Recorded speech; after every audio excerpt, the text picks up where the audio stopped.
You are listening to Radio Eastern FM 98.1. With live and exclusive coverage of the EFNL football season. Bringing you the match of the day with score updates from all divisions. And now we cross to our commentary team for the Radio Eastern 98.1 Match of the Day coverage.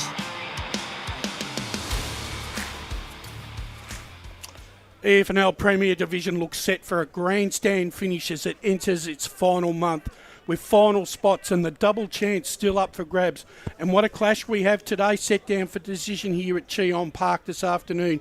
It's the quintessential 8-point game between South Croydon and Vermont, where a win here puts either side one step closer to securing that coveted finals position. Welcome to EFNL Game Day. My name is Wayne Brasher, hosting pre-match this afternoon, where we'll cast an eye on all the action in the other divisions of the EFNL. Our featured guests are the respective coaches of South Croydon, Brendan Allen, and Vermont's Adam Parker, to join us. And our resident clairvoyant, the Oracle, will divulge his pearls of wisdoms with his selections for all games this afternoon. But first, it's time to welcome the panel, and it's a good afternoon. On my left to the media manager, Ryan Long. Good afternoon, Ryan. Good afternoon, Brash. Thank you for introducing me, and can't wait to get stuck into this game. It's a massive Premier Division clash. As you said, it's a lot on the line in terms of finals. The winner today will go a long way in cementing their spot in the top 5. So all to play for, and that's exactly where you want to be on a Saturday afternoon. Also joining me on pre-match as well, it's a very warm welcome to you again, Brett Beston. Brett, an interesting game and an interesting month now set down for decision in Premier Division. Yeah, absolutely, Brash. We're down to the pointy end of the season. It's a particularly significant game for Vermont, because if they happen to lose today, and Blackburn get up over Roval, then suddenly Vermont are outside of the 5. But there's still time to go, obviously, so it's not going to obviously be decided today. But yeah, it's getting down to the pointy end. It's the time of the season that we really love. I think the interesting part about what's happened in the last week or so in Premier Division, with that loss last week to that Roval had against South Croydon, it automatically, once again, opens up some mental issues for some sides against each other, would you think? Yeah, probably. Sorry, Ron, you go. No, you're certainly right. And obviously, Roval probably had the wood over South Croydon in the recent times. So, a big win for them, because if they had lost that, they would have come in today really having to... It would have been basically an elimination final. So, that's a very important 4 points for the Dogs. Well, our first feature guest has joined us this afternoon, and it's Vermont's coach, Adam Parker. Good afternoon, Adam. Gentlemen, how are we? Adam, it's the quintessential 8-point game this afternoon between South Croydon and Vermont. Last time you met, it was a very dour struggle where Vermont got over the line by 13 points. I'm expecting that sort of game again this afternoon. Oh, I think a lot has changed since then, to be honest. Personnel for both sides. Yep. Yeah, it's the closest season it's been since, probably a lot of us have seen. So it's it is an 8-pointer because we're realistically both clubs are fighting for the same spot come the end of the season. So I have no doubt it'll be a good contest. What the game looks like is pretty unpredictable, but they've got some good players who didn't play in that first time who are playing today, so hopefully our boys are up for the challenge. Adam, you seem to have had a little bit of a purple patch in recent weeks, which is good for you. You got up last week over Donny East, so do you feel like the sides, because we're just talking about it off air, we're getting down to the real pointy end of the season, do you feel like the side's just peaking nicely at the right time? Oh, I don't think we're peaking, to be honest. I think... last week was challenging because a lot of things went on at the club, a celebration of a past player's life, and that was pretty hard on our playing group and the further community. So I think we're flat, to be honest, in the first half last week, and the boys really responded. I think that's been the best part of our side's development, is we've been able to respond during games and during quarters and when we're challenged. So we weren't able to do that at times last year, even though we're going all right. So probably not one of the great days weather-wise either. No, it was wet. And historically, we've played well in the wet, so that's not a challenge for us. But I don't think we're peaking. Reverting back to your question, I think we're going okay. We've got a lot of improvement to have, and hopefully... we improve again today because we need to, because, South Croydon are flying. So both sides are going pretty well from a win-loss record recently. So, but hopefully we peak at the right time this year. So we'll see what unfolds today. Sorry, Brash. How much do you build up a game like this? Because although, it's 1 week at a time, it's, a lot more on the line because you're playing the side that potentially could pinch a spot over you in the top 5 with it, as you said, being so even. So, how much has it been built up during the week of this has to be a must-win game? Oh, a lot. We think it's season-defining, to be honest. when you look at the ladder and the positions that, Blackburn, us, South Croydon are in, the reality is two of those sides get in and one doesn't. So, the winner today probably gets in, and the loser has, a challenging 3 weeks ahead. So we've built it up. We want to play well because you want to play well against the best sides, and they beat Roval last week, who we think are going to be there at pointy end. So they're going well. So we've built it up. We want to bring heat. We want to bring pressure. We want to bring our contest game, and if we do that, we think we can play it in our front half and go okay. But if we don't, then it's going to be a challenging day. Adam, obviously there's much been made of the performances of Nielsen and Rossiter throughout the season. I know they only had 8 possessions between them last week, but obviously I have noticed in some of the tapes that there's a lot of triple and double teaming on both of those players. Are they finding it hard to cope with the tag a little bit? Yeah, it's quite astute actually, Brass. I don't think we're getting maximum value when you talk about we're peaking, we're not, because those guys are really good players and we're not giving them a chance to play really well at times with the way we move the footy and the way we kick it to them, and sometimes we get it in a bit slow and there are multiple numbers competing against them. But the reality is those two are going really well because they compete when they're outnumbered and they rarely get outmarked. Both Jamo and Neil, so the way they fly for the footy, although they're different in the way they do it, they're really strong in the air, which gives our little guys a chance at ground level. So, but ideally we get them one-on-one and we give them a chance to actually hit the scoreboard a bit more. The other thing that I've been impressed with Vermont since the Roval game, and obviously there was some lessons that had to be learnt from that game, but one of the things I've liked about Vermont is the ability to be, when you are challenged, that you've had the ability to run the game out, which at this time of the year really does start coming to the fore. Yeah, our pre-season was good, and we always talk about having a good pre-season, and Yanni, who does our strength and conditioning space and he's our physio, he put a mountain of work into the guys who did the majority of pre-season, so that helps. We got a few injuries in our first few rounds when we were poor in the later half, and your rotations are down, and that doesn't help. But we've been pretty good. Like, we go unchanged today from last week, so that means that injuries from last week weren't an issue. So that helps us run out games. But I think it's less about the fitness and more about the adjustments that our players have been able to make during games, and our group's great. They take on board whatever adjustment it is, and whether that's sacrificing their role or playing a slightly different way that maybe means they don't get as many numbers as they hope, but they play for their role for the side because we think it's betterment for the team. Yeah, you talked before about you don't mind the wet weather and you play pretty well in the wet. Well, we've got probably one of the better days we've had in recent weeks. The ground actually looks, I haven't been out there, but it looks pretty firm, and it is going to be dry today. Who do you think that favours? Do you think it ideally favours you as well in the dry? We don't want to be known as a wet weather side, so I don't know if it favours either. I think they like uncontested mark, which helps them, but they won in wet, so I don't think it really has a major bearing on the result today. I don't think if one side goes off losing, they're going to blame that it was a nice day. So I don't think it favours anyone. It probably favours the fact that it should be a better game of footy to watch, and maybe a bit more high scoring. But I think it's just dependent on how we execute the way we move the footy, and South Croydon probably saying the same thing, how they execute the way they move the footy and get reward going forward. And obviously you talked about this week having no changes, which has been a blessing where you've probably had multiple changes each week. Looking at the players who aren't in the side at the moment today, how many of your best 22 do you think you might be able to get back ahead of finals if you are lucky enough to pinch a spot? Well, we actually counted this morning. We've got 6 guys who have played senior footy this year who aren't playing today. Whether or not they're in our best 22 depends on form and all that sort of stuff. There's a couple who are obvious ones who come straight back in, like a captain Connor, he'll come back in, and a couple other guys who will come back in, like Noah Burke, who's played some pretty good footy this year. But realistically, it's about managing it at the moment, about having the most available, hopefully for round 18 when we've got East Ringwood, and then hopefully if we make finals. So. We'll have to manage it, but I don't know.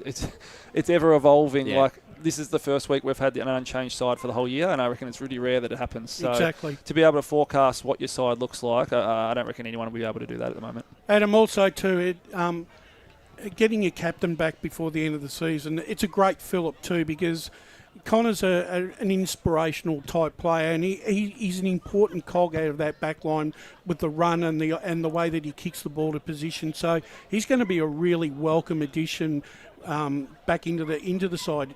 as the weeks go by, especially with finals around the corner. Yeah, 100%. He's our 23rd player. He's our runner. He's been our runner for a few weeks now with his injury. So he adds value leadership-wise because we're a pretty young side still. And I know, speaking to the likes of Josh Davies and Henry Smith when he was in the side before his injury, these are under-19 kids who have played majority of the seniors this year, and they say how valuable he is out there to help them.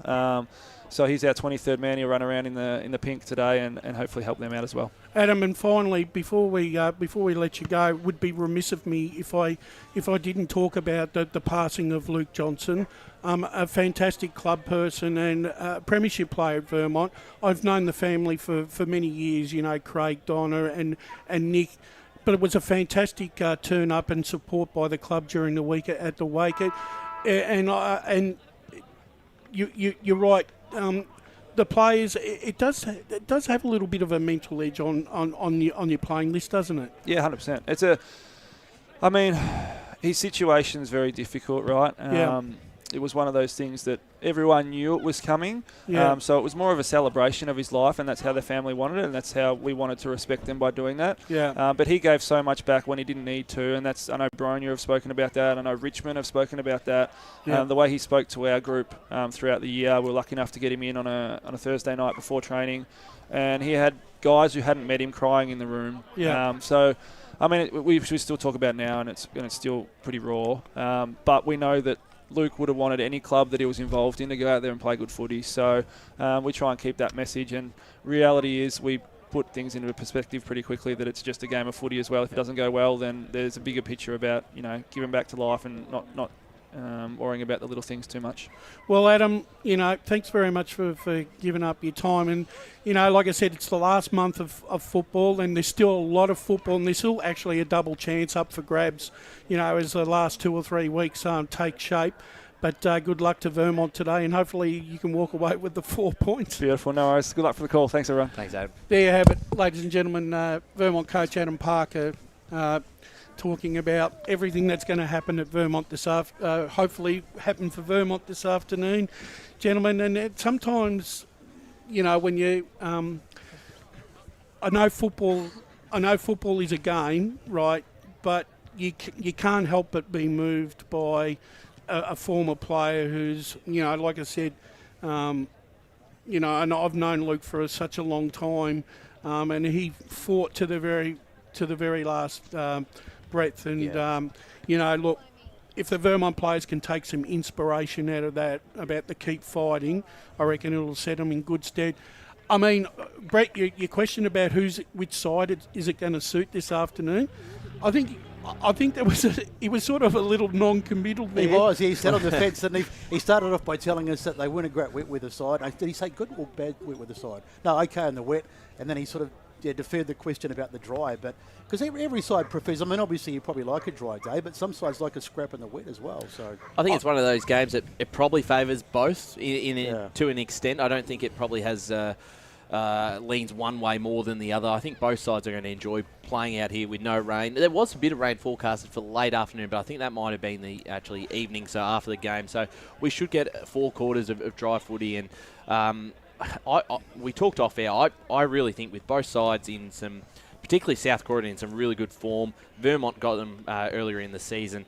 I can't see this game being a blowout either way. No. I can see one side going and winning by this 3 to 4 goal margin, but I just don't think there'll be much in it between the two clubs. They're quite even across the park. And really, I think the turning point for South Croydon was that giant killing win over East Ringwood at that game, the Twilight game fixture, where they stitched them up by 56 points. Since then, South Croydon, you could honestly turn around and say that they've probably been the form competition in that last 5 or 6 week bracket, and they come into this game full of confidence, and are thinking that they're an undeniable chance of taking the 4 points this afternoon, Ryan. Well, it's 6 wins out of 7 of your last 7 games, which is quite impressive, and not just those wins are including, as you said, East Ringwood, Roval again. They're playing some really good football. Their one loss came to Blackburn, which would have been disappointing out here at Cheong. So they're coming into this game in terrific form, and not just if they do make the finals, they're not just making up the numbers. And I think that'll be the exciting thing for South Croydon, is that they'll rate themselves, particularly if they have to go through the last month of beating Vermont, potentially beating Baldwin to make it, you're going in with arguably one of the best form lines into a final series. Exactly. Well, they've already split 1-1 with Blackburn, so we know that on any given day that either one of those two sides could beat them. If they split next Saturday against Baldwin to go 1-1, they will go into this final series, like you said, Ryan, with real confidence, knowing that, and also if they beat Vermont today, it's always good to have the knowledge that you can at least beat a fellow Final 5 aspirant when it comes to a finals match. And I think that's why, and this why, it's almost like moving weekend with the amount of games, top games that we've got set down for decision this afternoon. So I think, and the fact is, and now that, and also there's some mental barriers between some sides. South Croydon seem to have it over Roval. Roval have got it over Vermont. East Ringwood seem to have it over Baldwin. Yeah. So there's neither of these 5 sides, right, that make the finals are really going to have any psychological advantage over each other, because they're just going to have to turn up on the day and play the game. Exactly. I think there'll be both sides will have a quiet eye on that Blackburn game, because that's really pivotal. So. Pivotal, that's a good word. Pivotal. Okay. And I was just going to say really quickly, so whichever side loses today, they really need Blackburn. They feel the pressure, don't they? Yeah, They'll be barracking for Roval. Yeah. And with that being said, let's start our preview in Premier Division, and we will start with that game, Roval versus Blackburn. Blackburn's Roval's form in recent times since they beat Vermont by 60 points has been a little indifferent. Yeah, they have. They've dropped off, haven't they? And I don't know why that's been. Blackburn, on the other hand, right, have done everything that they possibly can do. You know, they got a great percentage build against Norwood 2 weeks ago. They're coming off, obviously, the bye. Roval will probably be... what Roval have got to do this afternoon, Ryan, is they've got to keep their eye on the prize, because probably if they had a won last week, that double chance looked like it was theirs for keeping. But now they'd lost, it's opened the door again for third, fourth and fifth to steal it. Yeah, that's right. And we talked a lot about what it meant for South Croydon and their chances. But for Roval, one, it cost them a top spot. They can't finish on top now. East Ringwood are not going to lose enough games for the Hawks to overtake them. But secondly, as you said, their spot in the top 3 is still up for grabs. And with a red-hot Blackburn side who has to win this afternoon, if they get the job done, suddenly Roval's spot in the top 3 is in danger. And we always talk, Brett, about how important it is to finish with the double chance, particularly in a top 5 scenario, to have a real shot at the flag. And I still think, without a doubt, if at their best, they are the best side in this division. Roval, you're talking about? For me, I think Roval are. But if they drop another game, suddenly you start to question where they might finish, and ultimately their chances of going and doing the double of back-to-back it's huge. flags. I mean, the difference between having to play sudden death through the finals and getting that second bite at the cherry is absolutely massive. So they'll definitely want to finish. Interesting game today too. I mean, Baldwin you'd think will probably get up over Doncaster East. So that's going to, so Roval just have to win today. It's non-negotiable. Is that Brett, do you reckon that could be a banana slip game for Baldwin? Look, Donny used to have a funny side, aren't they? They've had some bad results, but if they get it right on their day, they could be a bit of a danger. And of course, it's at home as well against the Baldwin side that aren't playing as well as they. Yeah, one win out of their last 4. Yeah, the last month has been a bit ordinary. So it could be. Yeah, well, you know, and Ryan, you've said you've said basically over the last couple of weeks that Doncaster East can shape the finals but can't play. Yep. This is another game that I think for the progression of the football club, they really would like to take a big scalp before the end of the season, because they've got to have something to go into next year. Going into next year. They're at home, can they get the job done? I don't think they will today. I think Baldwin, there's just too much on the line, but I think they're a big chance. And the thing with Doncaster East's final 4 games, very interestingly enough, they played 4 of the top 5. So and it's a hard run home, obviously, but they're 4 games that they can impact the final series and who finishes, particularly when they finish off against Bayswater and South Croydon, who are both just going to need to win. So every opponent they have are playing for a spot in the 5 and potentially a spot for a double chance or a top spot. So every game is so important for their opposition. They can spoil the party in multiple times of these games. I really do think they're a big chance. I just lean towards Bourne because they've got to find some form, and their win last week, you don't take much from it because those games against Norwood and Berwick, unfortunately, aren't a good read on where a side is at.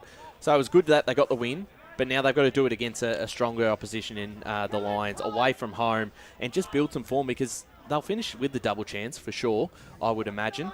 But you wouldn't back them in a first final at the moment on their last month of form. I think every side, it's a long season, and you can't expect a side to just be good all the way the way. So at some stage in the year, you're going to have that drop-off, and I think Baldwin have probably had it in the last month. They've just, because they look pretty much unbeatable. What did they win their first 7, First I think? 10. 10. Yeah. And then they've had the losses. But I think they'll probably, and with the improvement in the weather as well, they'll get back on track, and I think they'll finish really strongly, and I think they'll get it today. Yeah, so we're in agreement that Baldwin get the job done maybe by 3-4 goals? Yeah.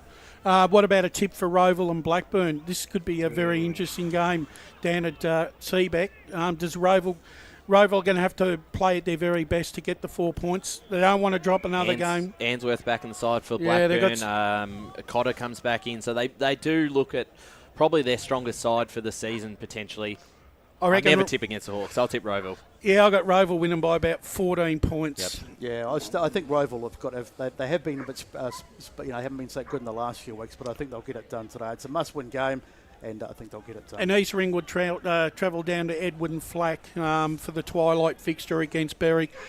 East Ringwood are doing everything right. Yeah. Berwick, they're still competitive for lots of the game, but unfortunately, they just aren't able to put enough 4 quarters together to win the contest. So I'm thinking that Berwick's going to win this game. Not Berwick. I was going to say it's a huge call. East Ringwood will win this game. Absolutely, Brian. Well, the coach of the South Croydon Football Club, Brendan Allen, has kindly joined us here on EFNL Game Day. Good afternoon, Brendan. How you going, gents?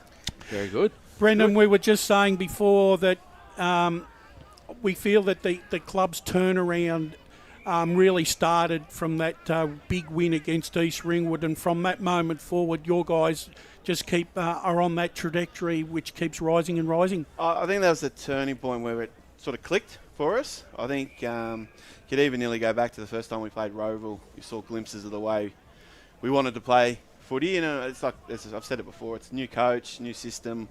Takes a bit of time. But yeah, it was sort of starting to get a bit of momentum, but it's so close at the moment. You just can't be that 2-3% off it.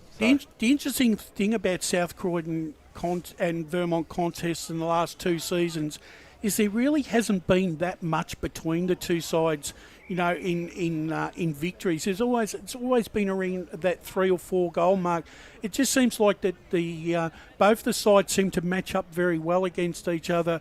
And once again this afternoon, you're going to probably expecting a very close contest. Oh, correct. Yeah, I can only speak for this year because it's my first year. But the first time we played it, it's a really contested brand of footy that both teams play. And I mean, for the most part, we were sort of off a little bit last time. Just weren't quite very disjointed. But that was Vermont shutting us down, and they did a very good job of it until the last quarter. And then we sort of started to get our ball movement going. I think we got within 4 or 7 points in the end, somewhere there. But no, they're a good team. Like, obviously, you don't make a grand final 12 months prior if you're not up to it. So, and I mean, Lockie Johns is just one out of the boxes. A bit like Dano King, to be honest. Yep. They're one in generation type players. The ageless one. Well, speaking about Dano King, still in terrific form at his age. He's passed the 300 mark last season. And how impressive have you been coming to the club this year and watching the way he goes about it? Oh, he's one of the hardest trainers, one of the hardest workers at the footy club, and he's the heart and soul of the place. And for his frame and his size, the way he throws himself around every week to play 200 games, let alone 320 or whatever it is now. It's such a remarkable effort. We're talking about it before the game. He's a bit like Kevin Bartlett and Craig Bradley. That sort of frame seems to be able to do that long stint. And we reckon he's got tiger blood or something in him as well. He doesn't get injured. So Well, that's what you want. You don't want players getting injured. No, correct. You're well served in the tall department too. James Wilson's been in pretty good nick, and of course he can find the big sticks. And talking of guys that have been around forever, Big Maxi King, I've always been a big fan of him. He's a great player, isn't he? He's a great bloke, and it's his 100th game today, actually. So it's taken him. His 2017 was his first year here, so it's taken him a fair while. Like obviously a bit of COVID in there, but flagged that year too. What's that, sorry? I said flagged that year too in 2017. Yeah, he missed out. He was. Yes, he did too. He was a late out. Yeah. He was too. Yes, he had bad gastro the morning of and did the right thing and pulled out. So, great servant of the footy club. And yeah, the close-knit group of guys that are here, they all play for each other, and it's great. Absolutely, and 6 wins out of the last 7 games in terrific form, and probably we've noticed as well you've always had a couple of players, your key players out of the side as well, so that must be really impressive that you've been able to pull up, certainly their depth has improved this year from the club, and it does help out when you obviously have players out of the side as well. Oh, correct. If you haven't got the depth, I mean, everyone's going to get injuries at some point, so you've got to have the players to be able to replace or even come in and play a role.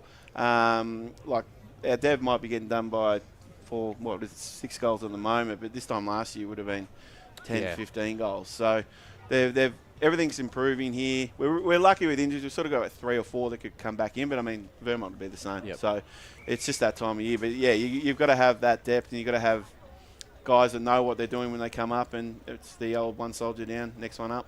One player that's really impressed last week was James Hassan, and probably had his best game for the club. Come across from Whitehorse. How have you seen his development across the season at Premier Division level? Yeah, he's gone from strength to strength. Obviously, he was Park Orchards, I think, originally, and then went to Whitehorse. Team of the year, I think he was. Yeah, I think he was. Yep. Yeah, so obviously he was the big fish in a small pond there. He's come up and he's had to work hard, and that's exactly what he's done, and he's reaping the rewards on the back of it. His best mates are Matty George, so Matty George has been outstanding as well. So, look, as I said, the guys have sort of got what I want them to do now, and a lot of it's just rolling his sleeves up and hard work. Absolutely, and it's been a while since we've seen the side play, obviously back in round 3 on Anzac Day, and your first season with the club, and it seems like you're enjoying yourself. We always look at the socials, and between you and Simon with the women's, your post-game reviews have always been good. How's the culture down at the club, and are you enjoying your time out here at South Croydon? Yeah, we've started a bit of a war there, haven't I? So, but no, we have a bit of fun with that. It's like it was designed to be easy instead of doing a match report, 30-second type thing. And I think the last one I did took me 3.5 hours, I think, to edit and go through. So we've created a bit of a monster, but it's good fun. Like 2 hours on a game day where you get tackled, beaten, and footy can be hard sometimes. Yep. You want to make it fun. I'm surprised we didn't see you doing the jiggity jig down with Simon down in the Cheong Park shopping centre there, mate. I actually got it stuck for time on this week. Mine was ordinary this week, but no, I don't live too far away from Baldwin's Ground, Cherry Road, so mine was just literally a walk around with a dog and a bit of commentary. But I'll have to pull the socks up this week, hopefully. Before we let you go, Brendan, you've coached at this level now for such a long time. What's this? Compare this season to, say, the last 2 seasons in this grade. Has the intensity gone up a little bit more?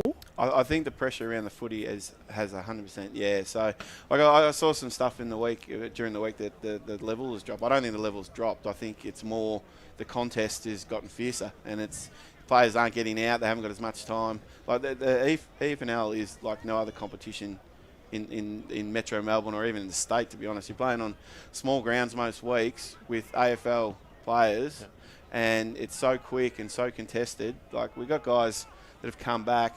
And I remember when I was coaching at Blackburn, Nick Gray struggled for the first 6 games. He just couldn't get used to the pace and the lack of time, and it takes a little bit of time to do so. And yeah, as I said, I don't think it's dropped at all. I think it's just more in and around the contest is really fired up, and there's a lot of, as I said, having such a close competition where the 6 teams could finish anywhere from 1st to 6th at the moment, I think that sort of shows how healthy it is, to be honest. Hence, too, the reason why we're not really seeing a standout forward like kicking lots of goals, because there's just so much pressure on your key forwards now. Oh, correct. And I've noticed too that some sides and the coaching panels are putting a lot more work into the key forwards, knowing that sometimes we're going to have to double, triple team some of these forwards because they're worried about their influence. I think it's also a bit of an AFL trend too. You see,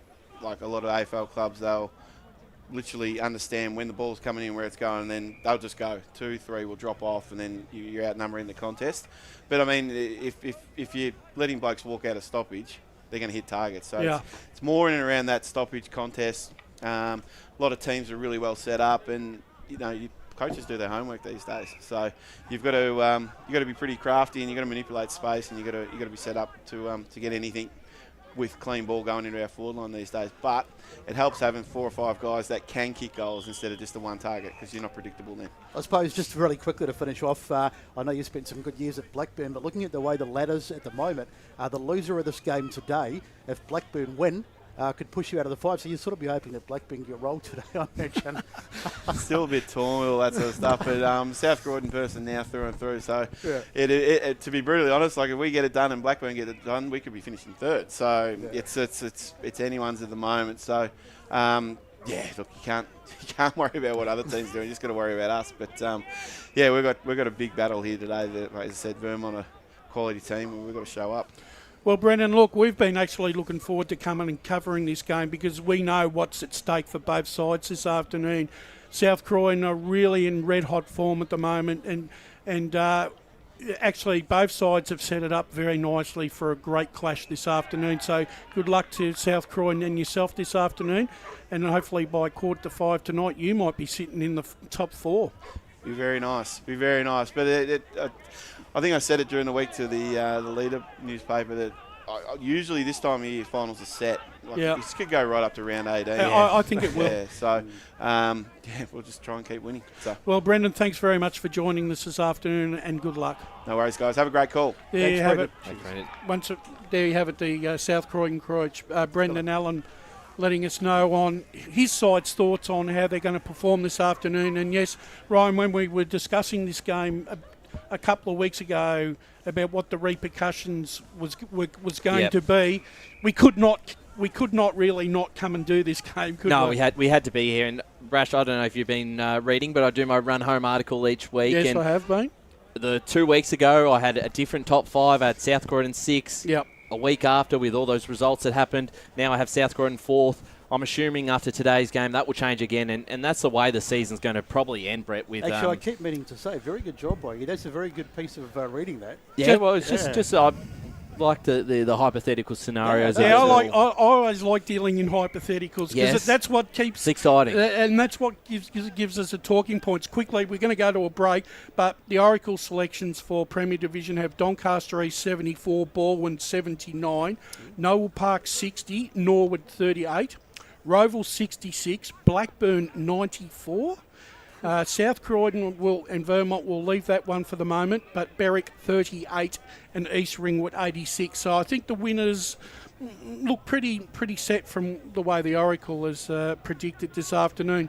But we're going to go to our first break, ladies and gentlemen, and when we come back, we're going to start once again dissecting the rest of the divisions in the EFNL this afternoon. So keep your dial on 98.1. This is EFNL Game Day. Today at Eastland, Lucy's trying on jeans for a momentous occasion. Coffee with the ex.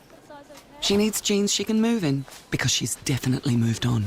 Jeans that get a second look, but don't give any second chances. Jeans that say, why yes, I have spent the last 8 months in a post-breakup juice cleansing, kickboxing, personal training frenzy.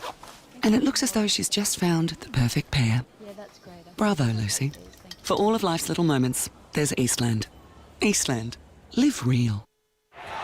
Sprained your ankle bursting through the banner? For bumps, breaks or bleeds, be seen sooner, close to home, at Knox Private 24/7 Emergency Department. You'll generally experience shorter wait times. Knox Private 24/7 Emergency, 262 Mountain Highway, Wanturna.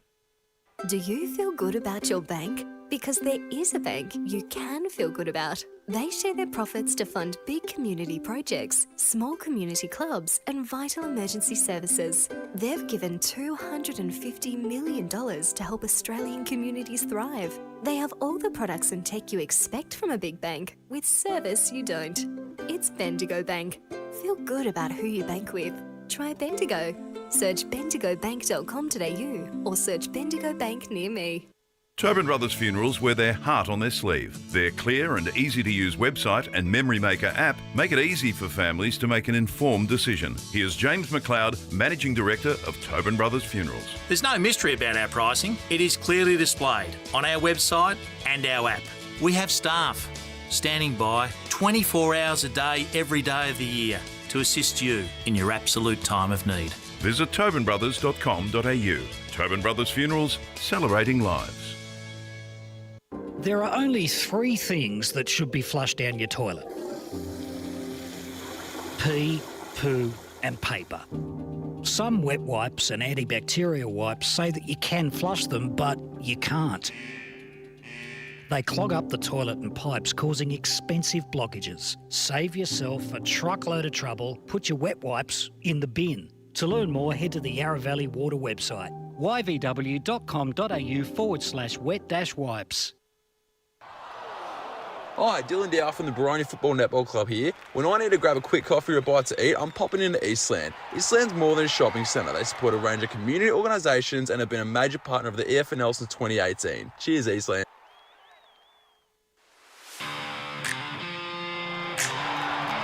You are listening to Radio Eastern FM 98.1. With live and exclusive coverage of the EFNL football season, bringing you the match of the day with score updates from all divisions. And now we cross to our commentary team for the Radio Eastern 98.1 Match of the Day coverage. Welcome back, ladies and gentlemen. EFNL Game Day coming to you from Cheong Park this afternoon. It's the big Premier Division clash between South Croydon and Vermont, and the ground conditions in very good nick. Hardly any rain around, and it looks like we're going to have a big contest here, uninterrupted this afternoon. Gentlemen, we've spoken to the coaches and we've gone through First Division. Let's start going through some of the other divisions. Let's start in Division 1, Ryan. Yep. And the first game up for discussion I've got is Bayswater at home to South Belgrave. And from the way I've looked at Bayswater, I reckon they look like they're not going to win another game this year. No, I think you're spot on. With a tough run home, and they just seem to be running out of legs at this stage of the season. And it's unfortunate for them because at times this year, and it's only been at times, they've never been able to probably string together 2 or 3 good weeks in a row. Yep. They've looked okay, and they've looked like they can compete with the top sides. They beat Mitcham earlier in the season, but if you look at their second half season results, it's hard to be. You've got to be disappointed with the. Well, they kicked 2 goals for last week. Yeah, that's right. That's right. So it's quite disappointing for them, and they've got to.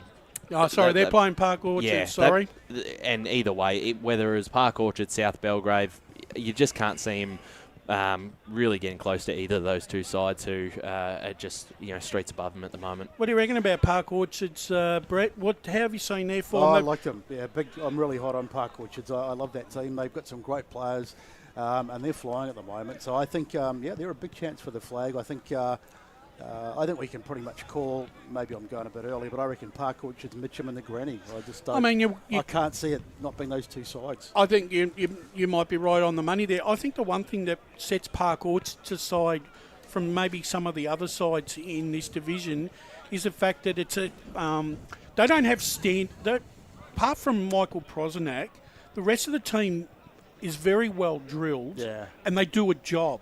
So.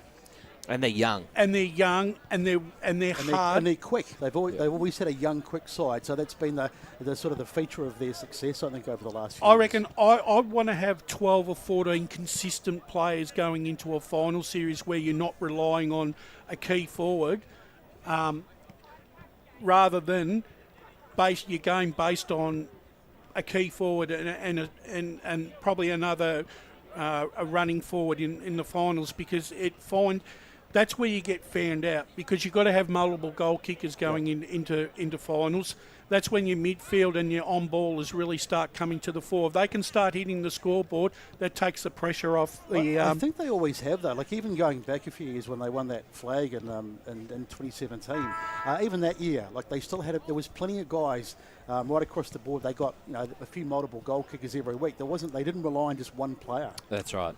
Let's talk Doncaster make the trek down to Home Park this afternoon to take on Beaconsfield, and Beaconsfield suffered a heartbreaking 1-point loss last week against Mooroolbark, and I think that it seems like to me, Ryan, that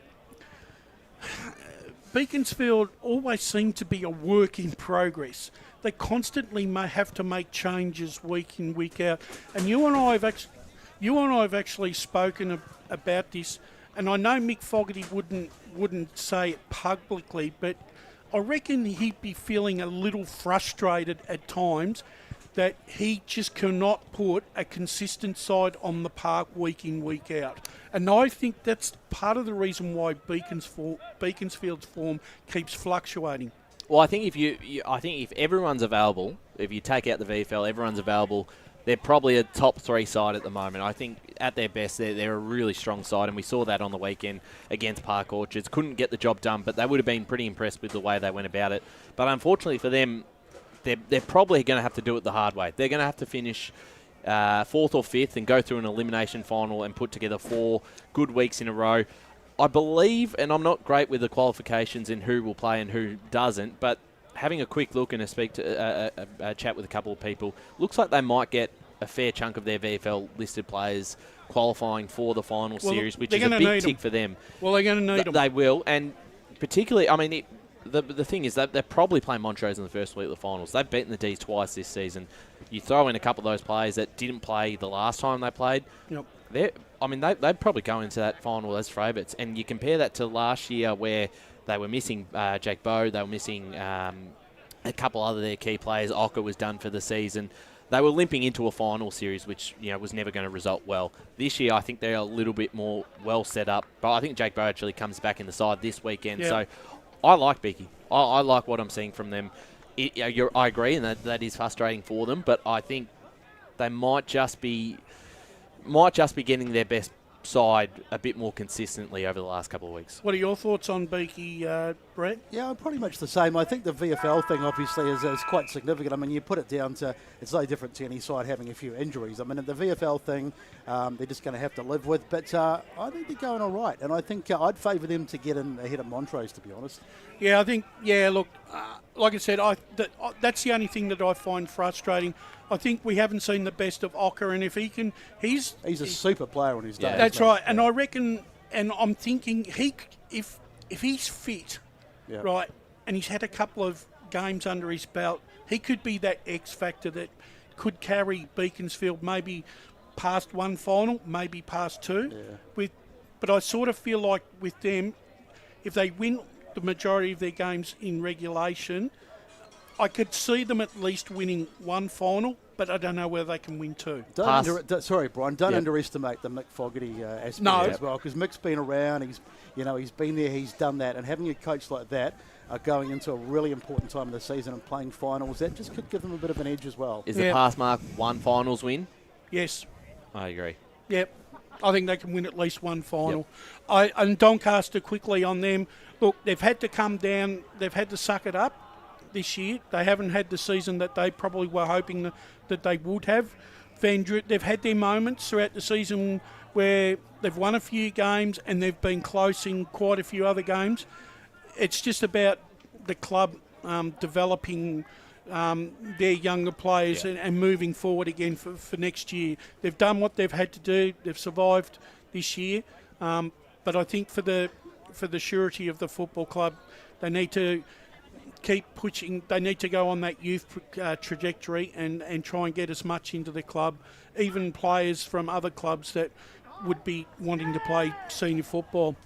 Next game, Montrose are at home to Mooroolbark, and to me, this is the enigma game of Division 1 this weekend, because both these sides throughout the season have really shown Jekyll and Hyde traits. the way that they've fluctuated with their form, Ryan. Mirrabak especially, 1 week they'll kick 100 points and then the next week they'll kick 6. Yeah, they've been disappointing at stages, very inconsistent. They've got a bit of work ahead of them this afternoon. They're out of the finals race, having a look at it. There's 2 games between them, percentage.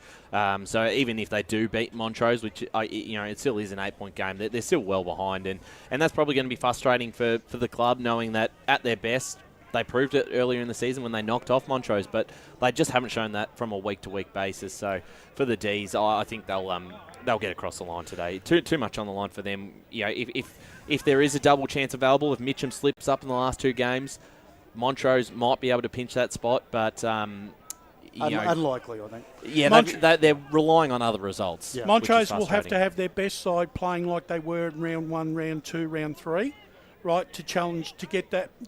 To get that. I'm not sold on Montrose. I just think they're too inconsistent. They'll be there in finals and they'll win today, but I just think that they'll probably, I don't think they. Okay. Yeah, I'm in agreement. I think Montrose, they'll win by about 3 or 4 goals, but that'll be about it. I think Mitcham gets the job done at Quamby. It's going to be a difficult assignment. Quamby's a very hard ground to win at, but I think Mitcham are going well enough, and their side, they're starting to build nicely for a finals tilt. I expect them to win, and Wanturna South go up the mountain to South Belgrave this afternoon. I reckon whilst on paper South Belgrave don't look like they're going as well as what they were last year, I almost feel like they're a little bit of a sleeping giant. They could unleash today, I reckon. Yeah, I reckon they're not far off. I mean, I looked at Tim Smith and, look, I think we set very high expectations about Tim Smith. If he's not kicking 5 or 6 goals, we're thinking, oh, well, gee, he's not having a good season. But Tim Smith does things, mercurial things that other players can't. And I reckon South Belgrave, they're not playing their best footy at the moment. Interestingly, the 2 Garners are out today. Yeah. But I just think that there's a little bit of a different mindset, and maybe they don't want to be, and maybe they're timing their run so that they're peaking around final series, because undeniably, if they bring their best to the table, they're a legitimate chance, especially against Park Orchards. I think it's an interesting thought as well, because you look at last year and it's a very opposite way of going into a final series. Last year they were the benchmark, hadn't lost a game, and everyone was looking at South Belgrave. But now that the top 5 is so even, and they've slipped up a couple times against Montrose, twice against Park Orchards, they've had the wood over Mitcham, but those 2 sides, they've certainly had the better of South Belgrave this year, Brett. So it's a different look into a final series, and as Brash said, on paper, if they get their best side, up and about, and potentially maybe they're not getting out of first gear at the moment, I would not want to play South Belgrave in the first week of the finals. Oh, absolutely not. And they certainly won't want to slip up, because they're sitting in 3rd place, but they just need to keep winning to get that double chance, and they'll get it done today, no question. All right, the Oracle's got Bayswater 29, Park Orchards 54, Beaconsfield 56, Doncaster 44, Montrose 50, Mirrabak 35, North Ringwood 63, Mitcham 83, South Belgrave 71, Wanturna South 51. Yeah, low scoring. Yeah, I think it's probably based on the scores that the club last couple of weeks. Gentlemen, we'll quickly go through Division 4, because I think the results basically speak for themselves here. Croydon North taking on Kilsyth. Kilsyth, for mine, are the 4th best side in Division 4. They'll do enough to get over Croydon North Mlock, who'll provide some cheeky sort of resistance there for a little while. Churnside were very impressive last week against Whitehorse Pioneers, and I expect them to get the job done. Agreed. Yeah, it's almost 2 divisions in Division 4, isn't it? Unfortunately, yeah. Yeah, the top 4 and the bottom 4. So. And Whitehorse really disappointed me last week. I think Scoresby, for mine, I think they're close to the best side in this comp. They stitched up Kilsyth last week, and I'm expecting them to do the same job again on Whitehorse today. I do too, and I know we've got to move on quickly from this, but just quickly, for the Pioneers, just got to find some form in the next 3 weeks. They're probably not going to finish a double chance, so they'll finish 3rd, but if they're ever going to win a flag this season, or if they're going to make a grand final, their performance against Churnside Park was just not up to standard to win a flag. So they're playing another benchmark side. These are the sides you want to play at this time of the year. You test yourself out against Scoresby, who do lose a few players. Just got to find some better form and just give them a bit more confidence going in towards this final series. So, yeah, look, you're right. So I think Division 4 basically picks themselves. Yep. Believe it or not, the Oracle's got Croydon North and Kilsyth playing a draw at 33 points. Can you believe that? Yeah, I don't know. I wouldn't put my money on that. He's lost at the Oracle, he really He has. That's definitely, not even I could pick that. Nunawading 55, Churnside 68. I think the Oracle's being very generous there for Nunawading. But I think Scoresby 100, and that wouldn't be beyond the realms of the possibility because Scoresby are able to rack up 100 points now at will. Yep. Pioneers 72. I think the 72 flatters them a little bit. Let's move quickly on to Division 3. Coldstream with fourth position basically sewn up. They travel down to Fair Park this afternoon. Fair Park. They've been good in recent form. Coldstream have sort of been I think up and down. I think they've got to be, if you look at one side that has to be pretty disappointed where they sit right now, it's Coldstream. They've been sitting in the top 3 all season. And I understand that the weather was probably a factor last weekend against a plucky Ferntree Gully side, but it doesn't matter. You lost 4 points against a side you probably should have beaten. It's going to cost them a top 3 spot, unless Knox now make the same mistake against Ferntree Gully and slip up today. I can't see that happening. And no, neither do I. So their chances of winning a flag just dropped dramatically last weekend. Brett, I'll go to you first. Knox taking on the Gully down at Wally Chew. Knox, I reckon, are the big smoky in Div 3. They've got third spot basically at their mercy, which is theirs now. Well, they're the only side that's beaten Donvale, aren't they? So that's, I mean, not that probably counts for, at the back end of the season, but they can certainly hang their hat and they might be just peaking just quite nicely, Knox. And under Steve Buckle, I was going to say sly old fox, he won't say old, but very astute coach. And, they could be going quite nicely. Playing some very good footy. They are, they are. Yeah, so I think Knox should get victory this afternoon. Donvale travel up the mountain to Sylvan. Sylvan, they're an interesting conundrum, Sylvan, because of the fact that they kick decent scores every week. They always kick their 70 to 80 points, which in a competition is around the average every week. So they're in every contest, but it just depends on the mindset of which Sylvan turns up. I'd have to say, and I haven't been to every single ground in the EFNL, but I've been to a fair few. I think Sylvan is just about my favourite ground. Do you like that amphitheatre effect? I do. I just love it. It's a small ground, and you've got to say that amphitheatre. It's actually quite picturesque up there, and that's quite interesting because it would be the smallest ground, I'd say, in the comp, surely. Yeah. It's a boutique ground at best. I like going down there. Yeah. So that makes a bit of a factor going up there. So Donvale, look, they did what they had to do. They responded like they had to against Upper Gully last week. They go up the mountain. They should come back down with 4 points, but they're going to earn it. Yeah, absolutely. Yep. Let's move on. Surrey Park are at home to Oakleigh District. Oakleigh District basically sewed up their finals position against Upper Gully a couple of weeks ago. They lost again last week.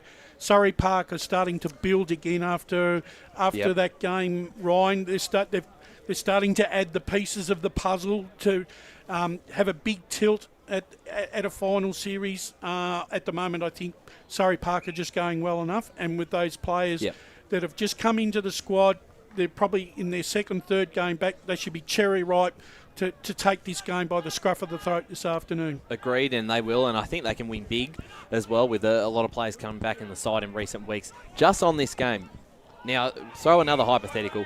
If Surrey Park belt Oakleigh District today, Ferntree Gully, even if they lose to Knox, but it's a close margin, we'll have a look at those percentages because suddenly it opens up the door for Ferntree Gully next week if they beat Oakleigh District by a certain amount of points. Potentially can jump them on the ladder. So Oakleigh not safe yet.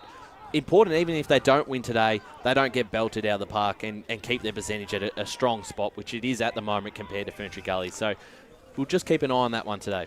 I tried to make a case for Warrandyte today in what I thought a game that could be winnable for them, especially up at Warrandyte.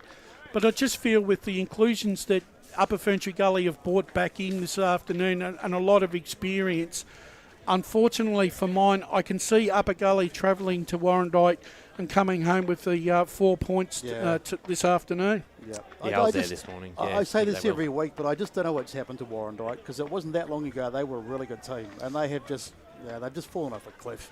Yeah, really disappointing. I think look, gone are the days where they had those key forwards. That's where I reckon they've lost their mojo. Yeah. They had Froud and Luke Dunn and Ryan Buckets. Phillips. Yeah. They haven't got a key forward anymore. No. And the thing is, look, having a look at their best players throughout the year, looks like a very young and an inexperienced group, which will get better as the years progress. Hopefully for them, if they can put their best foot forward, they'll still be trying extra hard to win these last games so they don't get relegated. Of course. But I think Upper Gully, there's still a bit of pride at stake for them, and they'll want to come out and keep whatever hope they've got, if there is a hope. And I'm not sure there is. I think they're officially ruled out now. All right. So they're done. But as you said, I just think they'll be too strong anyway. All right. So the Oracle, where are we going with the Oracle in Division 3? Fair Park 49, Coldstream 61, Ferntree Gully 44, Knox 72.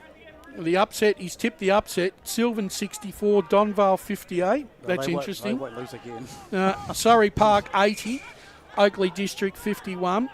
And this is probably the lowest ratings I think I've seen from the Oracle this year. Upper Gully 29, Warrandyte 18. Geez, that'd be a riveting game if it's just cool. Yeah, I don't know. I don't know about that one.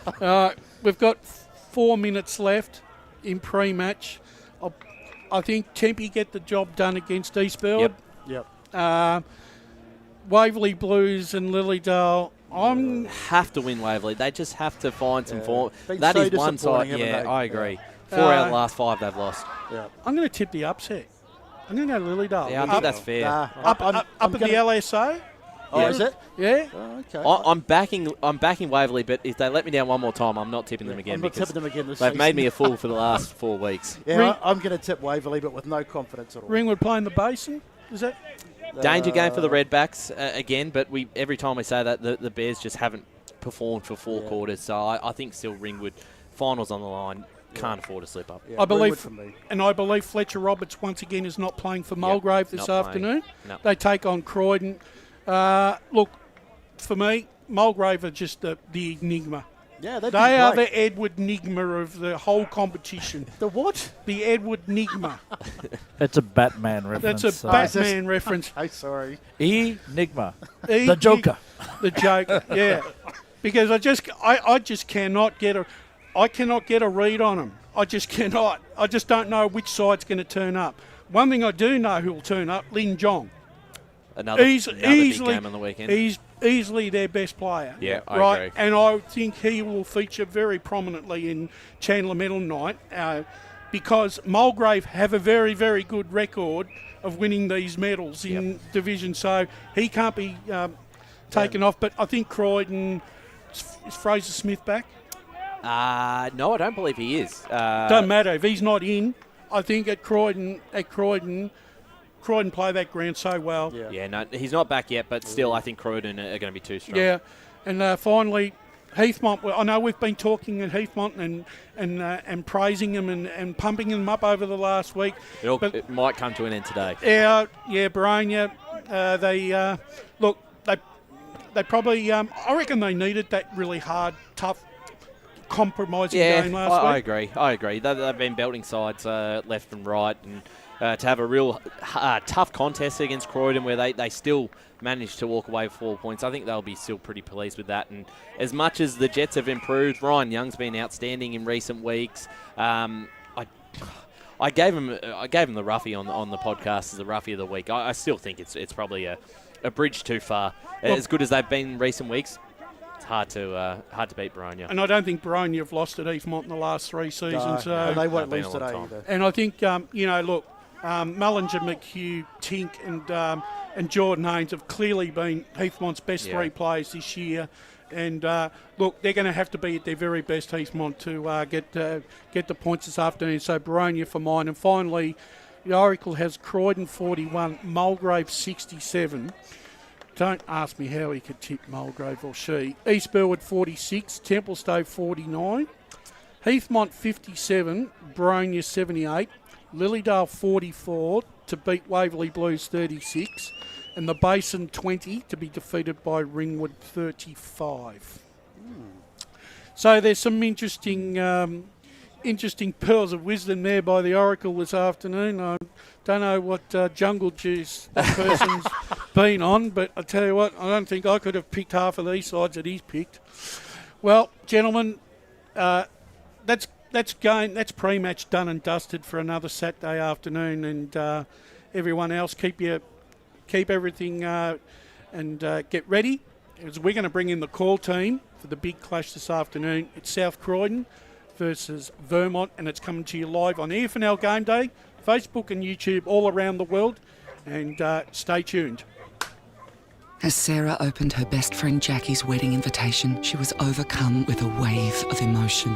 While her two young boys wrestled on the floor, tears of happiness rolled down Sarah's cheeks as she saw the words she'd been longing to see. Please note, this wedding will be a child-free event. Well, Sarah, looks like we're off to Eastland for a new frock and some heels. And let's book in that babysitter. For all of life's little moments, there's Eastland. Eastland. Live real. At Yarra Valley Water, we know reducing your shower time, or show time, to 4 minutes can save you an average of $200 a year on water and energy bills. Shower shorter. Save water. Authorised by the Victorian Government, 1 Treasury Place, Melbourne.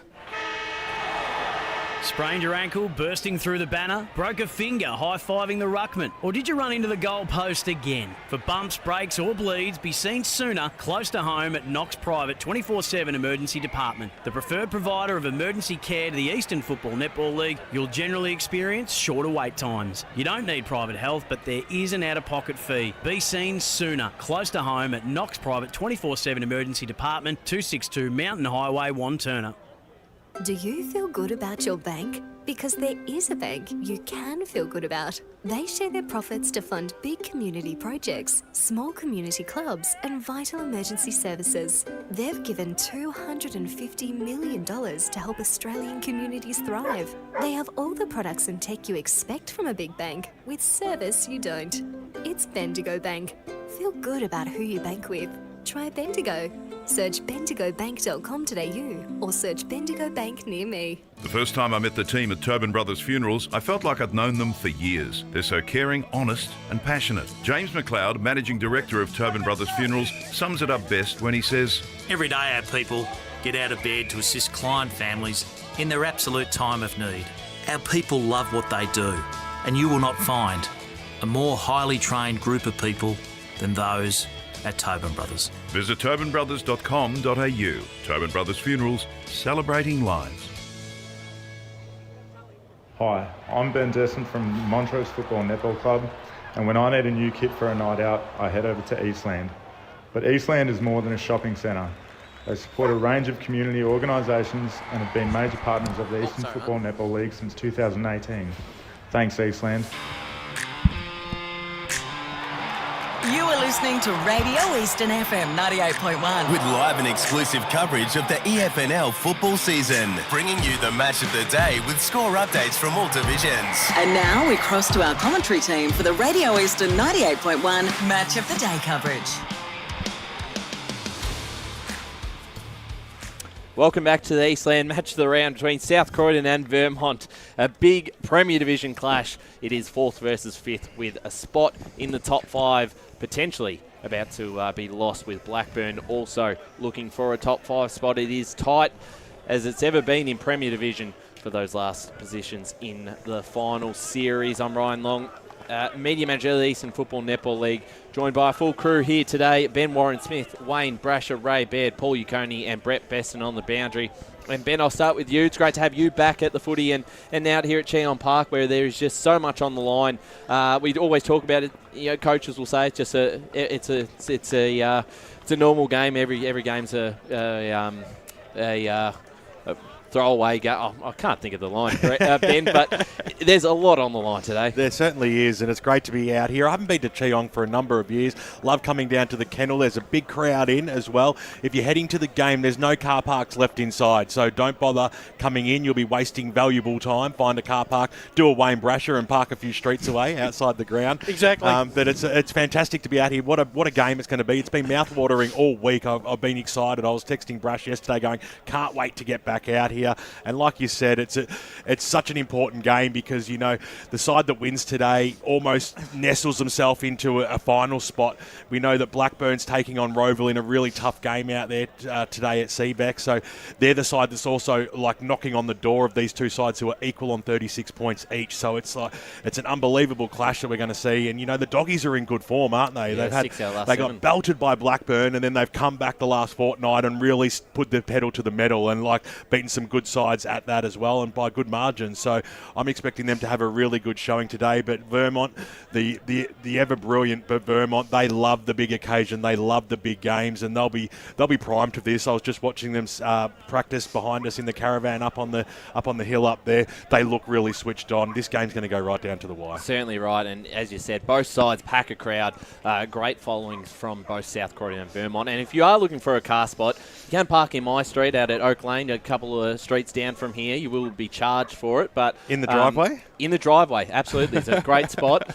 Just come see me in the van today. But Wayne Brasher, you were hosting pre-game this afternoon, doing a fantastic job. And as we spoke about, we had two great coaches interviews in the pre-game. Both spoke very well and spoke about the importance of this clash. So I'm sure you're looking forward to seeing what should be another tight Premier Division game.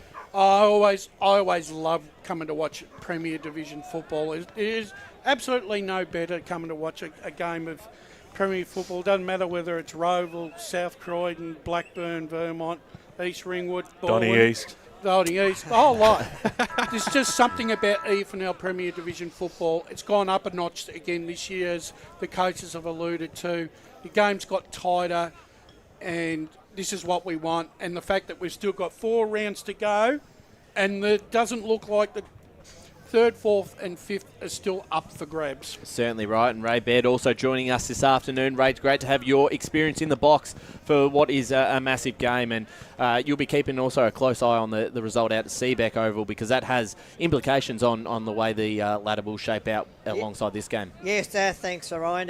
I will be just keeping an eye on that game, but I'll just say one thing about that. Roval are going to have to be at their best to win that game. Only took you 10 seconds to bring up Roval. Well, well, it took you 8 seconds to bring up Donny. Touche. When no one else Shots fired and answered. No one else even cares about him. But anyway, we're talking about this game here today. Two teams playing for different reasons. Vermont playing to hang on to their spot in the final 5, and as you guys alluded to, the up-and-coming South Croydon, they're on a roll and playing great football. We'll go down to the boundary, Brett Beston, before we get to Paul. Brett? Well, it remains to be seen, boys, but I've been reliably informed by both clubs that there are no changes, neither personnel or numbers. But I'll guarantee that there'll be at least one, but that's what they've told me. Weather-wise down here, it's actually really nice. It's actually quite mild outside. There's basically no wind and the ground's an excellent mix. So one of the better days we've had for footy in recent weeks. Brett, we're going to do our tips in a second. So while we've got you down on the boundary, your thoughts on this game? Who gets up and by how much? I've got South Croydon today, Ryan. I think they'll just get the job done. I think it'll be going for 8 points. Thanks there to Brett Beston, doing a fantastic job again on the boundary. A big game here, and also welcoming for the broadcast for the first time this afternoon was out at H.E. Park Reserve earlier for the women's match of the round. Paul Uconi. Paul, thanks for joining us and looking forward to this clash. I'm sure you are. I certainly am, and it was a great game out at H.E. Park, nice and close. North Ringwood ended up getting up by 3 points, and I'm definitely looking forward to this clash between South Croydon and Vermont, who are, as you alluded to before, they're fighting for 4th and 5th spot, fighting for spots in the final. So it's a really intriguing contest out here today. Yeah, it certainly is. And as we spoke about, Brash, I mean, there's everything to play for today. And South Croydon's form probably puts them as the favourites coming into this, winning 6 out of the last 7 and beating some strong sides. Last week's win against Roval is one that, very few tipped, and it's the second time they've beaten them. They've had the wood over them. Interestingly enough, it's probably Vermont who's had the wood over South Croydon. So, as we said, it swings and roundabouts. Certainly is. With this like I said, there's a lot of byplay between the sides in the top 5. Some seem to have gained some psychological edges over each other, but the one thing you do know that if whoever finishes in the top 5 at the end of the home and away season cannot afford to go into a final series being overconfident about winning any final, Ray.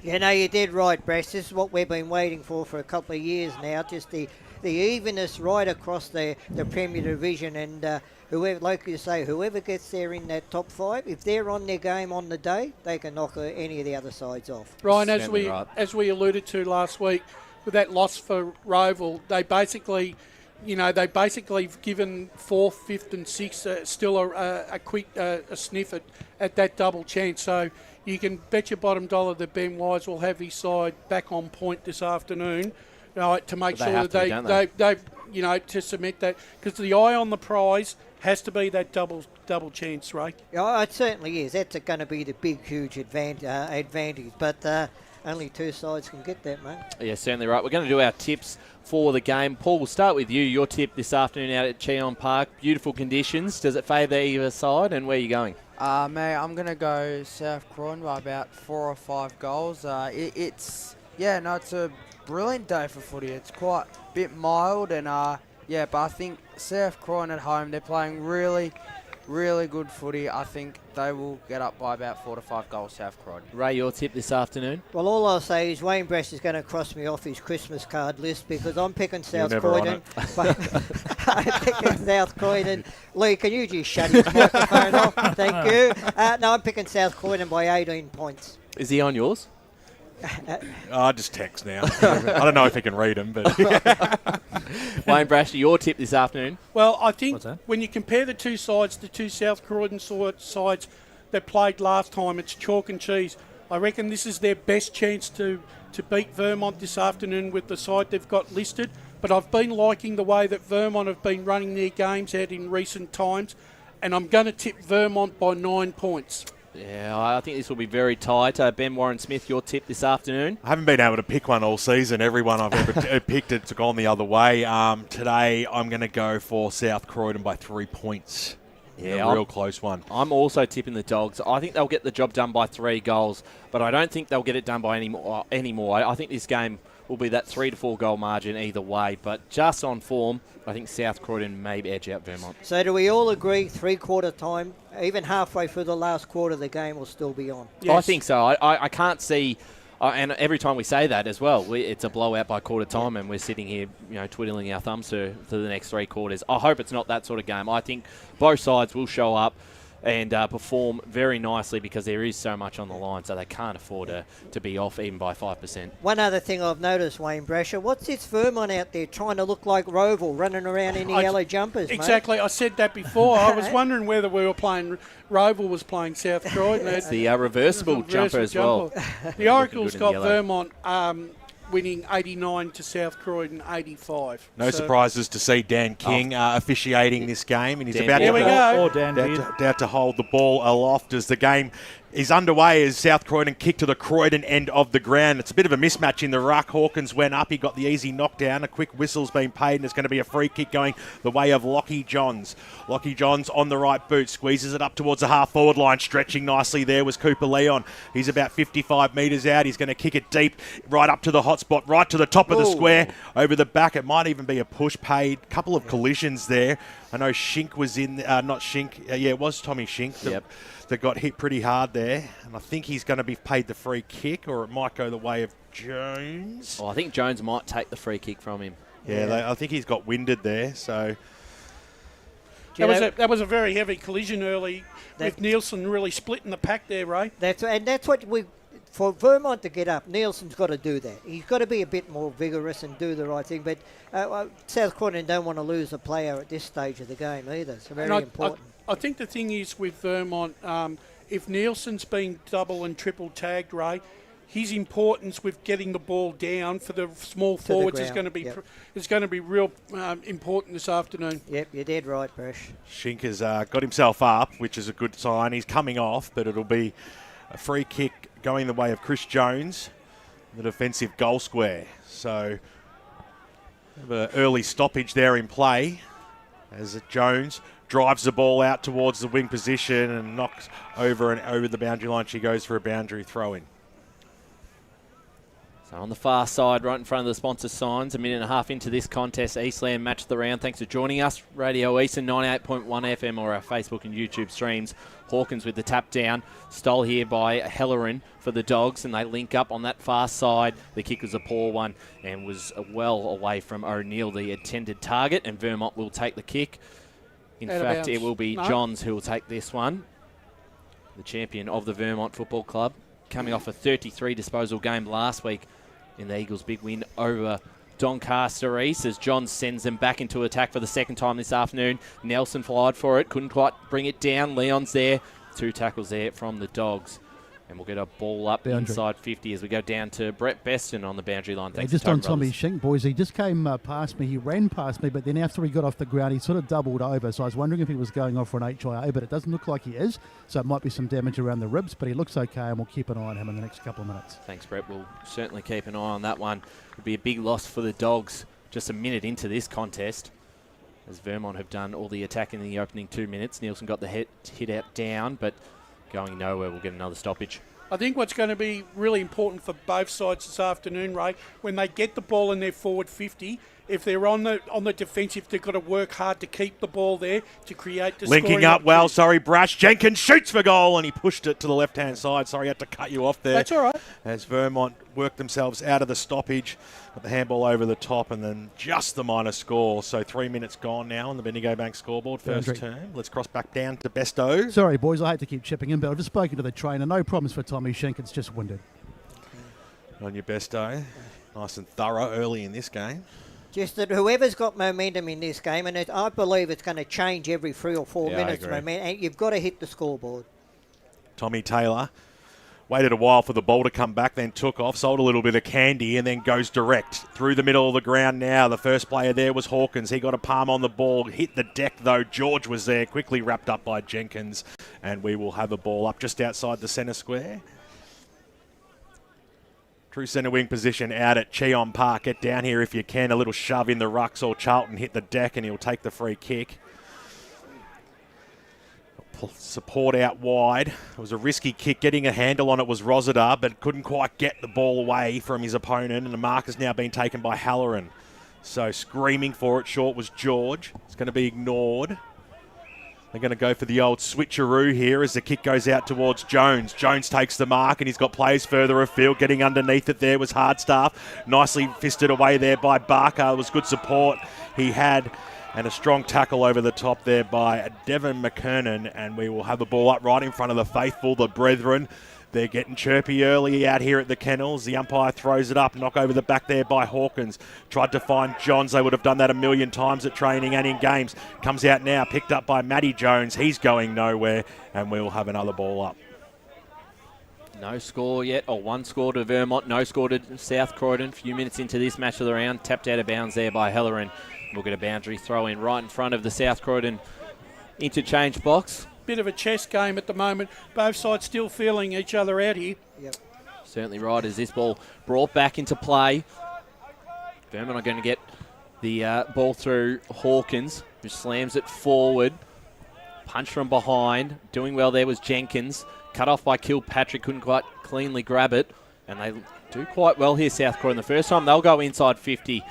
They haven't really got a target, but the ball goes out of bounds, so it's a good result for them, as they'll be able to set up here. 5.5 minutes into this first quarter, their first opportunity for a score. They seem to have Lockie Dixon playing a running role off that half-back line, Ray. So back in again. King will get the tap down. Ross came in from behind. And we're going to get another ball up. Dan Beard will take this one. From a distance, Dixon's number at the back, the 7, looks like half a divided by sign at the moment.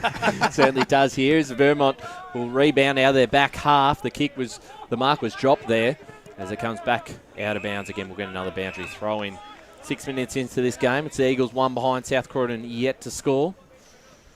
Right in front of us here in the broadcast position. Hope you're enjoying it early on 98.1 Radio Eastern and streaming live around the globe on YouTube and Facebook. It was a deep throw in that time over the back. It was handy askew on the boot up towards the middle of the ground. But it was taken mark there by Marshall at a scrambly kick forward. It might work out favourably. They've linked up okay here. The little toe poke by O'Neill goes inside forward 50. He was looking for Sheridan who had the back spot. He couldn't do much about that except just give away the free kick because Joey Fisher was there in position A. Ever reliable Joey Fisher. Put his body in the right position at the right time there, Fisher, to get the free kick. Poor disposal. Yeah, it's usually a smart footballer. It's a turnover by the Dogs and a quick kick on goal.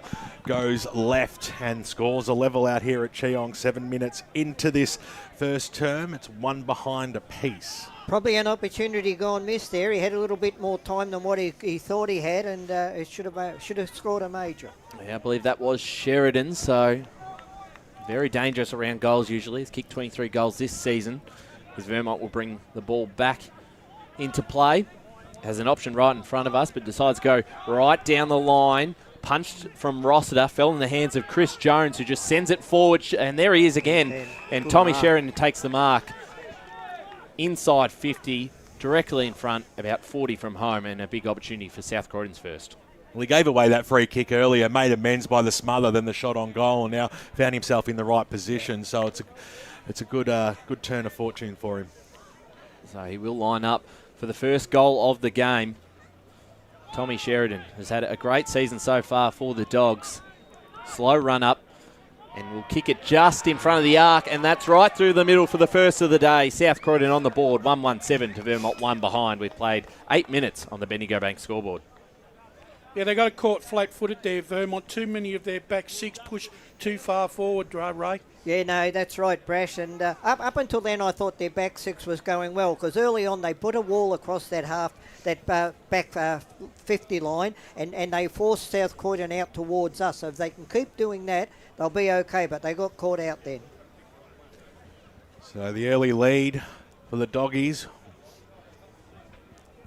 Had most of the play the last few minutes. What can happen here in the middle? Hawkins, once again, just easily out-heights his opponent there in Charlton, if that's even a term. As the kick goes forward now, getting in the front spot again with Sheridan. Got a timely fist on it. Here's Dano King linking up handball. Yeah, they need some support back towards the Sheridan. He had the run. He had the poise. He had the class. And he puts through his second goal. It only took another minute. That's 2 in a minute now for Tommy Sheridan. 25 for the year. And the Doggies, well, they're off to a flyer. Yeah, they got caught napping there, Vermont. Once again, they over-committed at the contest and they let Sheridan run forward of the ball with no forward or back running towards him. As well as Kilpatrick, who was let loose there. Paul Uconi in the stats centre. Yeah, South Croydon again, they're getting banged for their buck early. They've had 4 inside 50s to 2 and they've scored 2 goals, 1. And Dan King doing what Dan King has always done, just cool as a cucumber under pressure with that hand pass. Over 300 games for the Dogs, and he's in the middle at the moment. Hawkins with the tap down. There's Johns, just got kick away. Askew's kick was smothered.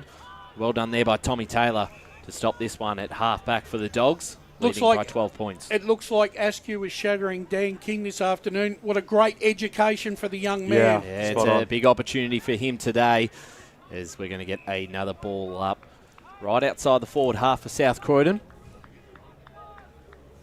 So we go to the stats centre with Paul Uconi. Oh, sorry, no. There's the ball play on. Tap forward there by Hawkins. Now a chance for the Dogs. Through King, got the handball away. They link up. There's a dangerous spot there, dropped by Cox. Taken by Leon, just got it in time to Calder, but couldn't quite take it. And Tommy Taylor for the Dogs, were able to clear him out of defence. Kilpatrick all by himself, has a bit of time, puts it on the left, got it off to O'Neill, and they link up again. They've got players out, but that handball was a poor one, cut off there by Fisher. Got it to Arnott. Arnott inside 50 here for Vermont. The numbers in front from the Dogs. Punch from behind. Nielsen did well. Got it down to Calder. Calder will have a shot on goal. A bouncing ball just to the left. A minor score. Vermont doing a bit of attacking there.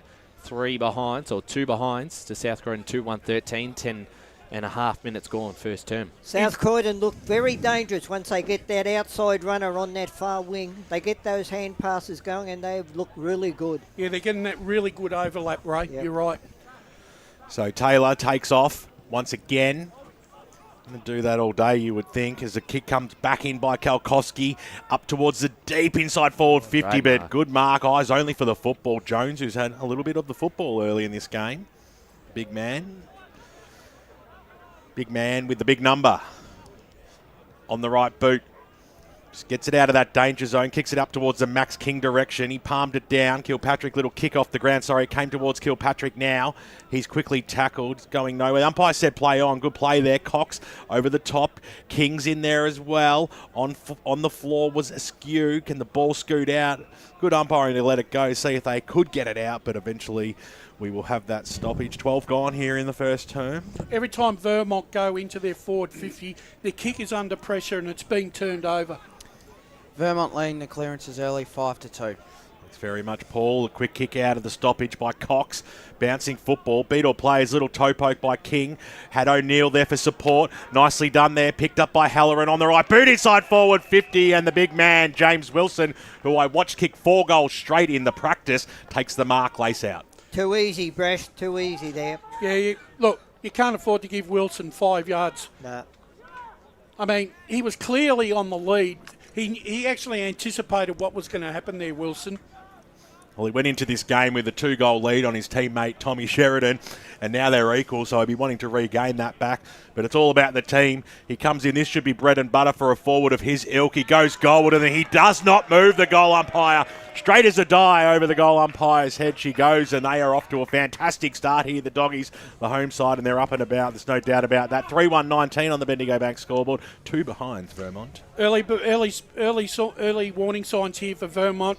They're being outrun. They're being overlapped across most of the ground. They're under pressure when they're kicking the ball into their forward 50. They can't hit a target, and South Croydon are just running the ball out of the back 50 at will, Ray. Yeah, you're dead right. They're chalk and cheese between the two back lines at the moment. South Croydon have put so much pressure on. Agreed. Had plenty of players ahead of the ball. Here's Kalkowski for the Vermont. Got his kick away. It was smothered. Dano King might end up. Big clash there by Arnott, and he might almost be pinged.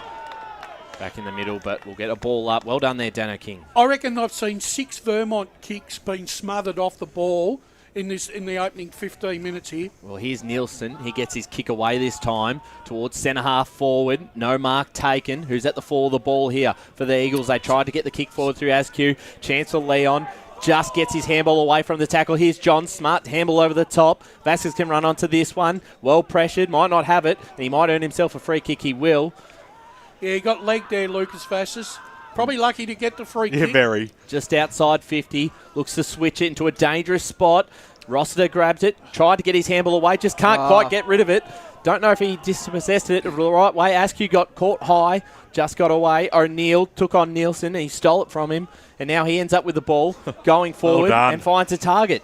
Well done, and Nielsen. Well done. And finds Ryan Fitzpatrick who can have a shot on goal. And well done to Daniel Nielsen. I thought his just attack on the footy has been pretty strong in the opening 14 minutes. If he didn't get that ball, Nielsen, South Croydon were on the run again. Certainly right. We'll go to some scores around the grounds. Blackburn leading Rowville 12-9. Noble Park leading Norwood 15-14. As Fitzpatrick will line up for their Eagles first of the afternoon. Well needed. And Baldwin 20-zip against Donny East. Big start there for the Tigers. Fitzpatrick, kick on the way. It's going to be to the right, so it's a minor score, and they miss an opportunity. 3 behinds for the Eagles. 3-1-19 South Croydon. 15 minutes played first term. Pressure, two kicks for goal by Vermont. If they want to win this game, they've got to kick those. Most definitely. Taylor once again, wasting no time. We'll go down boundary side shortly. Let's go down there now, Brett Beston. I was just going to say, boys, a bit of poetic justice, because I think in the lead up to that shot there was definitely a holding the ball, which wasn't paid, so probably a bit of poetic justice. Well, a chance now for the Eagles to go forward. The little chip kick inside forward 50. Nicely done. A little pirouette there by McKernan. Got the kick out of the danger zone. O'Neill was there. First to meet it. Eventually picked up the ball. Had a good linking handball to Halloran. And now they're off to the races. The kick goes up towards the half forward line. It was intended for Max King. He had to do a lot of work, the big man. Cass went backwards. It'll go back to Cass now on the right boot. He drives the ball long. Who's going to be the target here? Sheridan was in the back spot in front of Dureo. As it comes out now, Kalkowski got dispossessed to the football. Dixon was in there. Hospital handball to Vassas, who had the skill and the time to get the handball back to Spencer. They'll slow things down now as the short kick goes out wide, and the mark has been taken by Tyson Hyams. And Vermont under a lot of pressure there as the doggies press forward. Haven't seen a lot of the play on this side of the ground, but the switch is on now. Matty Wilcox on the right boot. A beautiful kick down the line. It was a 2-on-1 situation and a good mark taken there by Campbell Barker. The umpire might have paid a free kick, but it was just as good as a mark anyway. Gee, they need to slow the game down and slow the tempo down here, Vermont. We're enjoying it, though. Keep it at this level all day, I say, as the kick goes up towards the Nielsen direction. Knock over the back. Running on nicely there is Tyson. Little handball over the top. Here's a go for Leon. He should just waltz in and put this one through. They needed that one, and they got the answer that they wanted, the Eagles. Vermont on the Bendigo Bank scoreboard. They inch back closer. It's only a 10-point margin now, but that was good play. They worked the ball. We haven't seen a lot of play on this side of the ground so far, but they did well there, Ray. That's the first time in the game they've been able to run the ball, BWS. That's right. Some other scores: Warrandyte 3, Upper Frenchy Gully 32, Surrey Park 9, Oakley District 6, Sylvan 26 to Donvale 31, and Frenchy Gully haven't scored to Knox 12. I might give up on the Ferntree Gully stuff, Ray. I know. I think you're probably on the money I told there. you yesterday to give up. Around the grounds, is there nothing this guy can't do? Oh, my God. He's a man of many talents. As we're back in the middle again. Important goal for the Eagles. Back to a 10-point margin. The tap down was 1. Almost held without it was King. Got the handball away just. And now they go inside 50. A mark out the back was almost taken. And it falls to the hands of a teammate there. His snap on goal is out of bounds on the full for the Dogs. 3-1-19 to 1-3-9. They still lead by 10 points. I think it was Kilpatrick. Yeah. He's had a lot of the football so far, hasn't he? He's had a good game as Vermont link up. Dixon out in the back pocket here for the Eagles. Kicking towards the middle of the ground. Dangerous kick. It actually works out okay because it falls over the top. Fisher was there. Just got the handball away. Jenkins running through the middle. Inside 50. The kick's a good one. It's a short one to Leon, who'll play on right away and find another target over the top in Kelkowski, who's well in range for his first of the afternoon. Decides to pass it off over the top. Smart play and hits up a target. And that was very good transition football from the Eagles, and having a shot now, Tyson in front of goal. Tyson's probably been a shining light in the forward 50 for Vermont this year. He was the only forward that they had against Roval. He's a lead-up forward, and he loves the ball coming to him. Brash, do you feel that maybe Vermont is just starting to get into rhythm, because this is the second time they've run the ball out of defence and run it into their forward line, which has been wide open? Zach Tyson lining up for the Eagles' second in a minute. Important kick on the way, and it is a beautiful kick right through the middle. Tyson gets his first, and Vermont get their second, back to 4 points. 2-3-15 to 3-1-19, 19 minutes played. Bendigo Bank scoreboard first term. Boundary. Cross down boundary side to Brett Beston. Yeah, just picking up what Ray says, it's really noticeable down here at ground level that the Vermont ball movement has really quickened up in the last couple of minutes. I think they also realise that they cannot afford to bomb the ball into Rossiter and Nielsen, because they're not taking the grabs and the ball's coming to ground, and South Croydon are able to pick up the crumbs and run the ball out of the back 50.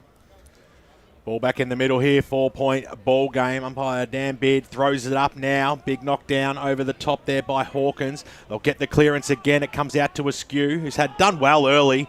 Wrapped up by Halloran, who's been in and around it also.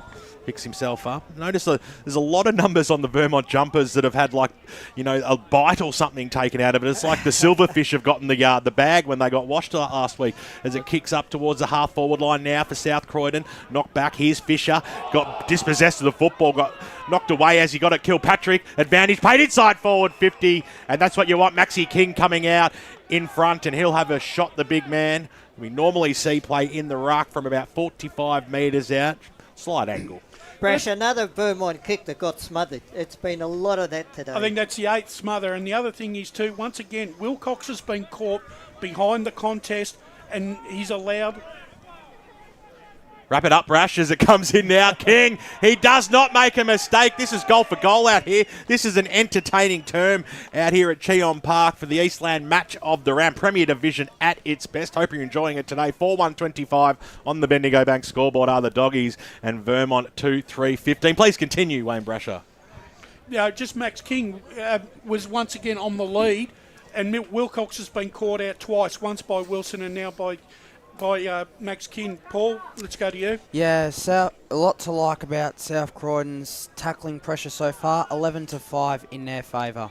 And how was the kick from Kilpatrick? Lace out under pressure, hitting Max King. Incredible play he is. Hawkins got the tap down, but it's stolen here by Matt Jones. Inside 50 again for the Dogs. Doesn't really favour anyone. And they almost mucked this up through Wilcox. Went without it. Dogs now a chance through O'Neill. Tackled by Wilcox. Got off the Kilpatrick. Finds a way to get a ball onto his boot. Wilson took the mark, but it wasn't 15. So old mate's not too happy that wasn't paid mark over the back fence. He wasn't, but certainly not 15. As we'll get a boundary throw in here. Dangerous spot here for South Croydon. That lead 4-1 to 2-3. Great contest so far between 4th versus 5th in Premier Division. King got the tap down. Here's Jenkins. Did a 360 and put the ball forward. Stolen here by the Dogs. And almost could be ping. Yeah. And he is. And it's a free kick here going to Lucas Vassas at centre half back for the Eagles. He's done a couple of nice things so far in this game. Short kick forward to Jenkins.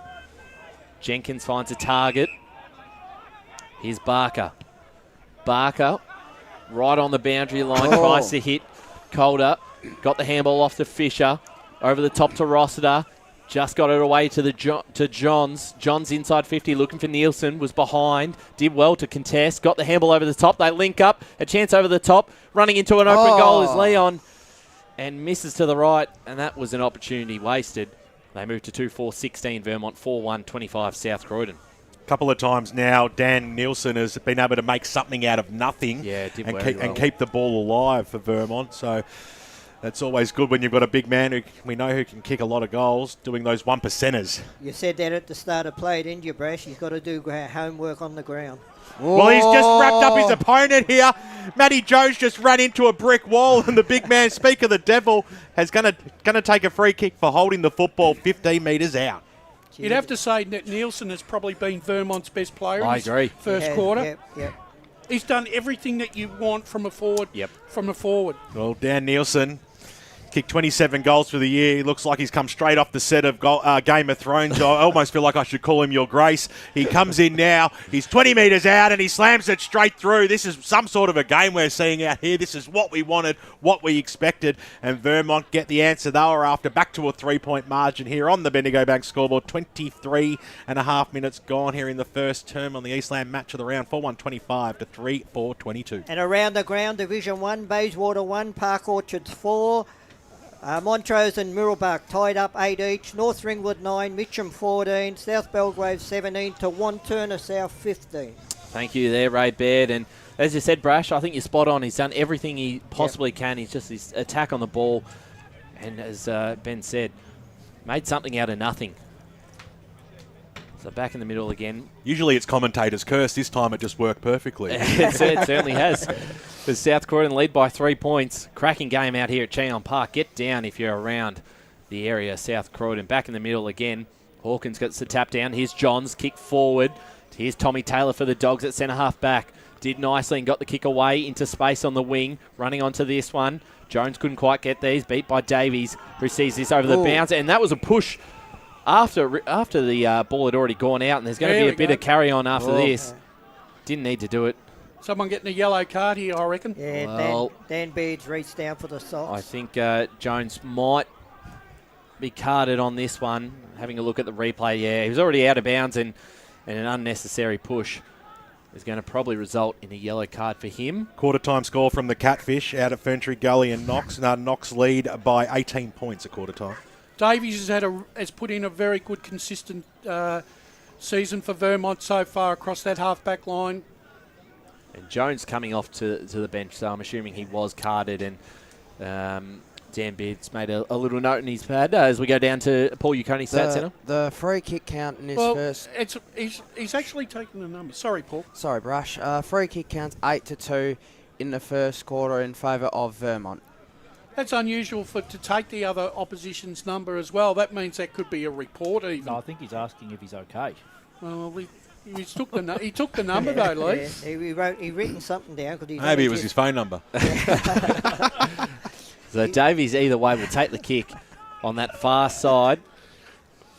Waiting for play to resume, and he'll just go down the line looking for anyone to take a grab. And there's Nielsen again. Big first quarter from him. Strong mark. He'll send it long into attack to full forward over the top. Who can run onto this one first? It's Cass who gets there.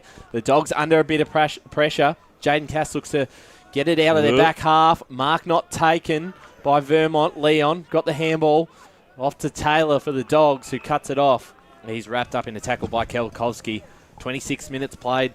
First term. The one thing that South Croydon Vermont lead by 3. Sorry, Ryan. The one thing that Vermont have done very well, if they've tackled in their forward 50 a lot better. Yeah. Nielsen in the ruck contest has to win his own football. Got the handball away, stolen by Halloran. Little quick kick out of the danger zone, taken there by Himes. Got it to Johns. Johns on the right boot, kicks it towards the top of the square, and coming out and taking a mark. He was the third player in the pack there, and about 25 metres out, a shot on goal by Zach Tyson, who's already kicked a goal in this first quarter. He'll be looking for his second. He actually didn't look like he was going to get there for a minute. The two players who were jostling for the contest, they got pushed. They took each other out of it. And it's hard to fathom here that Vermont could take the lead on the stroke of quarter time, considering South Croydon's dominance. So Zach Tyson, he's right in front here. Been a highly skilled first term. You expect a player of his ilk to put this one through as well. Comes in now, pokes at it in the end, and he got it back. It started left, and then a helicoptered its way backing through the big sticks, and Vermont do have the lead going into quarter time. There can't be too much longer left. The lead is 3 points, 4-4-28 on the Bendigo Bank scoreboard to 4-1-25. As you alluded to, Brash, it was all South Croydon for the first 3 quarters of this quarter, but Vermont, they've settled now. They've opened up their forward line, and as you said, the big guys down there, Thiessen and Nielsen, they're proving their presence down there, not only in the air, but when the ball hits the ground. Yeah, it was Nielsen who sent the ball back into attack not long ago to set that next goal up. Daniel Nielsen is... when he played in that Western Region Football League, he kicked 17 goals in a game when he played for Glen Ordon, so he's no stranger to kicking goals. Certainly right. They might get another one here, tapped down, but it's all South Croydon. Dano King now inside 50 for the Dogs, looking in the direction of Max King. Sheridan's there, pushed off the ball by Fisher. South Croydon laying the pressure there. Sheridan on Ross. Boundary. No decision. We'll get a ball up just outside 50 as we go down to Brett Beston on the boundary. Yeah, just confirmation, boys. Matt Jones did get the yellow card. He's got into the dressing room for 10. Thanks there, Brett, as we'll get a ball up just outside 50 for South Croydon. We've played almost 29 minutes. It can't be long left. Just getting his kick away there was George, who's had a fantastic season for the Dogs. They're hoping the Eagles will be able to hold this one up for their sake. Ray, I reckon the two half-back lines, respectively, for South Croydon and Vermont are going to be the two key lines this afternoon to decide this match. Well, here we go, tap down to Dano King, who sends it long into attack. James Wilson's there, used his body well. Out the back, they'll be able to rush this through. Smartly done there by Vermont, and it's just a minor score, so they will move to 4-2-26 South Croydon to 4-4-28 Vermont. 29 minutes played first term. Well, they know there's not too long to go in this term. As Dureo winds up on that left boot of his. He thumped it every bit of 55, 60 metres. Nielsen came a long way from goals, but it didn't take the mark. Taylor on the right boot snaps it inside or thereabouts to the 50-metre line, and it just landed inside the paint. So they'll take that every day of the week, the South Croydon side. Boundary throw in right on the paint of 50. Looks like James Ross is picking up Max King this afternoon. That's an interesting matchup. So King goes in against Ross.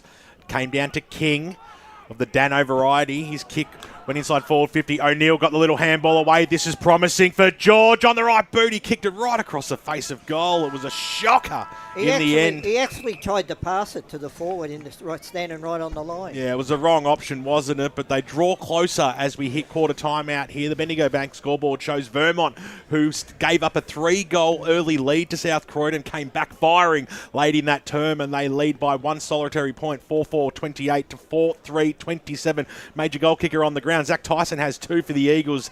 Singles to Leon and Nielsen, who had a fantastic quarter, involved in all those goals, while Sheridan's kicked 2 for the Doggies. Wilson and King have singles each. Hope you're enjoying this broadcast. We certainly are calling it out here. There's 1 quarter down. There's 3 to go. Stay tuned with us. 98.1 Radio Eastern, YouTube and Facebook. As Sarah opened her best friend Jackie's wedding invitation, she was overcome with a wave of emotion. While her two young boys wrestled on the floor, tears of happiness rolled down Sarah's cheeks as she saw the words she'd been longing to see. Please note, this wedding will be a child-free event. Well, Sarah, looks like we're off to Eastland for a new frock and some heels. Let's book in that babysitter. For all of life's little moments, there's Eastland. Eastland. Live real.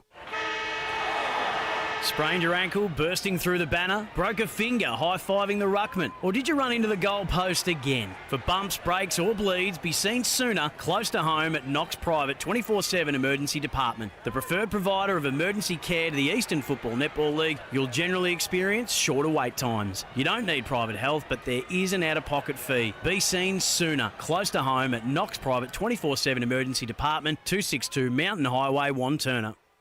Do you feel good about your bank? Because there is a bank you can feel good about. They share their profits to fund big community projects, small community clubs, and vital emergency services. They've given $250 million to help Australian communities thrive. They have all the products and tech you expect from a big bank, with service you don't.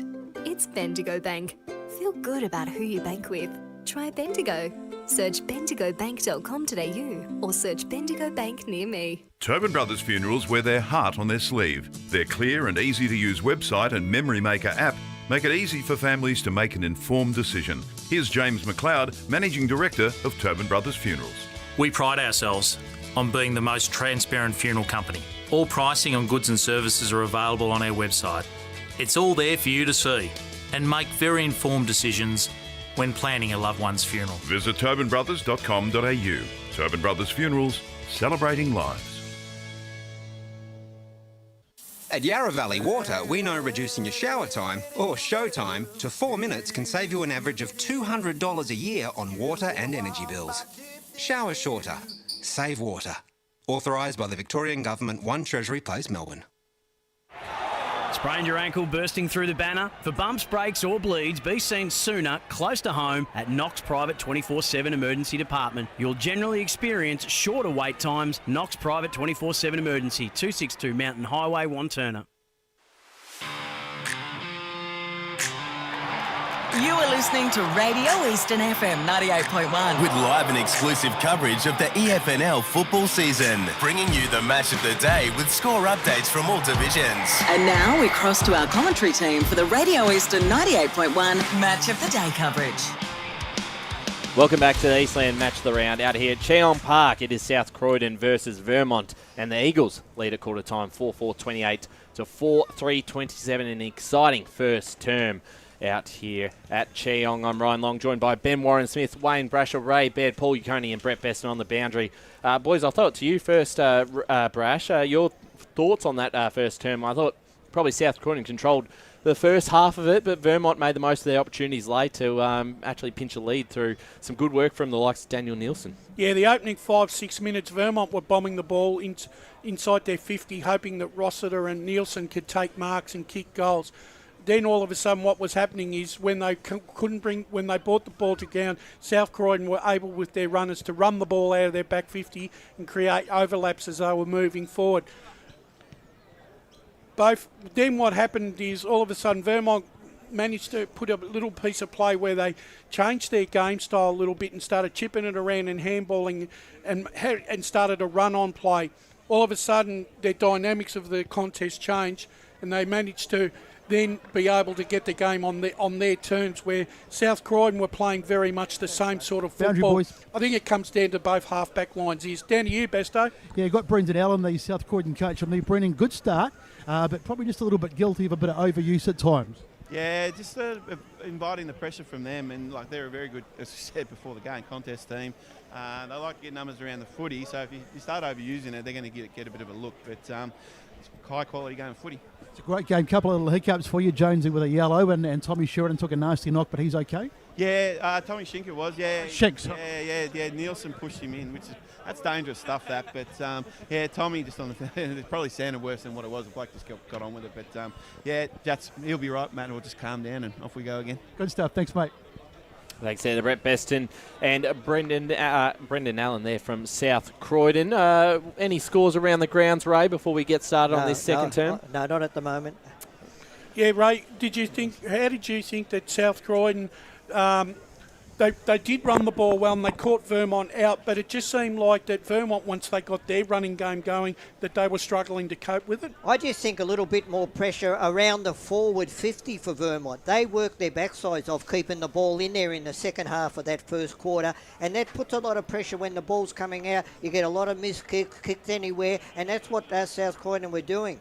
And Nielsen was outstanding for Vermont in that first quarter. He basically probably was responsible for at least 2 of their 4 goals with his with the way that he was attacking the contest, Ryan. And look, with Nielsen, look, that's another element to his game. I've always been critical that he goes for the mark and that's the end of him. But no, he's having second and third efforts today. Second quarter. Sorry, mate. No, the Maxi King has been moved into the ruck, which is a great sight, which is like where we like to see him play his best football. It's now an even contest in there as the ball goes up towards the South Croydon half-forward line. Picked up, though, by Jenkins. Did well. Little handball out wide. They do have the numbers, but the ball just didn't sit up there for Fisher, I think it was. No, it wasn't Fisher. Who was that? It was Dixon. We'll take 3. It was Spencer. Saw the 7. Umpire throws it up again now. Nicely done there by Hawkins, who's just winning everything in the ruck at the moment. Ball hits the deck pretty close to the boundary line. Nicely done there by George to keep it alive. That was trapped almost there by Liam Cox from the intercept handball. And over the boundary line she goes out right in front of the big crowd that's down here at Cheong Park. There's plenty of room around. Let's go down to Besto. Yeah, Adam Park is a man of few words. I just said to him what was the message at half time, and he said just basically territory and contest. Yeah, thanks very much, Besto. Getting the best of both worlds there. Well, the best of one and some of the other. As the umpire is going to come in and ball this one up. About 75 metres out from the Dogs' goals. Best though we get more out of Adam Parker if he took his Noble Park jumper off. Fire throws it up now. Maxi King got that knocked down this time. Goes down towards Dano. Couldn't quite pick it up. He eventually does. Got off on hands and knees. Stolen, though, by Jenkins. On the right boot. Scrambled it up towards the half-forward line. It was knocked away by Marshall. Bouncing football in the middle of the ground. Little toe poke by Kilpatrick. Went nowhere, but he got the chase. Dixon got the quick handball away for Vermont. Bouncing football. Wilcox was in there. Charging through. Strong tackle as well. Fitzpatrick, he hits the deck. On top of him was Dylan Marshall, and we'll have another ball up. They're going in hard and fierce. There's no doubt about that. There's a lot on the line in today's games. The umpire throws it up. Nicely done there by Hawkins. Paddled it to himself. Eventually picked up by Jonzo. On the right boot. Goes inside forward 50. Went straight through the arms there of McKernan. Dropped what he probably should have taken. Ball hit the deck. Wilcox was in there. Little handball out wide. Snap around the body that time by Barker. Will it be shepherded through? It will not. It went right at the post, and Vermont extend their lead. They double it, in fact. It's now out to 2 points. 29 plays 27 with a whistle just to stop play, as I think Big Wilcox is on the deck down there in the forward line. Just might be winded. So just waiting for him to... Oh, that's Rossiter. Oh, it's Rossiter. Yeah, he copped one in the head. It was an accident, but unfortunately he was just on the wrong... His head was in the wrong area. BWS, I thought you learned a lesson years ago. When a guy's down like that, you never say he's winded. You learned that from me, mate. Yeah, well, the last time I did that, the guy had a broken leg. I can see this guy's I legs think are in he's one winded. piece. One of my most favourite moments ever. I don't think I've ever laughed so much on air than that. Ryan, get that comment he just made. He's only winded. It's been hidden on YouTube, that whole game, because of that. Yeah. I love the fact that you owned that. I've got a feeling that I appreciate that. I think we're going to have a stoppage of time here. Yeah. Obviously, this is a little bit more serious than what it first looked. Let's go with Dan Sensick just eliminating games off YouTube. Yeah, hiding games. Yeah, not sure about that. What was the other one we're looking for? The Dominarians versus Bayswater. Sorry, the Dominoes. The final round game a few years ago, Bayswater and Park Orchards. Yep. That was sensational, that. You would have to at least... They need to take Rossiter off just to check him out, make sure that he's got all his faculties and stuff. Ooh. Nice terminology. I like that, Brash. Yeah, well, when you get a hit in the head, you sometimes you just need to go off and clear the cobwebs. Just some scores in Division 1. Montrose 59 to Mirralbark 66. North Ringwood 71 to Mitcham 61. Are you in the reserves? Yeah, I reckon you're in the reserve. That's some high score in first quarters. I am too. Lee, can you get that one on record?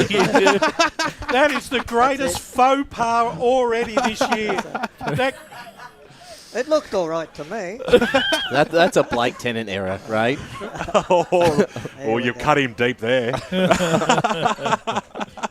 Maybe you should go back to Specsavers, my friend. I know. The only reason he came here today was pick up the his umbrella, which exactly right, Lee. left behind last week. So Taylor to finally resume play again, taking the kick out for the Dogs. Long down the line, looking for King. Punch towards the boundary line. Jenkins might be able to run onto this. He does. Handle over the top. Cut off by O'Neill. And now a chance for the Dogs through Baloney. Got it off to Sheridan on the boundary. Arnott will see it over the line. A lack of experience there and awareness by Jenkins. He should have let the ball go out. He actually created a turnover, which nearly led to an inside 50 for South Croydon.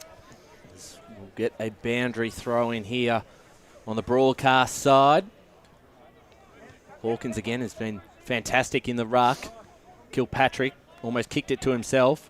Cut off here by the Eagles. And the kick from Jenkins bounced into a South Croydon back. And yeah, that was touched. That was my back. And Besso's also caught one. I thought that.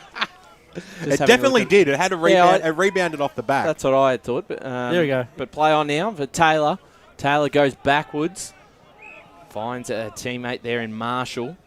And he'll go inside, looking for a target of George. George down the line, punch from behind there by Joey Fisher, out of bounds, and the Vermont faithful love that one. I'm going to get back on the horse, boys. Definitely these are right. Division 1. Bayswater 1, Park Orchard 47, Montrose 31 to Mirrabbark 10, North Ringwood 18 to Mitcham 38, South Belgrave 13 to Wanturna South 17. Thanks very much, Ray. As the ball's back into play here. Quick kick by Taylor. It was smothered going up after. It was Halloran. Did well. Left boot inside forward 50 by Cox or thereabouts. King was there at the fall. The ball was nicely picked up, though, by Vass's little handball over the top. They've got out of danger. Davies, quick kick in towards the middle of the ground. Which way's this one going to go? It's a one-on-one contest here. It was stolen, though, by Taylor. On the right boot, he drives it up towards the forward 50. Flying high was Sheridan. Coming down, got the knock-on was George. Went out wide. On the left boot, Willis squeezed it out. And it was a good kick, too. Getting down low to take the mark there was Kilpatrick. Gee, there's a lot of pressure in this game at the moment. Both sides are making a lot of mistakes here. Kilpatrick goes short. King is still too far out to score. He's 55 metres out. Let's go down to Besto. Yeah, I was going to say, boys, Jamison Ross said he came off the ground just before. I wanted to just give you an update. He's walked off pretty ginger. He's gone to the bench, so we'll keep an eye on that. And my back is very sore after getting that ball in the back. I might have to go off as well. I might need to be subbed out. So, King... You'll probably kick this. You'll be right, Princess. King, little chip over the top. Umpire said it wasn't far enough, so he had to get the ball back in the end. Left foot kick goes inside forward 50. They've got the numbers, though, the Eagles. Squeezing out a handball was Calder. They go out of that defensive zone now. Doggies have the numbers, though, at the fall of the ball. Quick kick inside forward 50 once again by Kilpatrick. It was on the opposite that time. Jenkins got the quick handball, and now they go out wide. Kick goes out to space, bouncing football. It wasn't favourable for Tyson, who just really wanted the boundary line, and his wish was granted. He didn't. He stopped there. He should have kept attacking the ball there, Tyson. He just hesitated, and once you hesitate, you lose sight of the contest. 8 minutes into this second quarter of the Eastland match of the round. Vermont leading by 2 points, 4-5 to 4-3. Thanks for joining us, Radio Eastern 98.1 FM or Facebook and YouTube. A little bit Free of holding. kick here has been paid, and he'll be going towards Hawkins for Vermont. He'll get the quick handball off to Arnott, running past, down the line, looking for Nelson. He's got front position. He's well handled there by Jones, but follows up with a great tackle. Takes out two of them.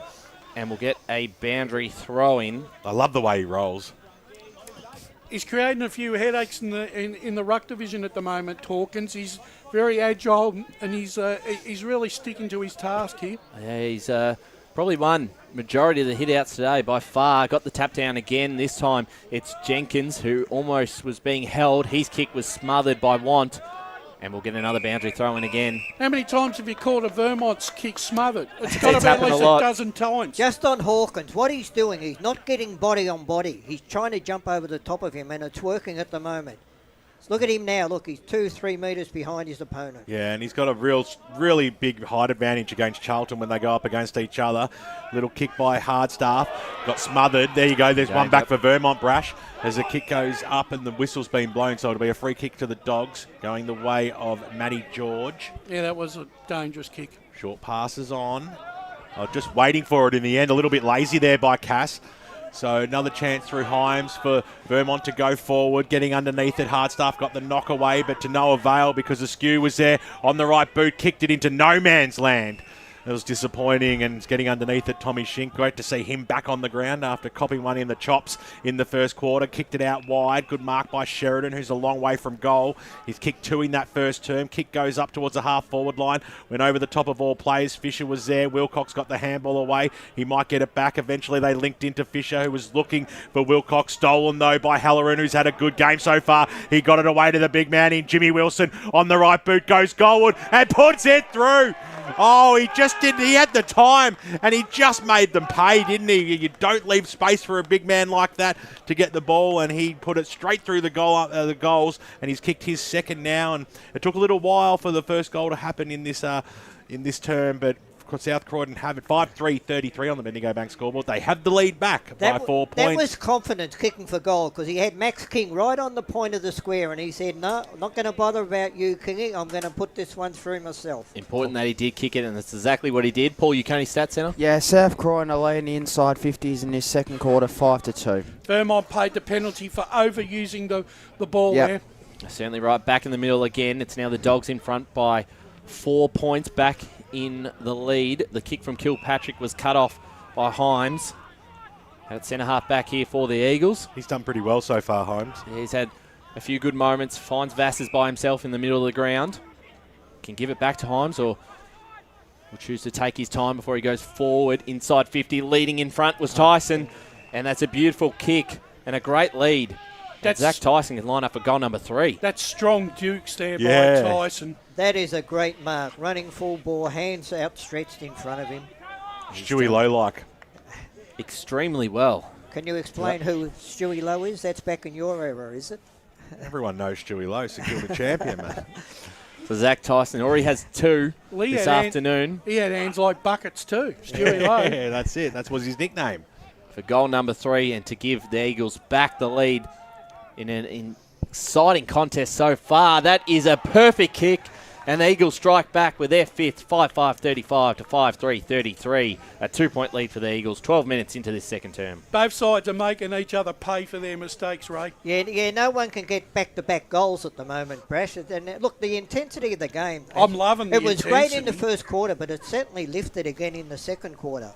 Both sides kicking some great goals from different areas of the ground. In fact, the bounce is making the way the ball's bouncing around the ground, it's actually making some players look silly when it really shouldn't be. Nice to beat a ground that's not a bog as well. As the game restarts here in the middle. Nicely done there by Johns. Got the handball over the top looking for Cal Cosby. It was chopped off though. Chance for Want on the right boot. Goes up towards the half-forward line for the Doggies. An unfavourable bounce though for O'Neill. Saw it in the arms there of Johns, who chipped it out wide. He had a teammate in space in Davies. So far side of Cheong. The Eagles have just slowed things down. Potentially looking for the switch here. 98.1 Radio Eastern and YouTube and Facebook all afternoon. Hope you're enjoying the broadcast. Went straight through the arms there of Willis. Dropped what he should have taken. Want was there to mop up. Short pass was on. The umpire paid that a mark, when he's paid plenty others that haven't. Once again, here's Halloran on the right boot. He just finds space, doesn't he, Halloran? Drives the ball inside forward 50. Nicely done. Fisher got the receive handball from Davies. Slammed it out, but straight down the throat of Jason Want, who takes off to the races, who drives the ball long. It's going in towards the direction of Wilson. Over the back of him, Wilcox did really well. Got the handball to Dixon. Once again, they get out of that danger zone. Knock over the top there by Charlton. The umpire said it was a little bit too crude, and it'll be a free kick to the Eagles. So they link up again. Put Dixon in a dangerous spot, but did well. The kick towards the boundary line. Not enough for Leon. And it's Willis who'll run that over the line. We'll get a boundary throw in far side. 13 coming up to 14 minutes gone second term. Nothing in it. 2 points has been back and forth all afternoon so far. Ball brought back into play.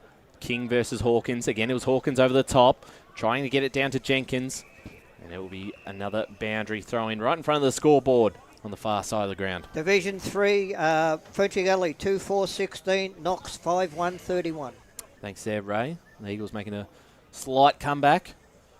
Out there at Wally 2 reserve. Ball back into play. Hawkins through aside. King. His kick was smothered. Dano King just a handball over the top into space. But running onto this nicely was Vermont, who can go inside 50 themselves in the direction of Nielsen. Punch from behind by Jones.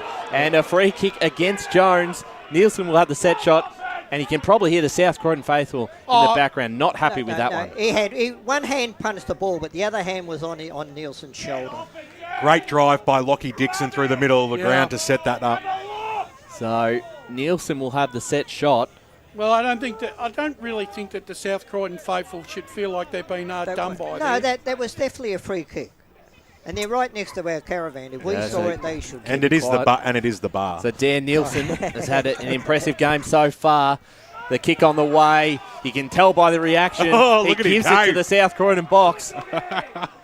And kicks Vermont 6 to give them a handy 8-point lead. Personally, I don't like that. Unless he performs for the rest of the game, celebrating like that in front. You put yourself in a dangerous spot if you do something wrong now. Open. That's right. He's got to perform for the rest of the game. I'm agreeing with you. Let's cross down to Besto. Just an update from the Vermont bench. Boys, Jamison Rossiter is out of the game. Yeah, that looked... He looked a bit hazy. Well, he certainly wasn't winded. Ray, you were right. As the ball goes back into the middle now, King pushed out his opponent there in Wilson. And the umpire said play on. Vermont just worked the ball forward now. That was a push. That was definitely a push. Hawkins gave the nudge, and you hear the Bronx cheers coming now from the Doggy faithful. They got one back. They'll see it as a square up, BWS. Well, probably not until they get one in their offensive 50, to be honest. But they'll take it, because as you would in a close game, that's exactly what you want. The kick goes out of that danger zone and getting underneath it there. Lachlan Dixon, who's had a fantastic term so far, takes the mark. Yeah, really important 4 minutes that Dixon's had here. Yeah, he certainly has as he kicks it inside 450. It was centimetre perfect to Spencer, who tried to curl things back. Chappie style, but just didn't get enough on it, and it went across the face, and probably not the worst result at the end of the day. Goes out of bounds on the opposite pocket. Probably should have gone back for a set shot, in my opinion. You're right, Paul. I was thinking exactly that. It's not often you're wrong, Paul Yaconey, stats man, best in the business. King took it out of the ruck, snapped it out of the defensive zone in towards the middle of the ground. Mark. Great mark by Joey Fisher. It's one of my favourite players on the right boot. Kicks the ball inside forward 50, a big fly over the back, 2 bites. Almost couldn't pull it down was Tyson. He tried very hard. There's a lot of players around the ball. McKernan went barging through. He brought to deck, but the umpire said all was fair, and let's ball it up 25 metres out from the Vermont goal line. They lead this game by a very handy 8 points at the moment. The tap over, that is just textbook stuff. Fantastic goal running on Kalkowski. He just knew where the tap was going to go, and he got it palmed straight to him. Training drill stuff, Wayne Brasher. Vermont's lead extends now to 14. Yeah, Vermont are trying to impose their will on this contest in the last 5 minutes. That's a fantastic piece of ruck work by Hawkins there, and Kalkowski just ran straight onto onto it. Yeah, no, copybook stuff, wasn't it, Bresh? That's probably close to play of the day there, Ray. Yeah. Yeah, read it so well, did he? Goal of the day, anyway. Yes, Tobin Brothers goal of the day contender. Yeah, write that down, Ryan, so we don't forget that one. It's in the notepad. Dixon's been really important, as we've talked about. Once again, Nielsen's imposing himself on the contest. There he is back in the ruck again. Dana King went to kick it, but it was slapped away from Vassars. Instead, it's Taylor now to go forward for South Croydon towards that far side. Joey Fisher again, this ball from behind. He'll end up with the footy again. Cop one high. Umpire said nothing. Play on. Jones got the ball here off to O'Neill. Back to Kilpatrick. Tight on the boundary. Finds Wilson. And he uses the ball so well, does Braden Kilpatrick. And James Wilson will certainly back himself in. Well, you know he can kick it, Ryan, because he's proven that he can do it in the past. They need it. I really am loving this contest. This contest is really shaping up to be the game of the season here. Well, it's certainly been the last 5 minutes all Vermont with the momentum, so this will be one important goal for South Croydon if James Wilson can dob this tight on the boundary, far side from about 40 out. The kick is perfect. James Wilson has his third of the afternoon, and South Croydon 6-3-39 now to Vermont 7-5-47. 19 minutes gone, second quarter. Division 3, Surrey Park 5-11, 41 to Oakley Districts 3-1-19. He just made it look easy. He makes it look easy, doesn't he, Brash? No, He does. He's got the perfect kicking style that you'd love for a forward, hasn't he? He's just so relaxed. And mechanically, it's so sound. So we're back to an 8-point margin here. Vermont still have the lead. We've almost hit time on here in the second term on the Eastland match of the round. Premier Division football at its best. Mouth-watering stuff. Nicely done there by Nielsen. Got the knockdown, but to the run of Dano King. That kick was smothered. And now a chance for Hyams on the left boot for Vermont to go forward. Going in the direction of Hawkins, but he was out-muscled. Great mark, Tommy Shink. Eyes only for the football and pulled it down in the one grab. Going back there. Short passes on there by Taylor. Found Jones deep in that back pocket. Might go back to Taylor here. You'd expect so, and that's exactly what he does. So we're going to use the near side here, broadcast side of the ground. Hyams was going to be underneath it, eventually got a fist on it. The Doggies have a 3-1 situation at the fall of the ball. Nicely done there by Shink, got the handball back. A smother, that's 2 back for Vermont. Brash, you must be proud as it comes out now. Strong pick up there by Taylor. He was muscled over the boundary line for a boundary throw. Brash nearly stuck his hand out the window of the caravan to smother it himself. It was coming this way. Vermont 12, South Croydon 3. Ball up inside 50, still in the Vermont attacking half. Hawkins got the tap down. Here's Johns, and Taylor will get there first and run it over the line. So Blake Tennant's texting, so obviously Montrose are winning. 6-7-43 to Mirrabah 2-5-17. Good call. Ball brought back into play here at Cheong Park. What a contest we've had into red time in the second term. And a free kick's been paid to Hawkins. Holding on to play on. Kelkowski over the top to Johns. It's going to come back.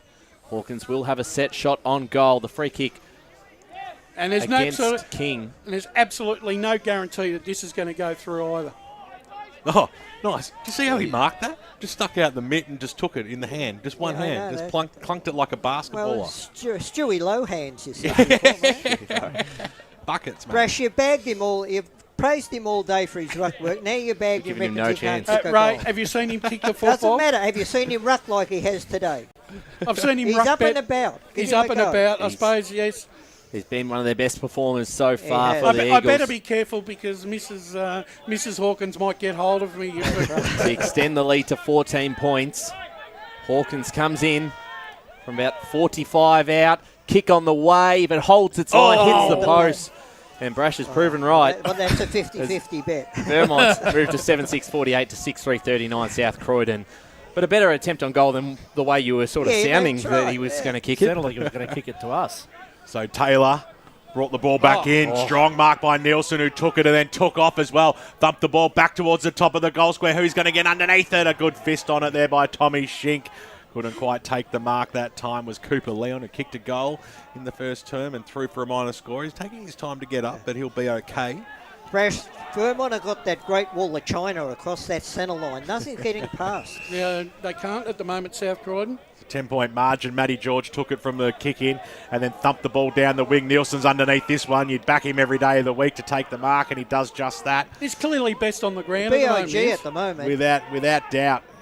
We're not going to moss him here. He copped it straight up, and it went to Max King, who got a little handball out, but he's redeemed himself. Nielsen, as he came barging through. Now Vermont have the numbers. Strong tackle out wide. I don't know why that wasn't paid holding the ball. Shit comes in on the non-officiating umpire. Dan Beard saw it from out the back. That's why he's the best in the business, and he comes in, and now the Doggies will use the corridor. So they looking for Jones, juggling mark, but did well enough. Got the handball off to the runner, coming past him, Marshall. Marshall finds Kilpatrick. Kilpatrick switches it, looking for the teammate there in Cox, who did well enough to control it. Inside 50 again. Shocking. Out the back. There's a player there. Big tackle there from Fitzpatrick. Laying it on. Hellerin got the handball over the top. Into space. Cass is there. O'Neill barges through, gets it back. Goes backwards to find Marshall to go back inside 50. looking for Wilson, who uses his body so well and pushes his opponent off to take a very great mark in front of goal for his fourth. Some sort of dance move when he pushed him away. Yeah. That was so clever by O'Neill and a cool head to go backwards. Smart play. Yep, had the player out the back. And James Wilson has probably been one of South Croydon's best. Already has 3 goals in the half and just doesn't miss set shots usually. Well, he should kick this, Wilson. Well, it's certainly a much closer shot than his last goal on the boundary line. Not much of an angle. James Wilson lining up for goal number 4 and to put the Dogs back to a 4-point margin. James Wilson, 7-3-45 South Croydon, 7-7-49 Vermont, 25 minutes played, second term. Division 4, Scoresby 56, Whitehorse Pioneers 26. I think that's game over myself. I think Scoresby are winning that by 60 points, Ray. I'll take your word for it, Brush. Well, what a game we've got out here. Division 4, Schmore. And that's the great thing about this contest. How good is it? When both sides make mistakes, they're paying the penalty for it. 4 points the margin. Paul Yaconi, got any stats that matter for us down on the stats bench? Yeah, the inside 50s in this quarter are 10 apiece, and the clearances at the moment are 6 apiece. Charlton this time got the knockdown straight into the arms, though, of his opponent there in Vassas. Now Vermont. It's usually goal for goal out here at Cheong today. It goes inside forward 50 for them. Hitting the deck. There was Marshall, though. Ball gets wrapped up, and the umpire's going to come in and bounce this one. I reckon the quarter might go around 30 minutes. I think taking into consideration the amount of time it took Rossiter to get off the ground. Yeah, and 25 and a half have gone now as Nielsen got the knockdown. Going nowhere, though. Just travelled sideways about 5 or 6 metres. The tackles are 9 apiece in this second quarter. See, everything's nearly even between them. Yeah, it's an absolute cracker. There's a chance now for the Eagles. Ducking into the tackle there was Leon. He's going to be pinged. He copped one high, but when you duck under the man, you get no favours from the umpire and Jason Want. As soon as you drop your knees, BWS, you're in trouble. Yeah, correct. Want now kicks it out towards the Brett Beston area of the ground, but Hyams kept the ball in. Little handball over the top. This is okay now for Ross. On the right boot, goes inside forward 50. Who's going to stand tall here at the fall? The ball was Leon. Can he keep it alive? He did just that. Oh, nicely done. The newbie, Askew, kicks it inside the corridor. Couldn't quite hit the target. Nicely done there by Kilpatrick, who threw it away. Threw it away. That's second tackle that Nielsen's laid and won the free kick. Yep. Sensational tackle by the big man. We know it's not overkill us talking so much about him in this first half, but he's just standing up all over the ground. He's doing it all. You know, you mentioned earlier Game of Thrones reference. I reckon I'm thinking more Viking and comparing him to... Well, his nickname... Was it Abruzzi from years ago? We used to just call the Viking? Yeah, because we couldn't pronounce his name. That's right. Well... He's having some sort of a game, isn't he? As he comes in now, Nielsen, and he puts it through. Fantastic goal. That's goal number 3 for him. And they are going to take some stopping here when the ball's in his hands. Nielsen, he's everywhere at the moment. Vermont stretch it back out to that handy 10-point lead. Division 2 score, Croydon 12, Mulgrave 27, East Burwood 31, Templestowe 33. Interesting couple of results there. Heathmont 26, Baronia 48. On your Ray. Signs are ominous there for Heathmont, aren't they? Yep. Could be season done for the Jets if they lose today. 10-point lead for the Eagles back here at Cheong Park. Couldn't have asked for much more in the match around in this first half. Been an entertaining contest. Hawkins got the tap down. King went to try and kick it. It was taken away from Jenkins. Went back to Dixon. Dixon takes on a few and gets through them all and kicks it in the direction of Nielsen. Kicked the last one. Almost couldn't quite take the mark, and well done there. Standing at the ground was McKernan, who found a target. He's called a play on as Cass over the top. Only just 15. Found Willis. And they'll look to slow the tempo. Going back to McKernan. Almost he thought could have about been caught for play on again. Decides to go just down the line. Not long left in this quarter. 28 minutes played. 10-point lead to Vermont. And it's over and out. It's probably been the best first half of football I think I've seen in Premier Division this year. This game's really had it all for both sides. Surrey Park lead by 5 goals at halftime over Oakley. important win for them if they get over the line, lock up the double chance. King went back to Cass, and his kick is out of bounds on the full. So Vermont will take this. Coming up to 29 minutes gone. Can't be long left in the first half. Arnott on the left, squeezed a kick into Jenkins. Get the ball into the inside 50 now with a minute or two to go. You telling Brash as Jenkins on the right boot, just poked it. Oh, just that's a shocking kick. totally ignored everything, every bit of advice you had for him. And the kick went out wide and over the boundary line she goes, right near the Bendigo Bank scoreboard. Gee, I reckon he was lucky not that didn't go out in the full. Yeah, it wasn't one of his best. Time ticking over. 29 gone now as the umpire throws it in. It was a deep one and went over both ruckmen. Comes out now. Hawkins' kick was smothered. Now it's 13-3 as it comes out. Hawkins hit the deck. Kick up towards the O'Neill direction, who was being held. He'll get the free kick, so another chance for the Doggies. Got the quick handball away. Here's Cass on the boot. Goes inside forward 50. Siren sounds. Wilcox was in the front spot. But it's half-time out here at Cheong Park and the Premier Division match of the day in the Eastland match of the round. And I tell you what, we have seen an epic game of first quality football out here. Hope you're enjoying it today on 98.1 Radio Eastern and around the globe on YouTube and Facebook. Major goal kickers. For the Doggies, it's Wilson who has 4 goals and he's been standing up forward. Sheridan has 2, single to King. Whilst they spread it around a bit more, you'd love a couple of these in a multi, wouldn't you? As Zach Tyson's kicked 3 as well as Daniel Nielsen for Vermont, singles to Leon and Kalkowski. But that's one half gone. We're going to have the halftime show and all those important around the ground scores as you go local for your football this afternoon, right after this. As Sarah opened her best friend Jackie's wedding invitation, she was overcome with a wave of emotion. While her 2 young boys wrestled on the floor, tears of happiness rolled down Sarah's cheeks as she saw the words she'd been longing to see. Please note, this wedding will be a child-free event. Well, Sarah, looks like we're off to Eastland for a new frock and some heels. And let's book in that babysitter. For all of life's little moments, there's Eastland. Eastland. Live real.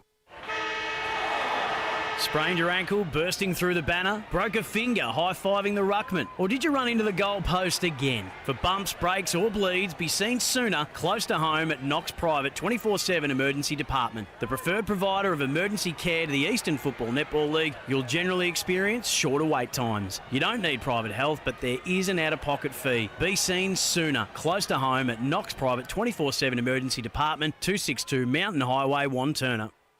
Do you feel good about your bank? Because there is a bank you can feel good about. They share their profits to fund big community projects, small community clubs, and vital emergency services. They've given $250 million to help Australian communities thrive. They have all the products and tech you expect from a big bank, with service you don't. It's Bendigo Bank. Feel good about who you bank with. Try Bendigo. Search bendigobank.com.au or search Bendigo Bank near me. Tobin Brothers Funerals wear their heart on their sleeve. Their clear and easy to use website and Memory Maker app make it easy for families to make an informed decision. Here's James McLeod, Managing Director of Tobin Brothers Funerals. We pride ourselves on being the most transparent funeral company. All pricing on goods and services are available on our website. It's all there for you to see and make very informed decisions when planning a loved one's funeral. Visit tobinbrothers.com.au. Tobin Brothers Funerals, celebrating lives. Do you want to study at the #1 sports science school worldwide? Study sport at Deakin and benefit from the most advanced sports facilities available, from running tracks to biomechanics labs, and decked out gyms to a climate chamber. Deakin have what you need to graduate ahead of the pack. Discover endless opportunities in sports science by visiting deakin.edu.au/sport. Deakin, proud sponsors of the EFNL.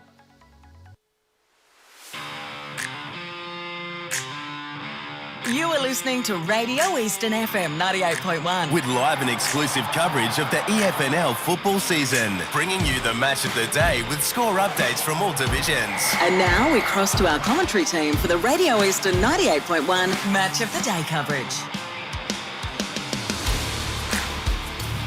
Welcome back to Cheong Park, Eastland match of the round. South Croydon taking on Vermont. It is 4th versus 5th in Premier Division. And at half-time, it's the Eagles 8-7-55, leading South Croydon 7-3-45. In a very entertaining first half, out here at Cheong Park. I'm Ryan Long, joined by Brett Best and Paul Uconi at the halftime show. And Brett, you were down on the boundary looking at all the action, and very entertaining first half. A lot of goals kicked, 15 between the two sides. And when both sides get going, they look very exciting. Yeah, really boring game. Not much happening. It was terrific. I mean, it was. We talked about the conditions being favourable, and it was end-to-end stuff. It was really, really good to watch. I just felt towards the end of the second quarter that Vermont were just starting to get on top. They had quite a good sort of little period in there.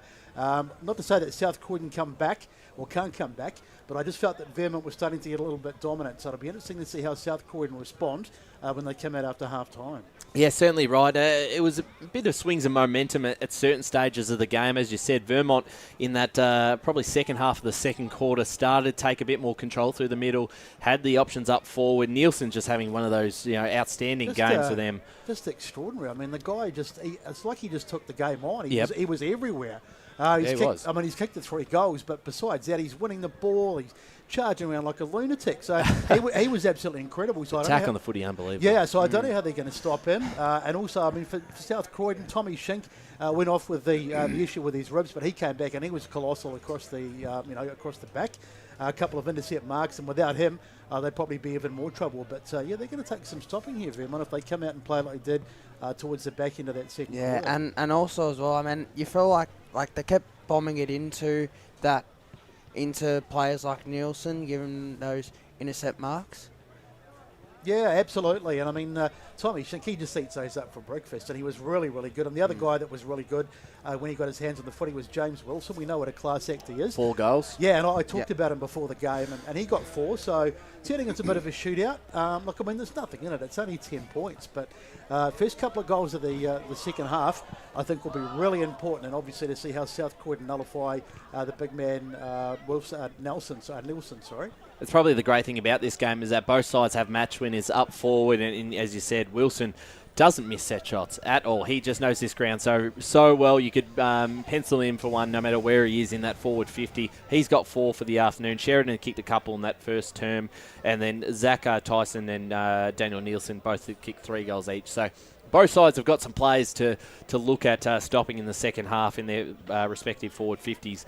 The other result at the moment, Blackburn are currently beating Roval 43-19. Whoa. So bringing up the live ladder, at the moment in 4th position now is Vermont, 5th is Blackburn, and then 6th at the moment is South Croydon, because Blackburn does have a much superior percentage. So, yeah. Well, again, we talked about that before the game. That Blackburn game was pivotal because of the result of that. Whichever side lost today could be in a bit of trouble, but ultimately whichever side wins today, if the other result goes their way, could get a substantial boost up the ladder. Yeah, it's certainly very intriguing. It's going to be an interesting second half, see how that all plays out today. We're going to go to some scores around the grounds in a second, but Paul Uconi, who's been in the stats centre this afternoon, just take us through some of the key stats that you've noticed in this first half and how that's affected the game.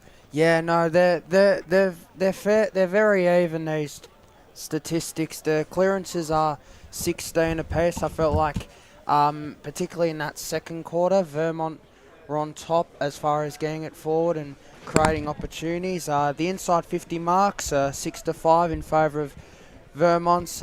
The intercept marks, particularly in that second quarter,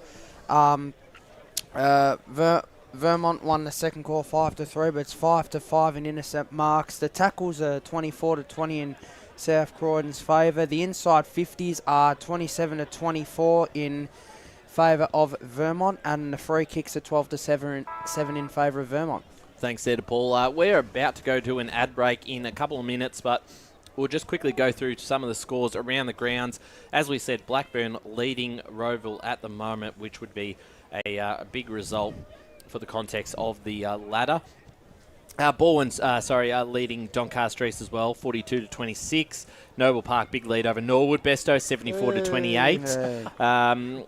Berwick East Ringwood is actually a twilight fixture, so we'll have to wait on that one. Division 1, having a look at the games around the grounds.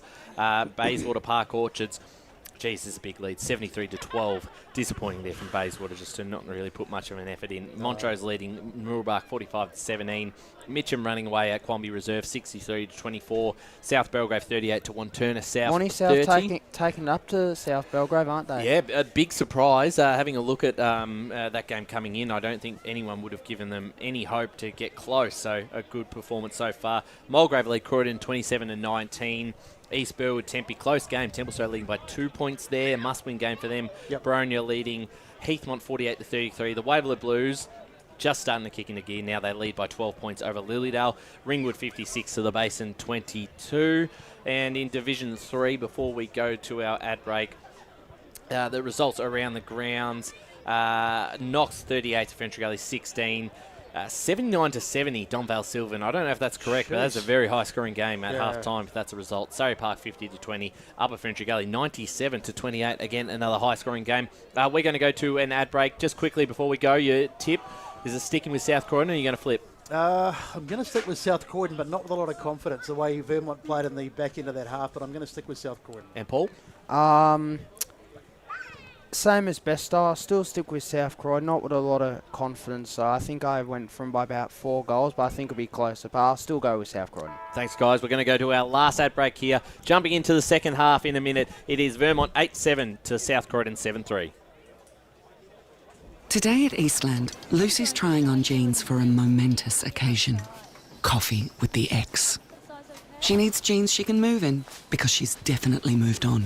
Jeans that get a second look, but don't give any second chances. Jeans that say, why yes, I have spent the last 8 months in a post-breakup juice cleansing, kickboxing, personal training frenzy. And it looks as though she's just found the perfect pair. Bravo, Lucy. For all of life's little moments, there's Eastland. Eastland. Live real. Sprained your ankle bursting through the banner? For bumps, breaks or bleeds, be seen sooner, close to home, at Knox Private 24/7 Emergency Department. You'll generally experience shorter wait times. Knox Private 24/7 Emergency, 262 Mountain Highway, Wanturna. Do you feel good about your bank? Because there is a bank you can feel good about. They share their profits to fund big community projects, small community clubs, and vital emergency services. They've given $250 million to help Australian communities thrive. They have all the products and tech you expect from a big bank, with service you don't. It's Bendigo Bank. Feel good about who you bank with. Try Bendigo. Search bendigobank.com.au or search Bendigo Bank near me. Tobin Brothers Funerals wear their heart on their sleeve. Their clear and easy-to-use website and Memory Maker app make it easy for families to make an informed decision. Here's James McLeod, Managing Director of Tobin Brothers Funerals. There's no mystery about our pricing. It is clearly displayed on our website and our app. We have staff standing by 24 hours a day, every day of the year to assist you in your absolute time of need. Visit tobinbrothers.com.au. Tobin Brothers Funerals, celebrating lives. There are only 3 things that should be flushed down your toilet: pee, poo and paper. Some wet wipes and antibacterial wipes say that you can flush them, but you can't. They clog up the toilet and pipes, causing expensive blockages. Save yourself a truckload of trouble. Put your wet wipes in the bin. To learn more, head to the Yarra Valley Water website, yvw.com.au/wet-wipes. Hi, Dylan Dow from the Vermont Football Netball Club here. When I need to grab a quick coffee or a bite to eat, I'm popping into Eastland. Eastland's more than a shopping centre. They support a range of community organisations and have been a major partner of the EFNL since 2018. Cheers, Eastland.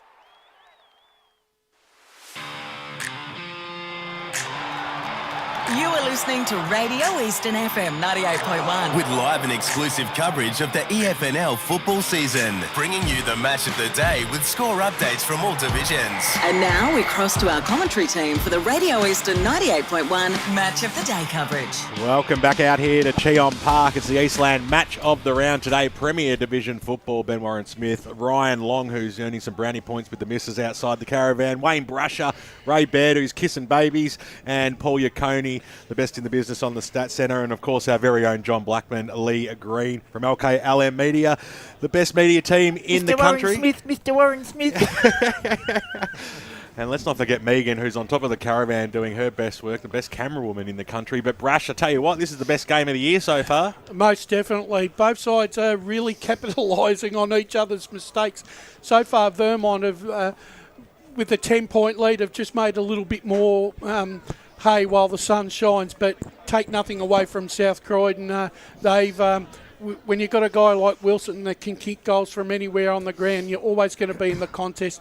I think what's basically happened is the two half-back lines seem to be controlling the destiny of the contest, and that's allowing, and there seems to be a lot of run coming through that midfield, and both back lines are under pressure when there's extra numbers going into that forward 50, creating overlap, creating spillages, and so that people can run onto the contest. The game is still right up for grabs. You know, I was speaking with you, Ray.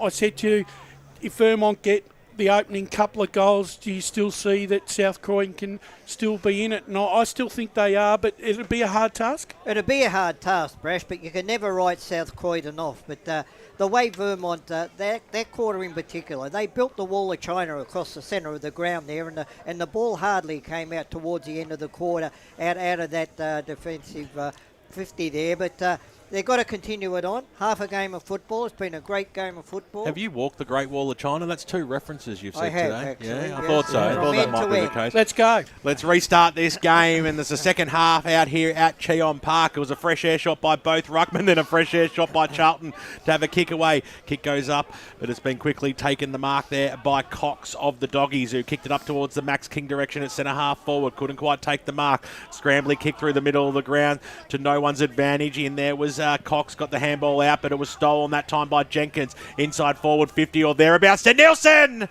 the man of the moment. You just put it in his area and he makes it happen, doesn't he, Wayne Brusher? A strong mark, and he'll have a ping from just inside the paint. Yeah, this is probably exactly what Vermont want. They want to strike early in this third quarter and see if they can get a degree of separation here from South Croydon.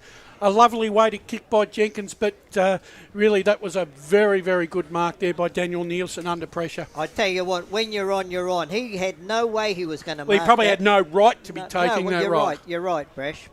But So you've got to finish it off now. 3 goals in the first half, which takes him up to a total of 30 for the year. He comes in now. He starts it right. He just works it back magnificently. He loved it straight off the boot. It went through post height, and that is a fantastic goal to start this term by Vermont. They stretch their lead to 16 points. It's getting towards a handy number now. Bendigo Bank scoreboard 1.5 gone third term. Ray, would you agree that Nielsen could be the player that could take the game away from South Croydon in this quarter? Well, if they get it right? he has already, Brash. You know, Boundary. he has already. Let's go to Besto boundary side. They might need him, mate, because I tell you what, there are 3 down on the Vermont bench. They have got Johns, he's out for the rest of the game. Rossiter, as we mentioned before, and Campbell Barker. Actually, Lockie Johns has gone to hospital. Yes. And I believe Rossiter has as well. So they've got a few problems out there with in terms of personnel.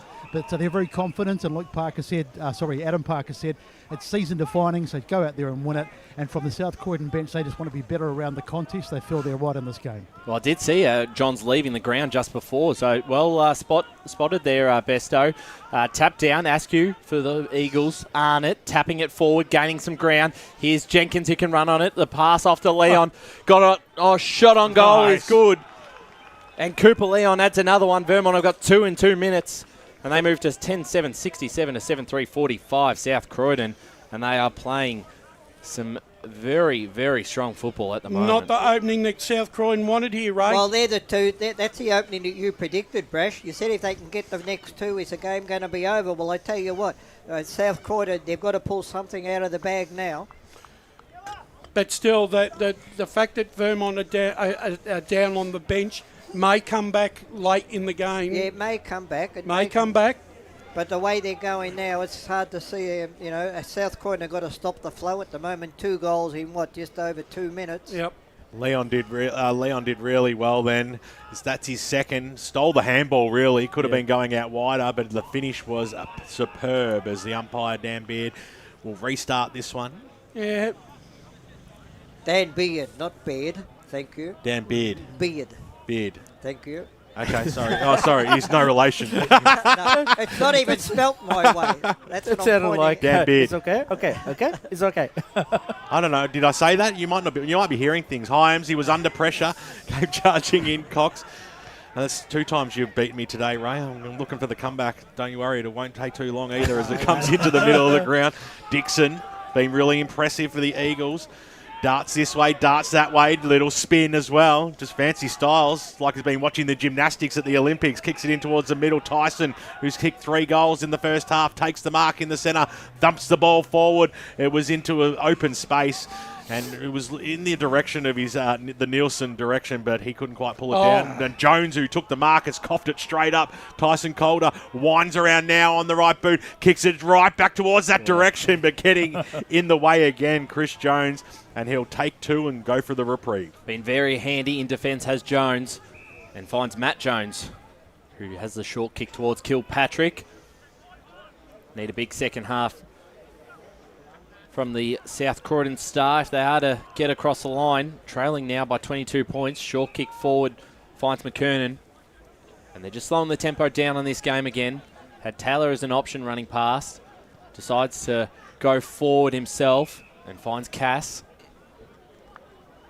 South Croydon certainly need the next goal. The kick towards is a dangerous one. Punch from behind by Dixon. And again, they've got all the run again. Jenkins got it off to Calder. He got the hand pass there to Vassis. Tackled well and truly there. That should have been on holding the the centre ball. half forward line. Was unlucky not to get the free kick. The ball rolled out of Vassis's hand. Yeah. He was put so under he's pressure. very lucky not to get pinged there. So they survive a scare there. Hawkins trying to tap it forward. Running into this is Arnett, who's lifted his intensity in the game. Big bump there by Fisher. We'll get a stoppage on that far side again. 5 minutes played third term. 7-3 to 10-7. Quick ball up. King the hit out this time. He'll follow up his good work and get the handball off to Cass. He'll look to switch it inside. The kicks doesn't really hit a target. Dano King's able to get there. It's cut off by Fisher, whose pressure's been very good this afternoon. Ball not coming out. Trying to tap it away there was Davies. Gee, that was well Going to done. get another stoppage. That was well done by Fisher there because there was 3 South Croydon players waiting for him to cough up the ball. Still laughing at that Dickie Knee impersonation in my head. It was fantastic. As it comes out now, Fisher went through his arms. Ball paddles out. Hyams was in there. Been impressed with his game. Halloran did really well. Eventually scoots out to Kilpatrick. On the left boot, he slams it inside forward 50, but to no avail. Chopping it off nicely there was Calvin Dureo, who just switches the play here. Mark's been taken by Calder. Hasn't he started this third term off to a flyer? Handball backwards to Matty Wilcox, whose neat short pass just took too long in the end. Chopped off by Mason Halloran. Like I've said a number of times, I'm impressed with his game today. Kicks the ball inside forward 50 up towards the direction of Wilson, who got muscled out of it that time. He was looking for the free kick. The umpire said not a chance in hell as it comes out to Rayo, wrapped up by Dano King and rewarded. The favourite son of the kennel will go back, and I don't know, 45-metre kick at this stage of his career might just push him a little bit. I think they need him to kick it. Dureo got caught in no man's land. He tried to do too much there and didn't play the percentages. Should have hand passed it. He had a runner going beside him, Brash. Not the team thing. Well, it'll take every bit of his best here, Dano. They need a goal here, South Croydon. If anyone's going to lift the side, though, it's a man like this. So King comes in now. He gets underneath it. It's just got the purchase, and it's just what the doctor ordered. Puts it through for his first, and the doggies got the one that they were just needing because the margin was stretching out. But it's back to 16 points here on the Bendigo Bank scoreboard. 7.5 gone, third term. BWS, you weren't confident with Dano getting the distance there. No, I thought that it would take every bit of his best, as I called it magnificently. You've gone off him a bit since he's given away those 3/4 sleeves he always wore. One of my favourite players of all time, Dano King. Certainly. You get a bit. You know this. You get a bit colder as you get older, don't you, Ray? Yes, you do. So back in the middle again. Very important goal for the context of the game. Back to 16 points. Kelkowski first to grab it, and he's tackled right away by that man who just kicked the last goal in Dano King. We'll get a secondary ball up. Coming up to 8 minutes gone, third term, the Eastland match of the round. Let us know where you're tuning in from today. Big game, 4th versus 5th, and Blackburn leading Roval at the moment means currently South Croydon on the live ladder are sitting 6th. Shout out to Quando, who's up north watching the game. A big fan of the doggies. The proud owner of the once famous Horny Burger out here at Cheong Park. Oh, very nice. As Jenkins got the handball forward to Dureo. Dureo switches it towards the far side. Mark not taken. Arnott off the ground. Doesn't really go too far. Here's Leon. He's kicked a couple of goals for Vermont today. Dureo again. Handball off to Arnott, who's lifted in this third term. Inside 50. Out the back is Tyson. So is Nielsen. In there first is Jones. And we're going to get a ball up inside 50 for the Eagles. Gee, he was lucky he didn't connect there, Joey Fisher, because he would have given the free kick away. So Nielsen with the tap down. Stolen by Kelkowski off the boot towards Tyson. Bouncing out of bounds. Not a bad result. Yeah, I'll for take the that. Eagles there. You would take that one. So right forward pocket here, grandstand side of Cheong Park. Only about 20 metres out from the Vermont goal line. Currently leading by 16 points. Quickly stolen by Marshall from the stoppage. Bouncing football out towards the Want direction, who wants the boundary line, but he's not going to get it because Calder did extremely well. Handball back in towards the danger zone. Want got up on hands and knees and then wanted the paint. He wasn't letting that one get away from him, and over the boundary line she goes for a boundary throw-in. Bit of desperation then, BWS by Want. Yeah, certainly is. Loving the amount of people who've brought the old camp chairs into the ground today and just set up position A right around the ground. And when you've got that, wire fence, you can always have a good vantage spot. So we have another stoppage here. Did you bring yours, sir? Yeah, it's in the car. It doesn't leave my side. I feel naked without it. Don't worry about that. Nielsen from the stoppage got the knockdown. Almost felt like the umpire was a little bit in the way there, but I think it's just my eyesight as the ball hits the deck, and we'll have another ball up. Still in that Vermont offensive zone. A lot of plays around this football. 10 minutes tick over now in the premiership quarter as it comes down askew. It was knocked down by Nielsen, who goes after it in there. A little kick off the ground that time by Vassis. It just curled around and it picked up and slammed through for a goal. Kalkowski perfectly done there. He had no time. He had to work himself out of that phone booth. Just get boot to ball. He slammed it on. But that goal awareness was crucial, and the margin back out to 22. That's a bit of an opportunist goal there. Kalkowski was in the right place at the right time, but beautifully threaded that goal through the melee there of South Croydon's back 50. And the two goals that he kicked today have been exactly that same thing, Brash. They're very dangerous around that square area. Certainly right. So we're back in the middle again, back to a 22-point lead, and as Brash said, with 3 down on the bench, this 3 to 4 goal buffer is quite handy for the Eagles. They want to maintain that going into the final quarter. We call that a contender? Nah. No, the first one was already better. had the first The one, first one so. was better. So back in the middle again, Hawkins got the tap down, went over the top of his opponent. He's still up in the air. Dano King got the handball forward. A chance now for McKernan. Over to Want. Can run onto this one. Picked it up nicely. Now sending them into attack. Sheridan at the back. Spoiled it from behind. Laying the tackle there was O'Neill. Dixon got the handball over the top. And they retreat it back to Fisher. Gets past his opponent, but sprays the kick out of bounds on the full. So South Croydon to take it and give themselves a chance to go forward. Jason Want will take the kick in. Right on that far side, 11 coming up to 12 minutes gone, third term. 8-3 to 11-7. Jason Want coming back from Fair Park to play at South Croydon this year. Big jump. Yeah, certainly. It certainly hurt the Lions this year. It's O'Neill that will actually take the kick in, though. So O'Neill sending the Dogs into attack.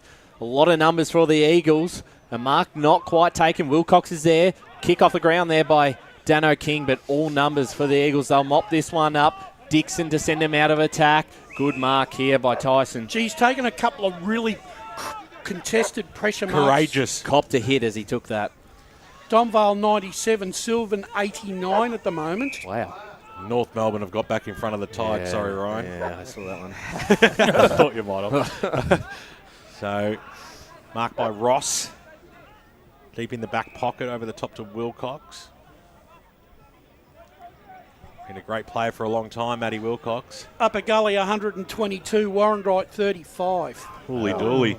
19-8, 122. Well, they've got the spoil here, the Dogs. Do they have the chance? Swinging around Sheridan, who's been quiet since that first term. He just had enough time and poise to hit the target. And Braden Kilpatrick, who we heard Ryan say we need a lift from in this second half if his side's to get over. He's going to have a shot on goal from 45 directly in front.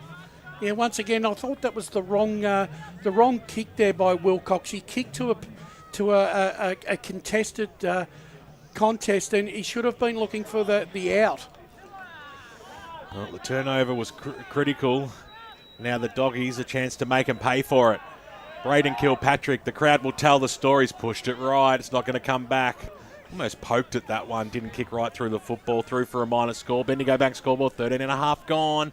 Out here at Cheong Park, and it's a 21-point margin, 73-52 Vermont's way. So taking the kick in now, Lachlan Dixon. He's done a lot right today for the Eagles, and he'll just send it towards the far side as far as he can in the direction of Nielsen. Got her hands to it there. Vass has got the handball back, and they'll go down the line again. An opportunity for Vermont. McKernan's there for the Dogs. He's the first one to grab the ball, tackled by Askew. We'll get a ball up on that far side. 14 minutes gone third term. It's a 21-point lead to Vermont. Been a fairly high-scoring game so far this afternoon. Perfect conditions here. Arnott, he's tackled well. Ball falls out to Kilpatrick, who slams it forward, and James Ross is able to take the mark on the chest. Hasn't done too much wrong, James Ross. He never does anything wrong, does he? He's just a very solid player down back. Finds Wilcox, who has the short kick forward to find Himes. You can see what Vermont are trying to do. They are trying to deny South Croydon possession of the football. So Himes right in front of us here in the broadcast position. Goes up, a big fly over the back. A great mark again. Chris Jones has taken a lot of defensive marks today. And he's kicked it pretty sloppy, but it's going to travel every bit of 55 metres. He was looking for the direction there of Sheridan. Ball hit the deck, picked up there by Dixon, and we will have a ball up. Yeah, Chris Jones has pulled 3 very good marks in this quarter. Little tap over the back. Went in straight into the arms of the biscuit, Matty Arnott. Down to Paul Laconey. Paul Laconey. Yep, come on. The inside 50s this third quarter are 7-5 the way of South Croydon. I'm not even going to say anything, Ray. I'm just going to let that one slide as it comes out. Thanks, Paul. As it comes in, Jason Wan, who's had some sort of a term. A lot of the football inside looking for Wilson. Slammed on the boot by Halloran Goldwood, and it went left. He was under a fair bit of pressure. Almost nearly to stop and sum up his options, but he got boot to ball, and every point counts in a close game. 20 points is the margin. They're clawing it back one by one at the moment. Vermont have the lead. I think they'll be happy to go in under that 3-goal margin into three-quarter time, knowing they might have the legs over Vermont. Who'll be low on rotations. Here's Doreo, finds a target. It's Dixon. It's almost like Vermont are trying to play tempo football here. Well, Ross goes to Himes. Right in front of us at half-back. Back to Ross. Made him work for it. Just waiting for an opportunity ahead of the ground to present itself. And he'll just have to just go down the line and look for a target. And Doreo did well to push off his opponent, but didn't end up with a footy. Vass has got it, and he was tackled right away by McKernan right in front of the South Croydon faithful. Bit of feeling in this one. Sort him out, Besto. No, he's got a crook back. He's keeping his distance as we'll get a boundary throw in. Important stage of the game here for South Croydon. If they can get one back, they'll be looking much better going into the three-quarter time. Big tackle on King by Vassas, and it's holding the ball. Free kick, Vermont. Nicely done there by Vassas. Almost could have gone on with it there. They had some players running through the middle. A little bit slow, if you ask me. As a risky kick goes into Arnott, who had strong jukes and takes the mark, but taking his time getting up as well. So all of a sudden it's had an opportunity for South Croydon to man up here. Arnott winds around on that familiar left boot, goes up towards centre half forward here. Getting underneath it there was Kalkoski, who couldn't take the mark, but they drive the ball forward in towards the forward pocket. They just had players everywhere. Well, they had a couple anyway. Nielsen was the target intended, but the mark was easily taken there by Cooper Leon, who's going for goal number 3 and a very important kick in the context of this game. Yeah, look, that was... shouldn't be allowed to have an unmarked forward rate going into your forward 50. No, exactly right, Brash. Cooper Leon, based on the way he's been kicking today, he'll keep it straight and through for a behind. So I backed him in there. Commentator's curse comes back to bite you again. But probably the score that everybody watching the game and is enjoying it wanted, just to keep it at that under 4-goal margin. 21 points is the margin here, and we're almost in time on here in the third term. 18 and a half gone. So ball brought back into play here for South Croydon. They'll kick it towards the broadcast side. Who'll fly for this one? Dixon in front position. Sheridan ends up with the footy, brought down in a tackle by Himes. Around the grounds at H.E. Parker, Heathmont have hit the lead. 7-9 to 7-8, keeping their season alive if they win today. Hawkins to tap down. Jenkins finds the footy, does a bit of a spin. Pass over towards Kelkowski. They keep it in. Askew, again, tight on the boundary and hitting up Leon. He'll play on right away. Got targets out and finds one. And that's a good kick and finds Fitzpatrick, who can line up to kick Vermont's 12th and give them that handy buffer going into three-quarter time. Fitzpatrick has probably struggled a little bit after having a really good season last year. He's had injuries and that, and he's just starting to find his form heading into the finals this year. A really important kick for him, especially for his confidence. About 40 metres out, slight angle, but still in his range. Fitzpatrick, we're right behind this one, so we'll know right off the boot if he's kicked this and it's gone to the left and it's going to hold left. So just a minor score. They let South Croydon off 11-9, 75 to 8-5-53. The Dogs, as we go down to Paul Uconi in the stats center. Yeah, I reckon the difference at the moment has to be the inside 50 marks. It's 10 to 6 the way of Vermont, and obviously the margin's 4 goals. So there you go. Both sides have missed 2 good opportunities for goals in this quarter, both South Croydon and Vermont. Willis to Cass, whose kick goes out, and a strong mark taken by Matty Jones. I think if South Croydon have got to get back in the contest, Jones has got to find a way to get back into it and get on the ball. Well, his kick was a shocker. He was looking for Max King, who stuck one mid up and just got the timely knock on it, so it didn't go out on the full. Boundary throw in. Just forward of centre, far side of Cheong.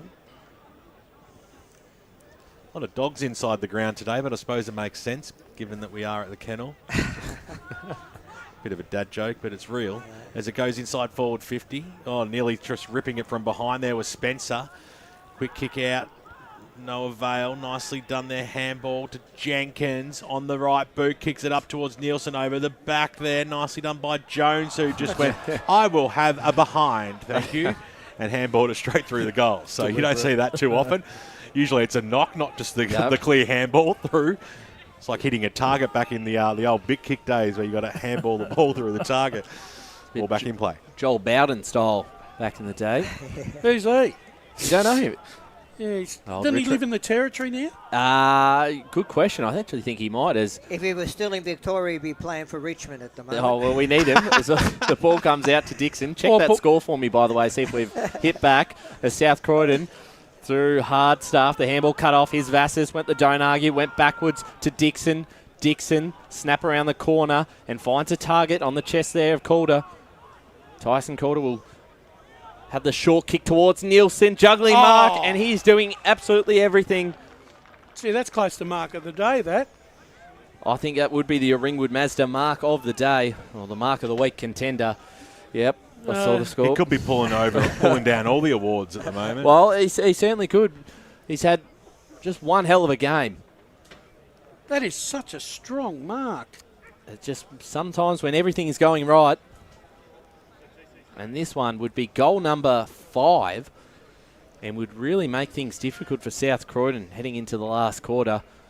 Daniel Nielsen, you'll back him in on form today. The kick on the way. He loves the celebration, and he's got it straight away. He pumps the fist, and Vermont get their 13th. 13-10, 80, or 12-10, 82 to 8-5-53. I acknowledge that earlier thing we was carrying on. I said if you play well all day, that's justified, and he justified it now. He's been fantastic down So there. the lead's out to 5 goals here for Vermont. We've still probably... That's enough. Still with probably 4 to 5 minutes left in this third third quarter. The doggies are going to need a really quality 10 minutes in the last quarter to get back into this contest, I feel. Well, someone has to throw themselves under the bus and say it's game over, so it comes back. So I'll be that man, Brash. As not that you want it to go that way. Let's face it. As it comes out now, nicely done by Fasan. Inside forward 50 it goes. Can they get the quick answer? Pressure's on. Handball by Davies over the top. Nicely done there by Ross, who's had a super third term. Little chip kick was perfect as well. Vassas takes the mark. He's had a big third quarter too, Lucas Vassas in the midfield. Yeah, absolutely. Plenty of players who had to step up given the interchange worries certainly have in this term, and they're going to give themselves a really good lead and opportunity to take home the 4 points at three-quarter time. We've gone 23.5 here. I don't expect this quarter's going to be too long either. It might only be 3 or 4 minutes left, so they'll be happy to hold it up. Dixon, been really impressed with his game today, Dixon. Kicks it out wide, right underneath the Bendigo Bank scoreboard, which shows an 82-53 lead to the Eagles. 29 points, kick it up towards the Arnott direction. Couldn't quite take the mark, laid the late tackle, and over the boundary line she goes for a boundary throw-in. East Burwood 52, Templestowe 40. Sorry, what was that, John Blackman? Arnott lost his boot there. Oh, did he? Yes. Oh, the ball's in play, though. Kick goes across the face. Almost thought it was down the doggy's end. I got a little bit excited, but the mark has been taken by Willis, and Willis is off. He'll take the short kick forward, finds Cass. The half-back line here for South Croydon, desperate for a goal before three-quarter time. Hits up a target in Fasan. Had a big game last week, was best on for the Dogs. He goes down the line, standing under it was Fisher, couldn't bring it down. Vassas is there for the Eagles, so's Jenkins. And Sheridan wraps up.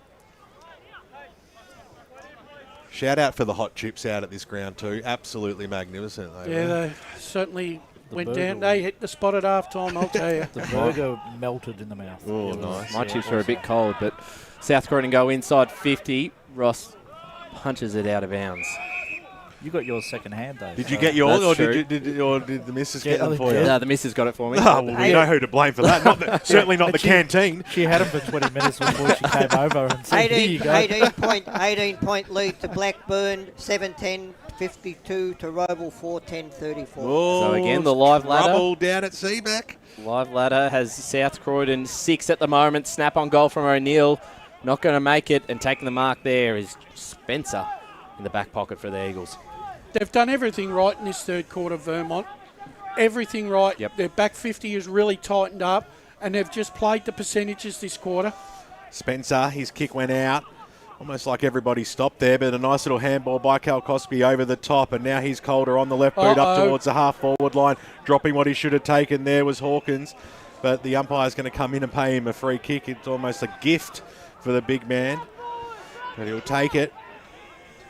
He's looking to give it off South Croydon. So he wasn't. He was too slow. Yeah. It was too slow. And like I said, it loomed to be a short quarter, and that's exactly what it was. 26 minutes only. Oh, he's going to have a shot now. Is he going to sausage this? He's going to have a ping. Here we go. Look at that. He's going to have a Malcolm Blight here. There we go. I've waited 9 years for another one of these moments. The last moment you had was a Jeff Goebbels moment. Yeah, that's what wasn't I mean. Yeah, that's it. So Mason Hawkins comes in, and he turns it into a sausage roll, and it does nothing. And it went straight into the throat of Devon McKernan.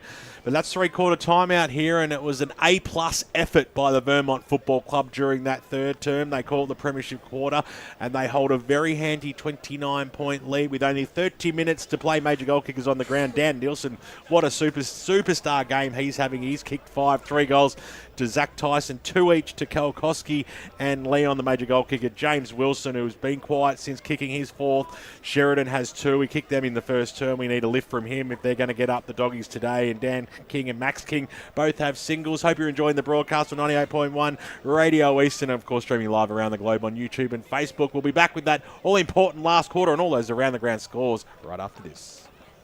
As Sarah opened her best friend Jackie's wedding invitation, she was overcome with a wave of emotion. While her 2 young boys wrestled on the floor, tears of happiness rolled down Sarah's cheeks as she saw the words she'd been longing to see. Please note, this wedding will be a child-free event. Well, Sarah, looks like we're off to Eastland for a new frock and some heels. And let's book in that babysitter. For all of life's little moments, there's Eastland. Eastland. Live real. At Yarra Valley Water, we know reducing your shower time, or show time, to 4 minutes can save you an average of $200 a year on water and energy bills. Shower shorter. Save water. Authorised by the Victorian Government, 1 Treasury Place, Melbourne. Sprained your ankle, bursting through the banner? Broke a finger, high-fiving the ruckman? Or did you run into the goal post again? For bumps, breaks or bleeds, be seen sooner, close to home at Knox Private 24/7 Emergency Department. The preferred provider of emergency care to the Eastern Football Netball League, you'll generally experience shorter wait times. You don't need private health, but there is an out-of-pocket fee. Be seen sooner, close to home at Knox Private 24/7 Emergency Department, 262 Mountain Highway, Wantirna. Do you feel good about your bank? Because there is a bank you can feel good about. They share their profits to fund big community projects, small community clubs, and vital emergency services. They've given $250 million to help Australian communities thrive. They have all the products and tech you expect from a big bank, with service you don't. It's Bendigo Bank. Feel good about who you bank with. Try Bendigo. Search bendigobank.com.au or search Bendigo Bank near me. The first time I met the team at Tobin Brothers Funerals, I felt like I'd known them for years. They're so caring, honest and passionate. James McLeod, Managing Director of Tobin Brothers Funerals, sums it up best when he says, Every day our people get out of bed to assist client families in their absolute time of need. Our people love what they do, and you will not find a more highly trained group of people than those at Tobin Brothers. Visit tobinbrothers.com.au. Tobin Brothers Funerals, celebrating lives. Hi, I'm Ben Desson from Montrose Football Netball Club, and when I need a new kit for a night out, I head over to Eastland. But Eastland is more than a shopping centre. They support a range of community organisations and have been major partners of the Eastern Football Netball League since 2018. Thanks, Eastland. You are listening to Radio Eastern FM 98.1. With live and exclusive coverage of the EFNL football season. Bringing you the match of the day with score updates from all divisions. And now we cross to our commentary team for the Radio Eastern 98.1 Match of the Day coverage. Welcome back to Cheong Park, Eastland match of the round. South Croydon versus Vermont, 4th versus 5th. And it is the Eagles leading 12-10-82 to 8-5-53, extending their lead to a 29-point buffer at the final break. A lot to play for in this final term. The live ladder reads Vermont in 4th, South Croydon in 6th, and in 5th at the moment is Blackburn holding a lead over Roval, so we'll keep an eye on that in the final term, particularly with this game with Eagles. 3 down on the bench. Can they hold on in the final term? Ryan Long, Ben Warren-Smith, Wayne Brasher, Paul Uconi, Ray Baird and Brett Beston on the boundary this afternoon. Brash, very strong third term from Vermont. Under the pump with those injuries, but they've held up very nicely. Yeah, the opening 2 goals of that quarter, as Ray and I talked about at half-time, was it going to be the game breaker? And Vermont getting those opening goals in the opening 5 minutes, they were able then to control the tempo of the quarter for the remainder. They just seemed to be able to get the game on their terms, and they were able to run the ball around and deny South Croydon possession of the pill, Ray. Yeah, they were very good, Brash. Look, every time that South Croydon challenged, they answered back. That's a good thing about it. You know? And the thing is, both sides kicked 2 behinds. It wasn't like that South Croydon did have opportunities to get back into the contest. They kicked 2 behinds, and then Vermont had an opportunity for about 2 or 3 minutes, and they kicked 2 points.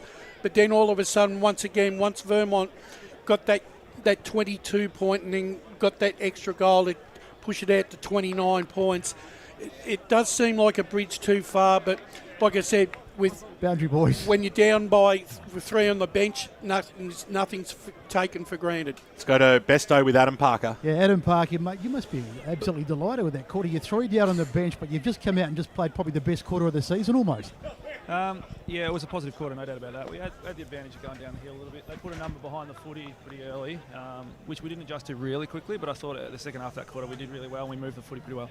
A couple of guys that stood out for you, I thought Nielsen and Vasis particularly good on that quarter. Yeah, Nielsen's having a quality game. He's a competitor.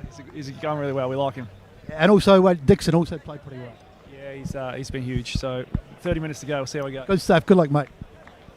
Well, he still seems a little bit anxious, doesn't he, Adam Well, Parker? you would be if you don't have a bench. I mean, but look, I said South Croydon are going to have to probably play an unbelievable 12 minutes of football to get themselves back in the contest here, I reckon. They need the first 3, and they need them in the first 10 minutes, I would have said. Yeah, exactly like what you're saying, Brash. Sorry for the echo there, No, as the all right. umpire holds the ball aloft, and we will restart this final term in the Eastland match of the round, Premier Division football. Maxi King moved back into the middle of the ground, got the knockdown that time, barging his way through. Spencer quickly wrapped up. We'll have the ball up. However, if Vermont get the opening goal in this quarter, you could just about say that they'd be home.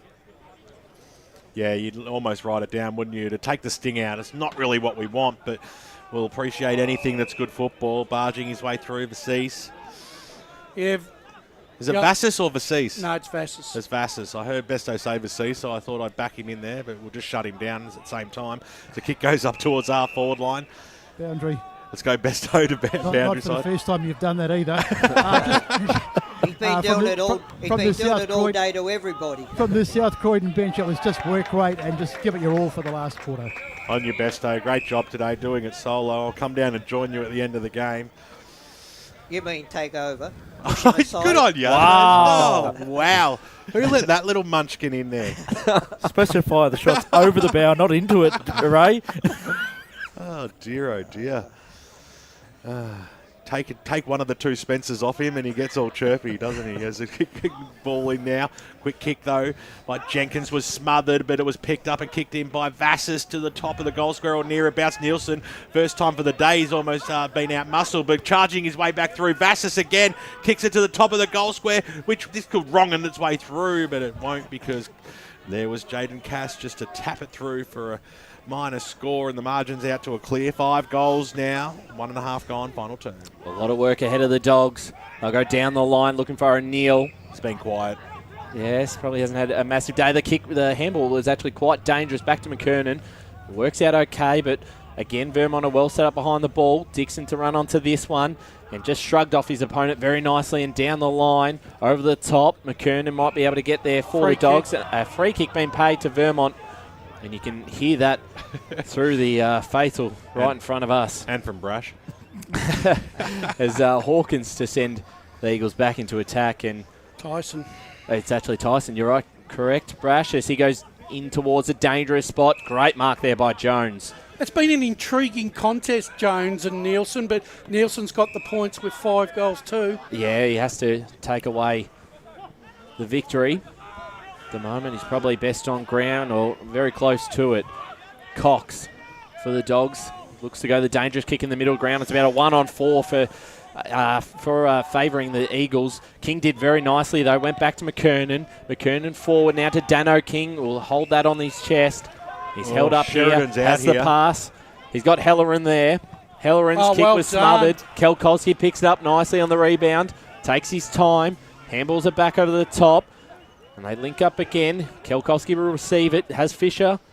Tries to kick it towards him. And Vassis as well. He's thrown off it. Picked up by Cox. Cox down the line. Kilpatrick. Oh. Great mark. Almost not taken. Leon picks it up for the Eagles. Handballed it back to Kelkowski. Gets past an opponent. Well done. And kicks it inside the middle of the ground and finds Jenkins. Gee, that was good play by Leon then. Jenkins on the right boot, kicks it out towards centre half forward. Nielsen had the front spot. He almost took the mark. Umpire said play on. Vermont have the numbers, charging their way through, kicking it from 50 metres up towards the forward pocket, getting underneath it, Tyson, but a kick went awry, out of bounds on the full. Just going back to when Dano King had that ball in the middle of the ground earlier, he had Sheridan out with a paddock if he had have looked left, and he went right. There's a big turnover in the context of this game. What can the Doggies do now? They kick it out towards the wing position. Bouncing football. Halloran was in there, couldn't quite trap it. A little handball linking up. Here's Joey Fisher. Doesn't kick too many goals. He kicked it to the top of the goal square, and guess who takes the mark? Dan Nielsen. He got down on his knees to say a prayer that time, and it still slammed into his chest. Absolutely brilliant by Fisher then. Under pressure, a stab pass went like a bullet. Yep. And of course Nielsen's And there. Leon as well, Brash. He got the handball too. Yeah. To Fisher. The last 2 possessions of Leon, he had Yeah. no entitlement to win those possessions. Tell you what, he could send himself to Valhalla here. the big Viking. I love his action to come in, and I love his celebration. We'll keep eyes all on him here as he comes in. He'll make no mistake. There's no doubt about that. He absolutely loves it. Straight over the goal umpire's head. That's goal number 6, and that, my friend, is game over. There's no doubt about that now. 5 minutes gone. It's a huge margin, 6 goals. When you've only kicked 53 for the game, to come back and get in front, it's going to be too much of an ask. You would think. I don't want to be a downer, but it's been just such a superb second half display of football by Vermont. Brash, you must be super impressed. I've been very happy with the performance today, considering they've been down manpower, but it's the younger players and Nielsen that have really come to the fore this afternoon. And I've been very impressed with, and the thing is, Vermont have been able to run the game out, and this is what they're doing again. Hawkins with the tap down. Spencer grabbed it, tackled by Jones. 36 points, as you said. That's a match high this afternoon. And they'll go with the next 2 games against Berwick and Norwood. They're going to be hard to miss out on the finals from here. Vermont, Kilpatrick. The advantage call just does not work for South Croydon. Unlucky, and Askew will take this for the Eagles. The Holden ball free kick. Shown a lot of promise, Askew. I think he's only 18 years of age. Just come fresh from the under-19, so he's got a big future. Big contender for the MEG to Rook of the Day. Here's Nielsen again. Big pack mark, and he'll play on straight away, looking for Hawkins over the top. Here's Tyson, and he'll bounce out of bounds. But, geez, everything. Yeah. He's just clunking everything. He's doing every single thing right. The big fella, his best game of the year by far. Brush, you mentioned the young players, but young Mason Hawkins said, as soon as Nielsen marked that, he was calling for the ball. From a young player, that is absolutely magnificent. Nielsen in the ruck, got the knockdown. What can they manufacture here? Nothing. Umpire's going to restart it. We're only about 20 metres out from the Vermont goals. 6.5 gone in this final term. Hope you've enjoyed today's broadcast. Nielsen got the double knock, came out. Jones got the handball away, and this is okay. Jones to O'Neill to Jones, who got the pass in to Charlton, who took the mark. Been relatively quiet, Charlton. Dangerous kick in towards the middle. It needs to work in their favour, but Arnott was there to squeeze a kick up towards the half-forward line.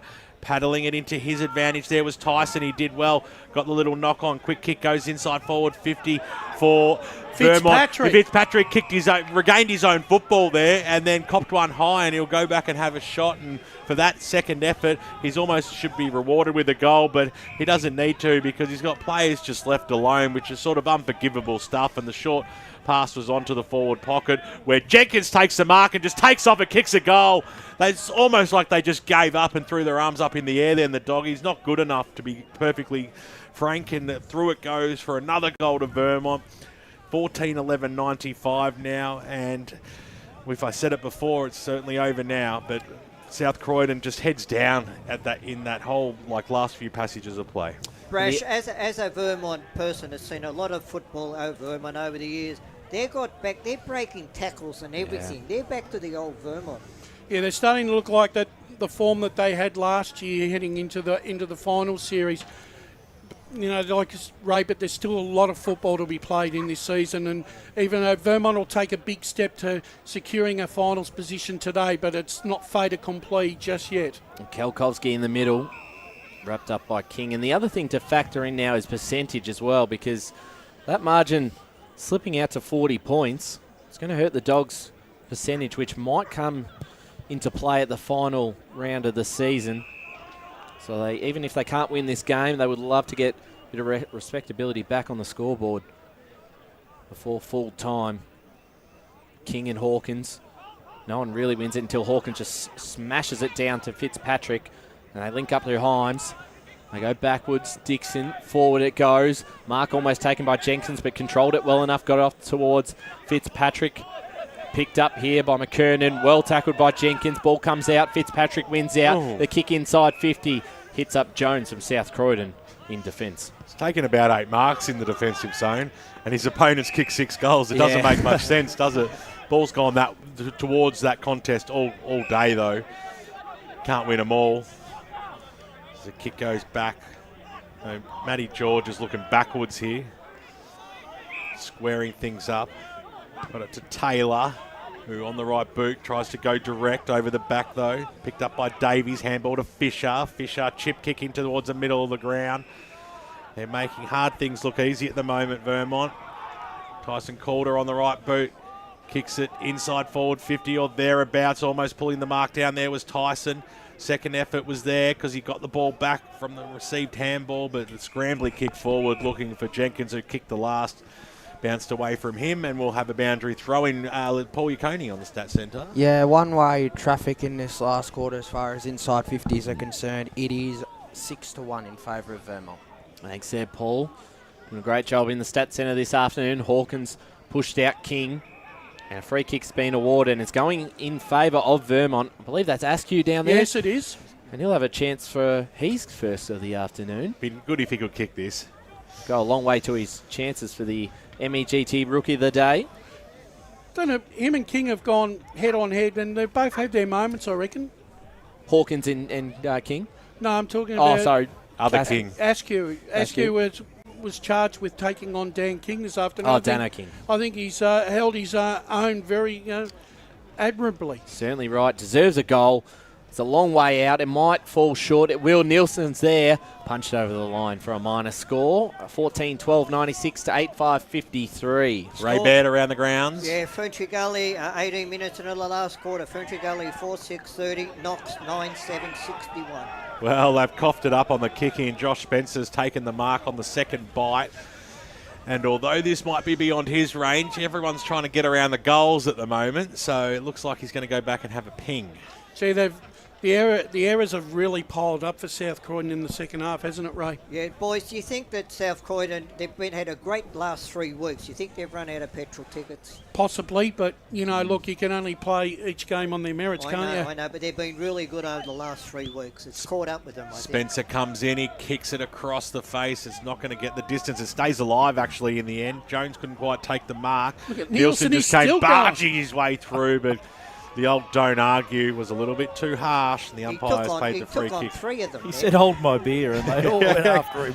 Kilpatrick to Jones, to Taylor, out wide to Cox on the right boot now, using this grandstand side of the ground. Mark taken by Sheridan, who's started off lively, been very quiet since. Kicks it up towards the half-forward line, looking for Wilson, who was almost pushed out of it by Wilcox. The umpires come in late and paid a free kick. Non-officiating umpire again. So Wilson on the right boot goes inside forward 50. It was a 2-on-1 situation, and it was easy as you like to knock that out of the way. And don't they let him know about it as well. Smiles all round in yellow, frowns in blue. Yeah, once again, when you don't have the ball, discipline. And that's what Vermont have done there. Once again, knocking the ball out of bounds, giving the opportunity, the opposition no chance. Been a lot more hungry for it in this second half. No one wins out on this one. Jones tried to get the ball on the boot. Cut off by Davies. Wilcox is there. The handball forward. Going nowhere, and we're going to get another stoppage inside 50 here for the Dogs. Trailing 8-5-53 to 14-12-96. It's going to be a big win for Vermont in the context of their season. Kilpatrick got it back to Dano King. Launches it towards the top of the square. And is that a mark? Not quite. Wilson ends up with a footy. He's wrapped up in tackle and has gone out of the game in the second half as we look like we might have an injury down at ground level for South Croydon. Yeah, he went up high and landed with the thud.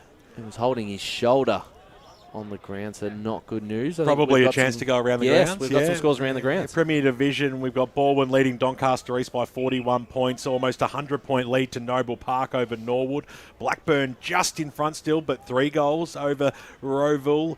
And, of course, the game out here is all over, she wrote, as we are still waiting for a restart in this game. So we'll turn our attention to Division 1 football this afternoon and hope your team's winning. I'll give it a little bit of a refresh, trying to work this on. It's on bloody round 17, that's why. Play HQ's gone haywire. Is it the reserves or seniors? King out of the ruck, had a shot on goal, and is awarded a free kick here, Max King. And can put one back for South Croydon. Not on the reserves, but at least I finally got there. Park Orchards by 53 over Bayswater. Still waiting on a score from Doncaster and Beaconsfield. Get your act together. Montrose doing it easy over Montrose. North Ringwood trail Mitcham by a big margin. And Wanturna South the same against South Belgrave. So the top 5 playing the bottom 5 in Division 1, and all top 5 sides likely to win unless Beaconsfield are losing, but we don't know because they haven't updated their scores. As Max King comes in, not far out, bit of an angle, puts it through the middle for the Dogs, and they get one back 9-5-59 to 14-12-96. 14 and a half minutes played final term. Yeah, well, look, you know, they haven't had much forward 50 play in the last half. South Croydon. We're going down to the boundary, Brett Beston. Yeah, you can really feel the sting's gone out of this game. And in fact, if you were watching, if you just walked into the ground, because you've got to forget that Vermont are 3 down on the bench. You would think it's the other way around because Vermont really are finishing all over the top of South Croydon.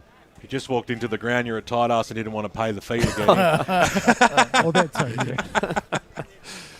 There's the ball back in the middle now. Know a few of those types of people. There's plenty out there, don't worry about that. The ones that you also bring the beers in the back of their boot as well as it comes out now. Kalkowski, not saying I've never done something like that, but, you know, most of us have, let's face it.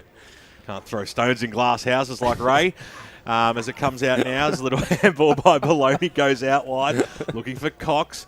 Got it away to Willis. Back to Cox on the right boot. Just tried to squeeze a kick out, but it's been taken by Hawkins, whose mum's got her eye on Brash at some stage. As it comes out now, stolen by Halloran on the right boot, and they get a couple in a row. The Doggies over the top of Wilson's head.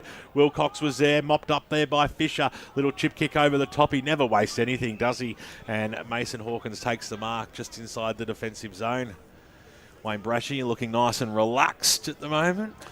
Yeah, well, I actually was hoping to be feeling this way this afternoon. And your North Melbourne side got up? Yeah, well, I'm not really He so couldn't much care less about that. I'm not so much worried about them. He's wearing the Vermont, the Violet Crumble undies Violet today. Crumble undies.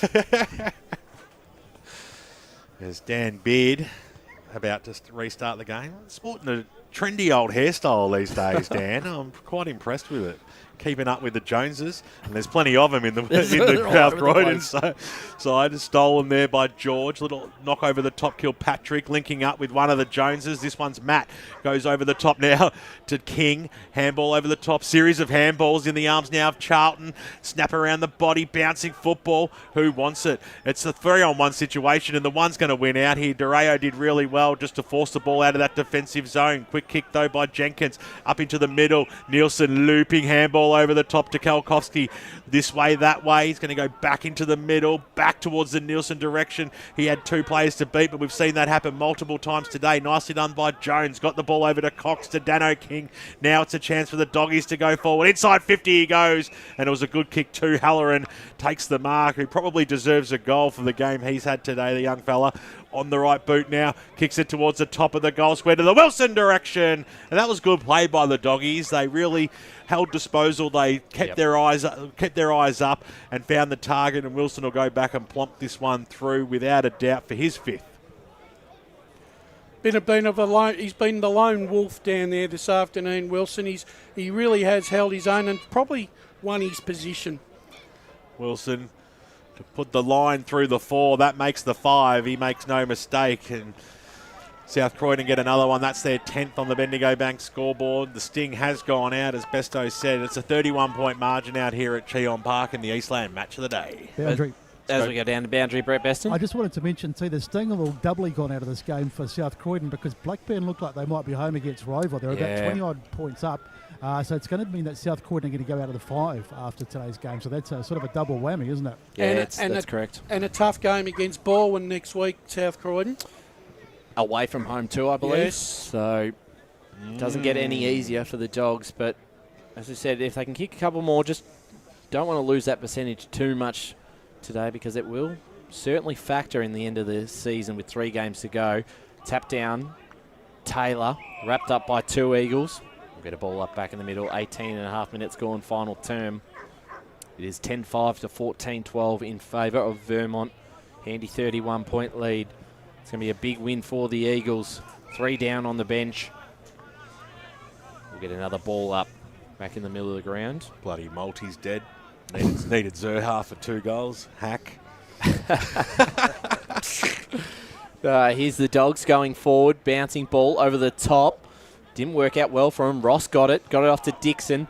Gets it off to Dureo. The handball back. Smothered this time. Arnott Off to Fisher, who's played well himself. The handball was really to no one, though. Cox picks it up nicely and finds a target there in Hardstaff. Potentially in range. He might just send it long from the 50-metre line towards the top of the goal square. King's there. Fell through everyone's hands and over the line for a boundary throw-in. He's had really no impact on the contest this afternoon, Hardcastle. So a boundary Hardstaff or? Hardstaff, sorry. Yeah, sorry. Close enough, Fresh. A boundary throw-in. King and Ross to go at it. King tapped down. Kilpatrick's there. Might be able to keep it in. He's almost earned himself a free kick. No, he hasn't. We'll get a boundary throw-in. 20 minutes gone, final term. Vermont home. So a ball up, really close. Oh, no, it's going to be a boundary throw-in. I apologise. Ball come back into play. King will have the front spot here.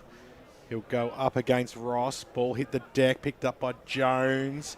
Who copped one high almost, but, you know, then he dropped it, so the umpires called that all square. Quick restart. Comes out in the arms of Jones that time. He was out-muscled. Really well done there by Leon. Eventually picked up and kicked out of that zone by Vermont, getting underneath and taking a great mark as Tyson. He's had a fantastic game. He's kicked 3 goals, but, you know, done plenty of work around the ground as well. 20 and a half minutes gone. H.E. Parker, Heathmont back in front. 10-10 to 9-12. Oh, could be an upset. Over Bronia, that is. Yes, that would keep their season alive. Weren't they down by like 5 or 6 goals earlier on, Heathmont? 20 points down, I think. We'll be going off at the hanger, there's no doubt about that. Mark taken by Charlton. Kicks it in towards the middle of the ground. Arnott created a good spoil there just to force it out. Now Vermont are a chance across the half-forward line, and they seem to have the numbers as well. Well done there by Fitzpatrick. Got it to Leon. Looping handball over the top. There's Calder, who had a super third term. He was under a lot of pressure, an up and under kick. It was really going to be a difficult one for a teammate to meet. Getting underneath it, Devon McKernan takes the mark, switches it back. Here's Taylor. Goes to Chris Jones, who takes the mark and then drives it down the wing position, and it was an absolute shank. Nicely done by the trainer there. Great deflection there. Probably could have got a game with the Matildas. They've been woeful at the Olympics. And she did well there. And Vermont to bring the ball back in. So as we said, ticking down in the final minutes of this game. Arnott taking the mark and has no real rush to him. Goes backwards to Wilcox. Finds Askew in the middle of the ground, been impressive today. He really has. He's only been in, I think this might be his 3rd game, and he really has been great. And imposed himself in this. He's earned his spot as they go towards the hot spot where Nielsen is out the back. South Croydon all the numbers, but a big tackle laid. And we'll get a ball up inside 50 for the Eagles. Well done there to Kelkowski. That was 5-on-1 that time. Just like that takes that many to stop him. He's having that sort of a game. Yeah, that's right. Everyone's just flocks to him every time as Kelkowski runs into an opponent, to a teammate, in fact, in Fitzpatrick. Tell you what, he might not have kicked the goals today, Kelkowski, but gee, he's done some heavy lifting and heavy work with the packs this afternoon. Played a lot of midfield time as well. And goal of the day. Nielsen got it down. Socket out of midair was Vass's big tackle against George, and he'll have a set shot from this. A free kick to Lucas Vass's. He's had a big second half, Lucas Vass's. He certainly has, and it's just been their determination around the contest. It's just been first class, Vermont. Is Ray still here? Yes, I am. There you are. What's the matter, mate? Very lucky free kick then. I thought he got rid of it. You make your own luck, don't you, Ray? Yeah, so Vass is to line up to take Vermont's score to 102. A nice little celebration. And it is now 15-12, 102 Vermont to 10-5, 65 South Croydon. 24 minutes gone in this final term. Vermont are going to be sitting very nice in that 4th position, sitting pretty. A lot of very tired South Croydon players out there at the moment. Look, Brendan Allen, he'd have to be disappointed that just in the last 5 minutes when Vermont were chipping that ball everywhere, South Croydon were not manning up. You know, you've got to keep manning up no matter how far you are behind. Out at H.E. Parker in the last 2 minutes, but there's been 2 goals kicked from both sides. Heathmont still leading, 11-10 to 10-12. Wowzers. We talked about this game having one of the best first halves of the season, and then the second half has been all Vermont. Have really stamped their authority and really making other clubs stand up and take notice that, the Vermont that we know so well that can come from anywhere in a final series and really make an impact. And it seems like that sort of situation may just be happening again in 2024.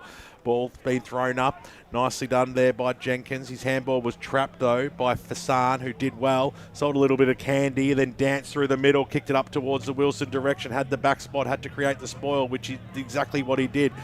Ran over the top there was Ross, but he got the handball back. Now Hyams, who's had a great game as well. Ever reliable across the back line. Kick went out, defensive zone. The mark has been taken by Charlton. Start of the game in the ruck. Kick goes inside forward 50, a big fly. Well, it just was clunked in the end. In the front spot there was Hardstaff. But Dixon hasn't done much wrong either, has he?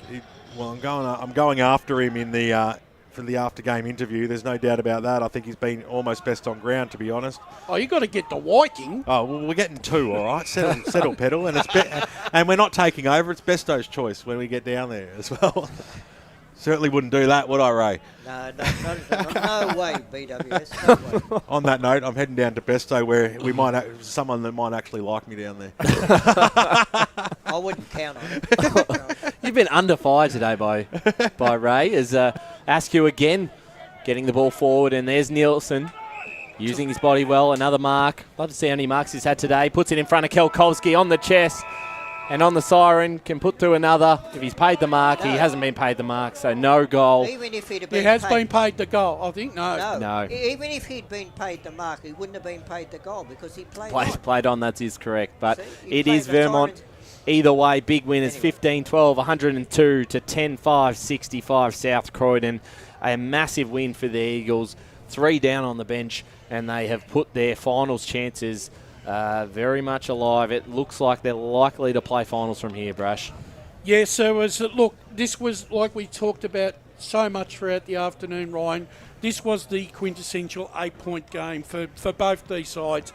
Vermont, first quarter was very entertaining. Both sides were capitalising on each other's mistakes, but you could just tell that Vermont, once they got their mojo and they started to chip the ball around and they get the game and possession on their term, it was their game to win, and South Croydon were basically backpedaling for most of the afternoon in that from halfway through that second quarter. I agree with you totally, Brash. The way South Croydon jumped out in that first quarter, they looked as though they were going to win that game even that early. But what Vermont, as you say, they shut down that outside run of South Croydon, and Nielsen, he gave them a target down there, and look, they deserved the big win today. Oh, he was outstanding, Nielsen, and I have a feeling he might be one of those players being targeted for an interview right now, as we do have the 19s coming out this afternoon for a twilight game against Mitcham, I believe, South Croydon Mitcham.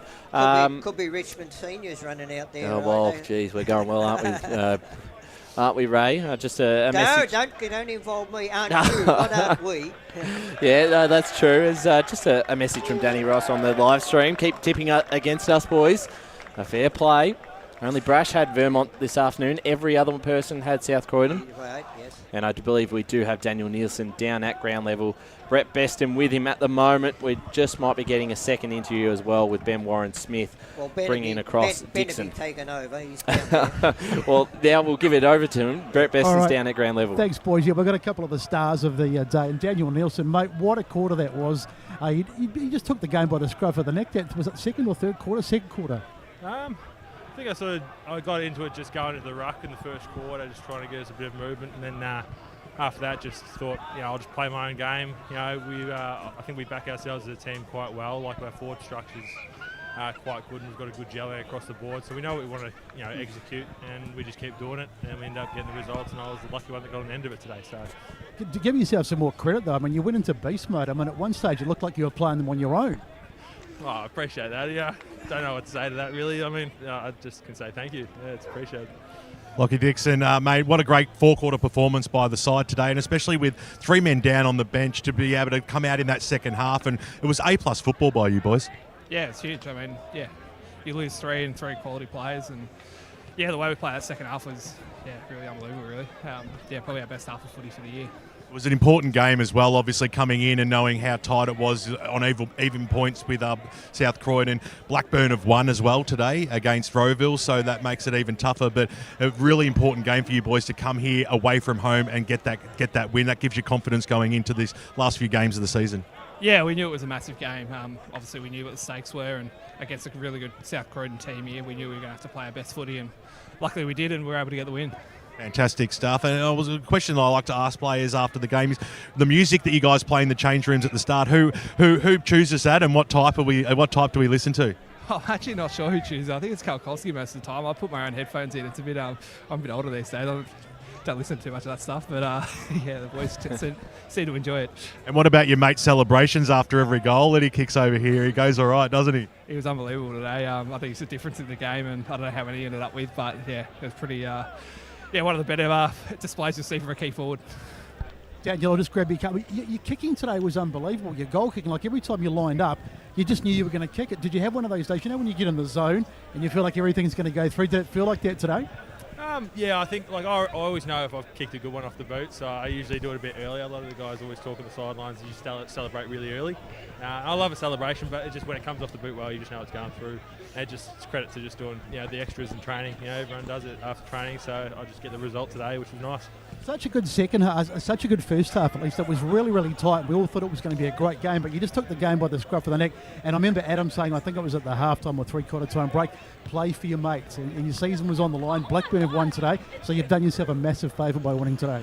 Yeah, bloody oath. I think when we were in there at the last quarter, we were a few boys down off the field. We're playing with 19, so for us to go out there and just put grit into the game and play for each other, I think that was the most important thing. So I think your mates are waiting for you. Well done, mate. Congratulations. Thanks there to Brett Beston and Ben Warren-Smith on the boundary. Speaking to Daniel Nielsen and Lachlan Dixon, two very important players on the Vermont side this afternoon. It's been a big win for the club, Brash, and I believe we might be going to an ad break now, or we're going to hang on the line. We might hang on the line, actually, and have a few discussions before an ad break. I believe it's a 5 p.m. ad break for us. Before we close out, we've got scores to go through, awards to go through, but just on the, as Ben Warren-Smith mentioned, the ladder now sits Vermont fourth, Blackburn in fifth, a game behind, and then South Croydon in sixth, but their percentage is quite low compared to Blackburn. So, look, it's a tough ask now for the Dogs. It's a big game next week against Baldwin. Yeah, look, it almost seems like that. I'm going to stop you there because I've got a big result. On the siren, Heathmont have missed a shot.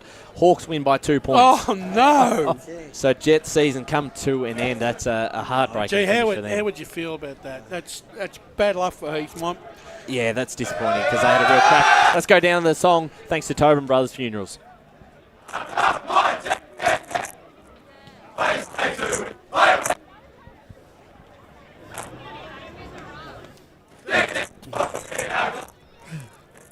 Every time. Might be missing out on the song down there at the Vermont rooms, but even if they were outside the rooms, we'd get the signal.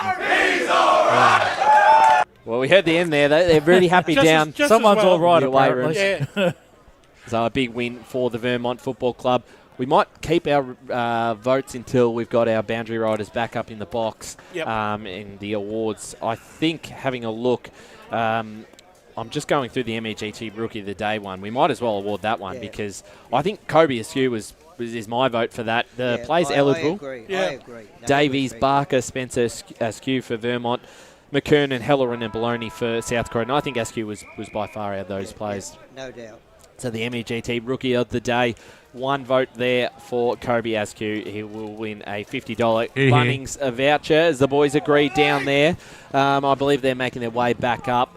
And then also, I think we already gave out the Tobin Brothers goal today to Kelkowski. The first one he kicked on. Yep. You made me circle that on my page, and that's the only one I've got. I haven't written down anything else, so I think that was quite impressive. Mark of the Day, Nielsen. Oh, yes, yep. There is an award for it today, but he does go in the running for the Mark of the Week. there for Nielsen. We'll certainly highlight that through the socials. He probably took 3 or 4 quality marks, I reckon, Nielsen, throughout the contest. Yeah, he certainly did. Love your style, Ryan. We make all these decisions on the awards when BWS is not here. Absolutely. He's still listening. We heard it. Mate. Magnificent stuff. I love your style. He's the media manager, and what's good for the media manager is good for business. Well, let's jump into some of those results now. We're going to have an ad break in 5 minutes, but we've got some scores around the grounds closing up here. Balwyn defeated Doncaster East by 51 points, 15-11, 101 to 6-14-50. Tigers starting to get back on track. Noble Park, 109-point winners, 22-13, 145 to 5-6-36 Norwood. Roval Blackburn, I don't know if this is a final score, but Blackburn were 23 points up, 10-13, 73 to 6-14-50. This game here, Vermont, big winners, 102 to 65. The Edwin Flack Reserve, if you're around the Berwick area, get down to Edwin Flack. Berwick take on East Ringwood in a twilight fixture. That game just starting 10 minutes ago. East Ringwood 1-1-7 to Berwick 1-6. While we've got everyone in the box, we might do our votes if I'm not throwing anyone under the bus. And Ray, I'll start with you. You're 3-2-1. All right. Well, I gave, first of all, an apology to James Wilson. He kicked, 5 goals, but I can't get him in the votes. This didn't go down there enough, although he's kicked 5. One vote I gave to Lockie Dixon. I just thought his 4 quarters was very good. He did a lot of the hard work around the ground. 2 votes. This is one for you, Bresh. Mason Hawkins. He took on King in the ruck. He marked around the ground, and he put himself in a position where he had the opportunity to kick goals. But maybe he didn't. But he, for a young player, and I thought he was magnificent for 2 votes, taking on one of the best ruckmans in the division. And, of course, 3 votes to Daniel Nielsen, 6 goals, and just so strong. Absolutely agree with that. Paul Uconi, your 3-2-1 from this afternoon's game? My 1 vote goes to Kalkovsky. 2 votes go to Lockie Dixon, and 3 votes go to Nielsen. Fantastic, Paul. Wayne Brasher, your 3-2-1 this afternoon. You must be an oracle too, Paul, because I got Dixon 1. Apologies to Mason Hawkins. I thought it was probably the best game I've seen him play today. But I've given Kalkovsky 2. I just thought his work around the ball, his tackling, his shepherding, right. He got in and under when they really needed some leadership, especially in that second quarter. And how could you not go past Daniel Nielsen? Probably the best game I think I've seen him play for the club today. He really stood up when Vermont needed to. He clunked probably 6 or 7 quality marks, 6 goals won, probably about 20 possessions. The quintessential 4-quarter performance goes to Daniel Nielsen. Couldn't agree more. Brett Beston, your 3-2-1 for the Sportsco Eastland Best on Ground Award. Okay, well, I couldn't get Daniel Nielsen. No, I'm only kidding.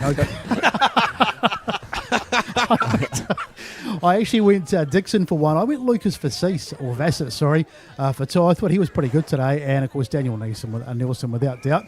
The Viking. Is that what they call him? Because that's what he looks like. Yeah, they do. Well, we've given it the Viking. Yeah, the Viking. He certainly does look like the Viking. He was outstanding today. Incredible game. Absolutely. Ben Warren-Smith, your 3-2-1. Yeah, outstanding, but I haven't given him best on ground. I've gone 1 vote to Kalkoski. I thought he was absolutely super. You always go different, don't you? I thought Leon was fantastic. I thought Tyson started well. I thought Halloran was brilliant for the Doggies as well. There was plenty of players that could have come into the 1 vote range. James Wilson as well. 2 votes I give to Daniel Nielsen. What a super game. It was entertaining without a doubt. He had to do a lot on his own, but I believe a 4-quarter performer today was Lachlan Dixon. The boys really got around him in the rooms as well. I don't know if you heard at the end, they went, "What do we reckon of Dicko? He's all right." And I just thought his game was superb today, just watching it from my angle. But, of course, the Vikings going to get it. We have no doubt. I agree. That's some good points. I've actually left him out to throw in Leon because I think he deserves a vote because he was really impressive across the afternoon. Did everything right. And then Hawkins and Nielsen for the 3 votes. I think by far he was outstanding. The big fella kicked the 6 goals and just did everything right. His attack on the footy was unbelievable. We're going to go to an ad break. Daniel Nielsen is our Sportsco Eastland Best on Ground, and Vermont are big winners out here at Cheong Park, 15-12 to 10-5. We'll be back for some scores around the grounds and wrap up on this Eastland Match of the Round contest. As Sarah opened her best friend Jackie's wedding invitation, she was overcome with a wave of emotion. While her two young boys wrestled on the floor, tears of happiness rolled down Sarah's cheeks as she saw the words she'd been longing to see. Please note, this wedding will be a child-free event.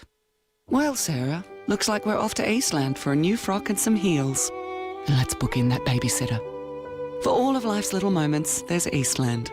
Eastland. Live real.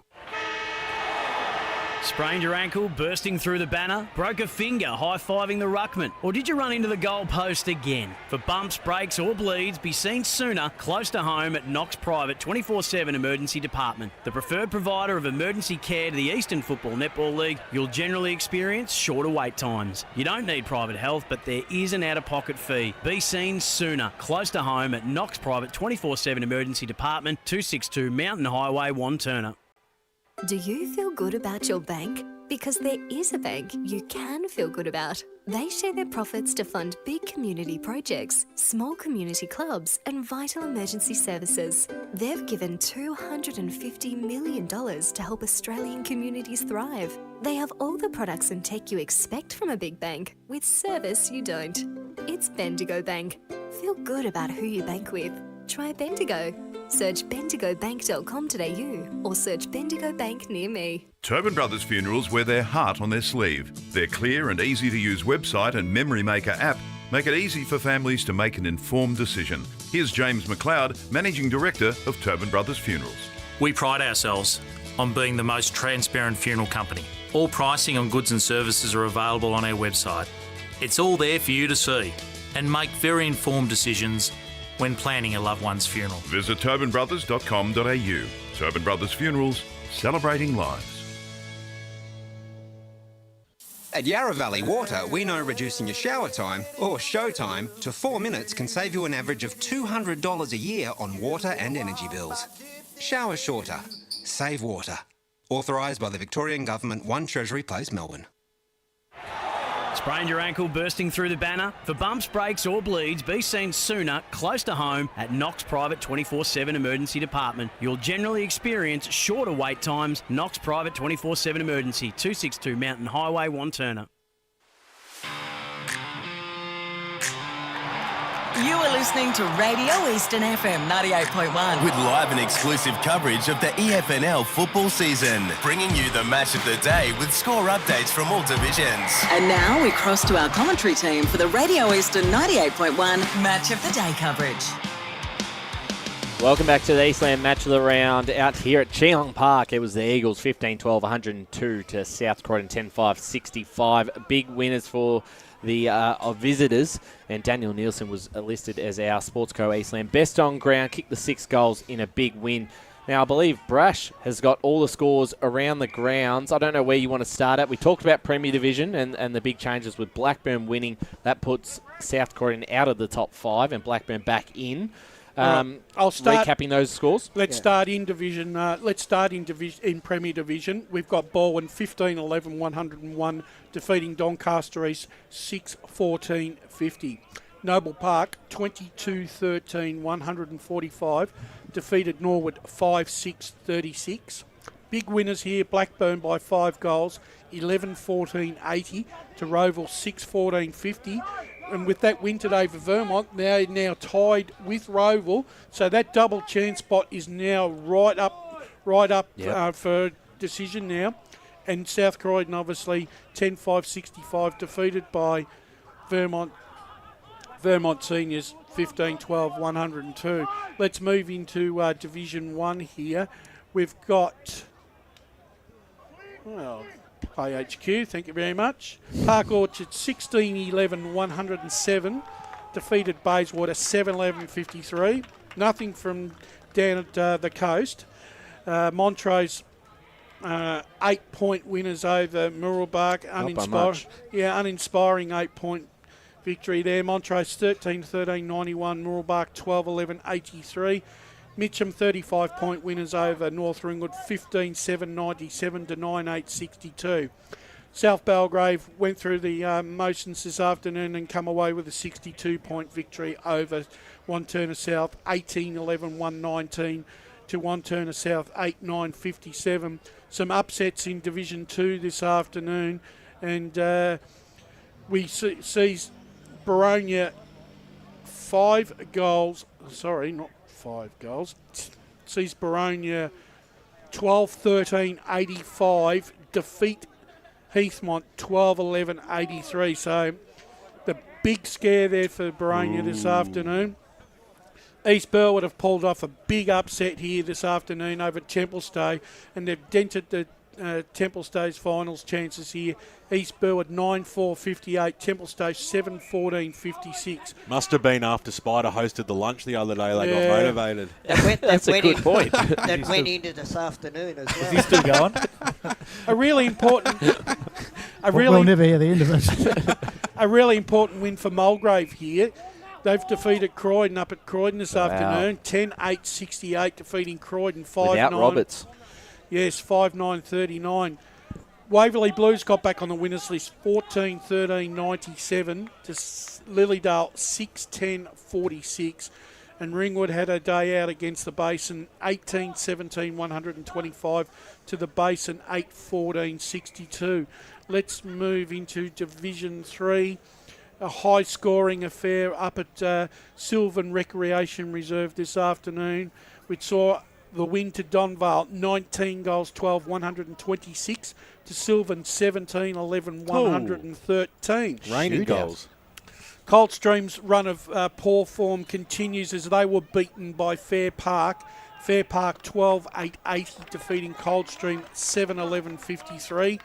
Knox continue and have probably solidified their third spot now, 9-7-61, defeating Ferntree Gully 5-6-36. Surrey Park victors again this afternoon by 81 points and probably could have been a lot more. They kicked 14 goals, 24, 108 to Oakley District 4-3-27. And here's a turn up for the books. Upper Gully have gone down to the blood bank this afternoon, and they have absolutely emulsified, I should say. Emulsified. Yeah, emulsified Warrandyte here. 30 goals, 12, 192 to Warrandyte 6-9-45. BWS is looking that word up now. We need to know. You could say they drew blood, couldn't you? Yeah, something like that. Put in a vat. And let's move into Division 4, and there's been some big results in Division 4 this afternoon. Nothing at this stage I can see from Croydon Hemlock. Emoliate. Yeah, to make soft or smooth. Yeah. That'll do. That'll go down with the angle of the dangle.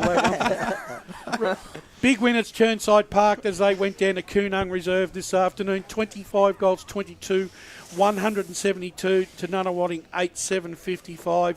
And Scoresby, they just keep rolling on this afternoon. They've taken out White Horse Pioneers by 85 points, 21-14, 140 to 8-7-55. And Ryan, I don't know if you've got anything. I have got Kilsyth, 13-9-87, defeated Croydon North 11-11-77. So just a 10-point win. Yeah, well, I think that we did say that Croydon would run close. We'll give them a plucky sort of run for their money, and so that's really the scores and where they are. Ray, time to jump off the White Horse ship. Well, I was just going to say, you said that they've taken White Horse out, they've taken Ray Baird out. Yeah, they certainly Ryan, have. you want to go through the ladders? Let's go through Division 3 because I think that's the most interesting one after today's results. Oakley lose percentage and they drop now to 83%, and both Upper Ferntree Gully and Fair Park now have a better percentage to them. Ferntree Gully are sitting at 79%, so you just about expect that they are probably out of the race. As long as Oakley District win next week, they're in. But now, if Upper Ferntree Gully or Fair Park, potentially it opens up the door. Who have they got next week, Brash? Having a look at the fixture in round 18.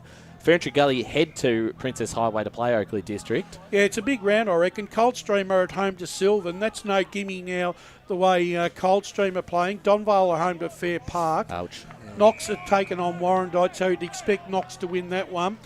Oakley Districts have got a difficult assignment against the Gully down at Princess Highway, and Upper Gully are at home to Surrey Park. So it's still likely Oakley will finish fifth, but it does at least create some intrigue. But it worries me though with Oakley that you know, they're going to go in at the 5th place side, but they look a long way even behind 4th position going into that first final. Let's go into, let's have a look at Division 4, Ryan, and I think really there probably isn't that much to talk about. It's basically Scoresby and Churnside, and I think, in all honesty, I think that these two probably deserve the right to play off in the grand final this year. I don't see any changes. I think they're clearly the best two sides in this competition, and I think once again they demonstrated that this afternoon. Obviously, Forest Hills had the bye, but Kilsyth with only a 10-point win against Croydon North End. I think that sort of really typifies. It tells where they're at. Where they're really at, and I think very much like South Croydon, Ray, I think Whitehorse have gone right off the boil. They certainly have, yep. Let's look into Division 2. Division 2, Ryan, the ladder obviously there's still a little bit to play out, but obviously Baronia will get the week off and can do as they please with a few rounds to go. Not sure about with Waverley Blues and Croydon winning today. Losing today, the games open up. We've got now Baronia 20 points ahead in top, but we've got 3 sides on 40 points, which is Croydon, Waverley Blues and Mulgrave. And Ringwood now slip into the top 5. They're on 36 and they're a game ahead now of Templestowe. That's a terrible loss. Yeah, with at least 7%. Brash, those 3 sides on 40 points, Croydon, Waverley and Mulgrave. Croydon, they've got a percentage, what is that there? 130. So the next one's 100, isn't it? Yeah, and Mulgrave 96. No, they won't catch those Croydon on percentage if it gets down to that. Ringwood, interestingly enough, are on 116. If they pull off a win and either one of those top 3 sides drop the game, they might go up the ladder a little bit to 3rd or 4th. Yep. Because of a superior percentage. So there's still a bit to play for there in Division 2. Division 1, well, basically all the sides that we all thought were going to win have won this afternoon. Park Orchard sit 3 games clear on top with 60 points. You've got Mitcham, South Belgrave on 48, 2 games ahead of Montrose and Beaconsfield, who make up the 5. Then there's 3 games back to Mooroolbark on 28 points. So basically, you would say here that the Division 1 ladder's pretty much settled. Good, yeah. And now with Premier Division, well, it took a really big turn today with both Vermont and Blackburn winning, and which now sees Balwyn on 48 points along with East Ringwood, who have still got that game pending at the moment, but Roval and Vermont now sit on 40 points each with a 16 percentage point gap between Roval and Vermont. Roval 131, Vermont 115. Blackburn with a superior percentage of 150 are now on 36 points, which leaves South Croydon on 36 and their percentage is 104. So that's a big percentage there between Blackburn and South Croydon. That could be worth about 2 games, right? Yeah, it certainly could. So that might be. So it's not yet. They're still in the hunt, but they've got to now pull off an upset against Balwyn to make it. But and then, if we look at next week's fixtures in Premier, Balwyn are at home to South Croydon. Blackburn are at home to Noble Park. So that's anyone's game. That one, I reckon. It is now. Park and Blackburn. Norwood are at home to East Ringwood. Roval. Wrap it up, baby. Okay, over to you. Oh, jeez. I just got carried away there. Ryan, take us out. We can continue tomorrow in the podcast weekend recovery, but that's it for us out at Cheong Park. Ben Warren-Smith, it was great to have you back in the calling chair this afternoon out at Cheong Park. Thanks, mate. Great day. Absolutely. That first half was very entertaining before Vermont got away. Wayne Brasher, as always, in the special chairs comment. Thank you very much. Enjoyed the afternoon. Ray Baird also sitting next to him. Yeah, no, thanks. A great game of football. Certainly right. Paul Uconi, Stats Centre, doing the women's game. He's doing a bit of everything. Yep, thank you. It was a great first half, and it was a great game. Yeah, certainly right. Very impressive from Vermont. And Brett Beston on the boundary, doing a great job. He's doing it right in solo there for this afternoon. Always a pleasure to have your company across the afternoon. Thanks, mate. Yeah, well done to Vermont. Absolutely. And Lee Green, LKLM Megan Green up doing the camera work as well for LKLM Media. Kate Green as well with the women's competition. We're going to round things out here at Cheong Park. It is Vermont 15-12, 102 walking away. Big winners over South Croydon 10-5, 65 in the Eastland match of the round. Thanks for joining us.